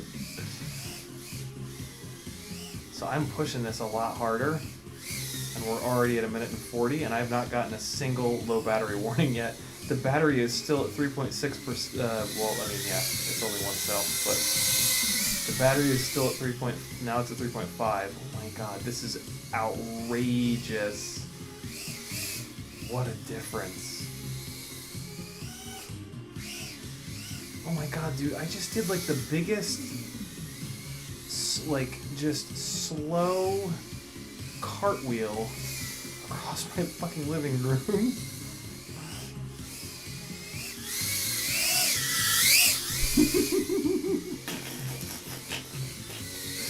This is fucking reckless as shit, yo.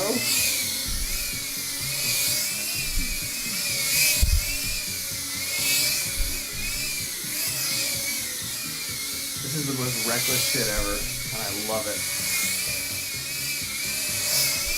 Oh my god, dude, oh my god, this is fucking bananas.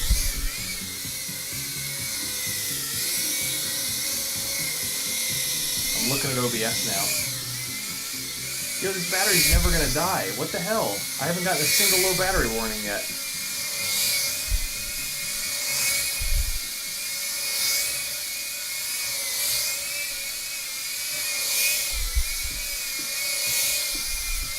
What the fuck? Is it, what?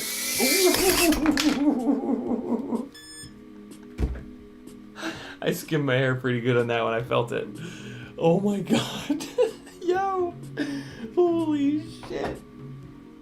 That's crazy. Oh my god. I mean, let's keep going. We're at 3 minutes 11. It's still at like 3.3%. Let's do a big full throttle blast. Oh my god, come on. Don't crash, you jackass. There's a low battery warning. Okay. I just stood it on full throttle. There's some low batteryage. 3 minutes and 30. Oh, there goes the battery. 335. Ending battery 2.95. I discharged it down pretty good. But I was flying way harder. There go the goggles again. I was flying that way harder. Like on those orbits were like 80% throttle orbits. Wow. Wow. Wow. Wow. Telemetry lost. Damn. So these adapters, these motor adapters are definitely no good to use long term. They're just for testing. Just for testing. Cannot run those, these pH 1.0 to 1.25 adapters on a rig permanently. That's crazy. That's nuts. Oh my god. It's been 4 hours and 23 minutes.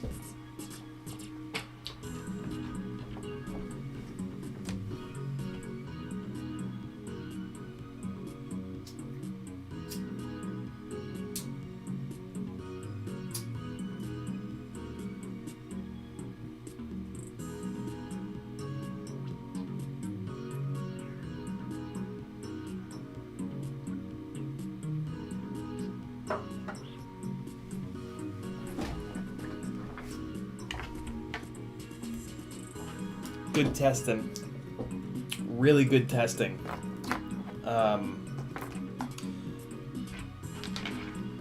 The Tiny Whoop Danger onesies held up pretty good. I gotta be real. I'm gonna keep them. I think I'm gonna cut the connectors off of them, and I think I'm going to direct solder them. Maybe.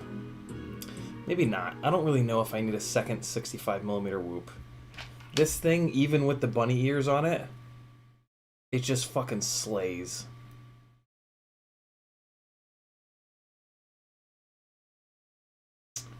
But man, it took me a long time to get those motors.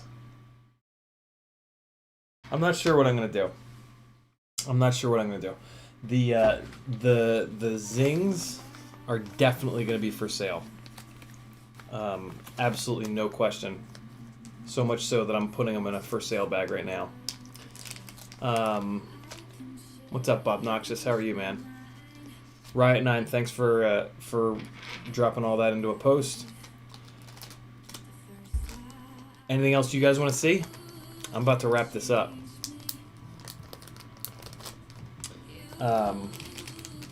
Coming to a giveaway near you soon. As will a couple of sets of... I've got a lot of... the Tiny Whoop tier is going to be kind of fire coming up. Because I've got a bunch of motors to give away for like months and months and months. So, what's the black with the bunny ears? Tyler Raleigh says it's just all newbie drone stuff. Newbie drone V1 AIO, newbie drone cockroach, black frame, their goober canopy, and then the bunny ear mount. The only thing not newbie drone is the motors, and they're just the Happy Model 0802 25,000s.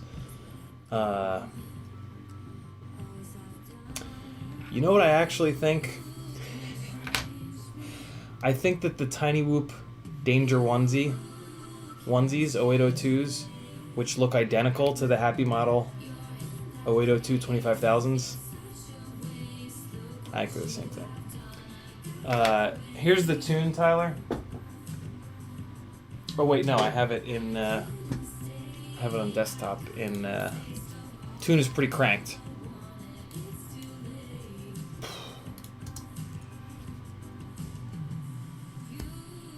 Well, here I'll give you everything. You can rewind in these streams. Well, yeah, there's what BL Heli's set at, and then let me zoom. I'll just give you everything since I have all the screenshots.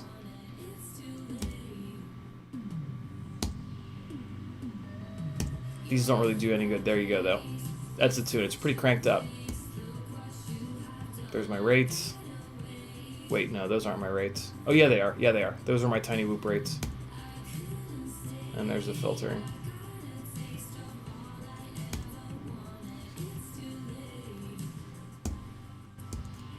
And that's it. DQ says, so the Happy Model 25,000 motors are the winners. Well, yes, because you can get them whenever you want. The Tiny Whoop Danger onesies, you can like never get these. These are really hard to get your hands on, and I don't notice any performance increase from these impossible to get ones between these and the Happy Model 25,000s.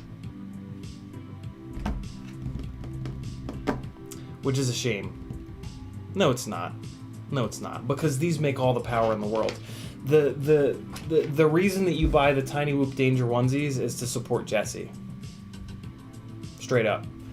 Because they certainly seem to have every bit of performance as the Happy Models. The Happy Models are in stock all over the place. So, like, what I would say is check to see if the Danger onesies are in stock, which they won't be. And then when they're not in stock, just buy the Happy Models. But if these are in stock, buy these. Support Jesse. Jesse's a great guy. Very busy guy. Very, very, very busy guy. Very, very, very busy guy. He took like 3 months to get back to me at one point. And it was like, he was like, I'm so sorry, dude. It was like a simple question. And it was like something that would benefit him. I forget what the hell it was, but yeah, he was like, dude, I'm so sorry. I never checked Facebook. I'm so buried. Dauntless says, how are you liking the Talon 6S batteries? I only have one Dauntless, and I over-discharged the fuck out of it. Here's my problem. My Tattoo R-lines won't die. The Tattoo R-lines won't die, and I have 10 of the goddamn things. So I've got these 4 Ovonic batteries that I've kind of decided are no good. And I've got 1 of the Talon batteries, but I can't justify buying more of the Talon batteries until the goddamn R-lines start dying. So I just need to fly more. I've been trying to just fly more. So yeah, you know, I am gonna build a full tilt 65mm DVR only whoop. Oh, yes, that's what I'll build with. What time is it? 12:30? Yeah, it's too late. I almost did it. I'm almost willing to do this right now. I don't know what to do with the. Oh, I can't do this right now because these fucking motors are direct soldered on here. I forgot to do this. Fuck. No, that's fine. Eventually, what I'm gonna do is take this V2 Newbie Drone board that doesn't have the MPU 6000 on it. So it's not quite as good of a VT. It's not quite as good of a board. It also, oh, this is perfect. This board also has a less powerful VTX built in. That was my other big complaint about this V2 board, Newbie Drone V2 board. So, since all I'm really gonna do with the full boogie DVR only 65mm whoop is fly it around here, I don't need the extra VTX power. So this will be the flight controller. This will be the AIO for it. So it's going to be this AIO. This is going to be a great build. It's going to be this AIO. This is the V2 Newbie Drone AIO. In, get this. Oh, wait, no. It's got the VTX built in. Damn. I'm going to get a different AIO for the indoor build, I think. Maybe not. Nah, now I don't know what I'm gonna do. I was gonna do the full Tiny Whoop setup with their little canopy and their little. I have one of their what the hell is it called? Not split. Pinch. It's the pinch, isn't it? The pinch cam. Tiny Whoop. Yeah, the pinch. I have one of their pinch cameras, which is super cool, but it's got its own VTX built in. But I direct soldered this beautiful little Singularity. So I want to do a build with this because this is the little Tiny Whoop pinch cam setup, and then you mount it. There's a little TPU thing you mount it on. And look how cool these canopies are. I have 3 of these canopies. This is actually glow in the dark. That green is glow in the dark. So I want to use this with this Meteor super lightweight 65 frame, right? Like these guys go together, but they need a. I mean, they don't need, but it would make sense to put these on an AIO that doesn't have the VTX built in, right? But this one does. This Newbie Drone V2 does have the VTX built in. That's annoying. I mean, if there's a video, I'd have to run video in and out. God, is that fucking annoying. Yeah, no, I'm not. I don't even know if there is. Oh, there are pads. There are pads below this. So I guess I could do that. Yeah, you know, I might as well do that.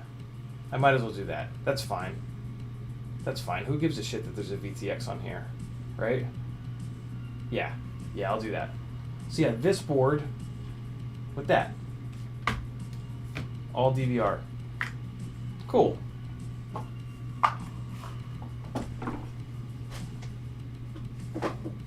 That'll be, yeah. And I'll oh yeah, and the Tiny Whoop Danger onesie motors.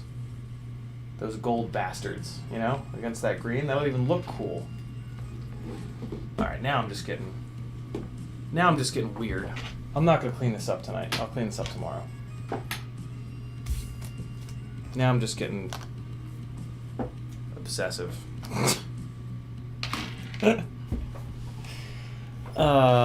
Finn says, how did you solder their antenna line? Did you just chop it and solder on the specific antenna? No, some of these VTXs, some of these old school VTXs have, I gotta give you a manual focus here.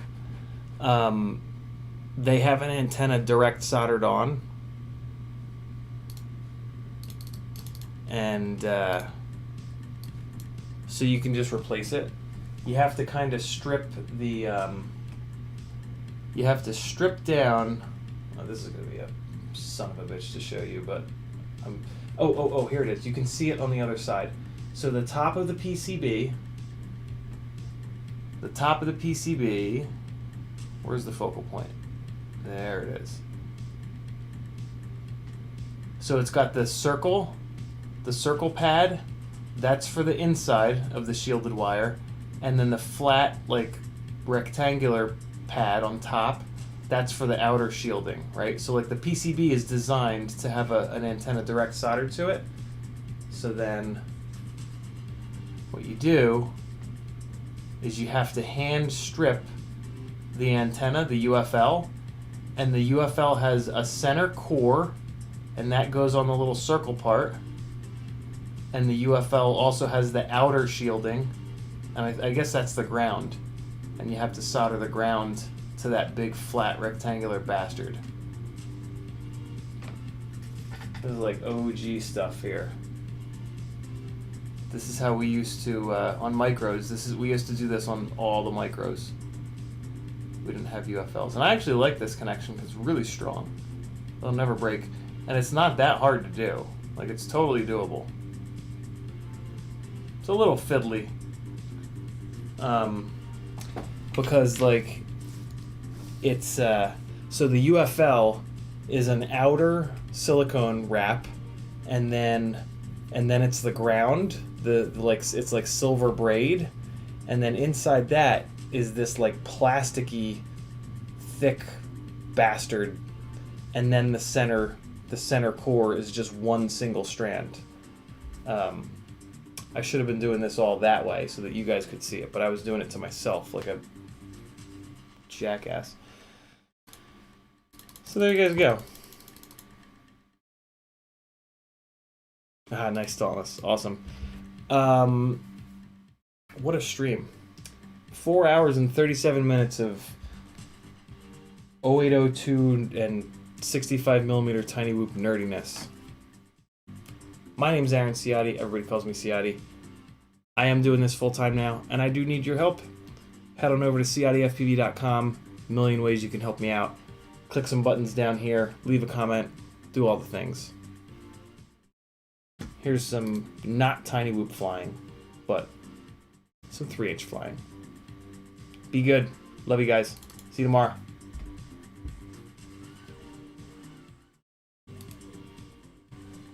Come on. Come on. Come on. Come on. There we go.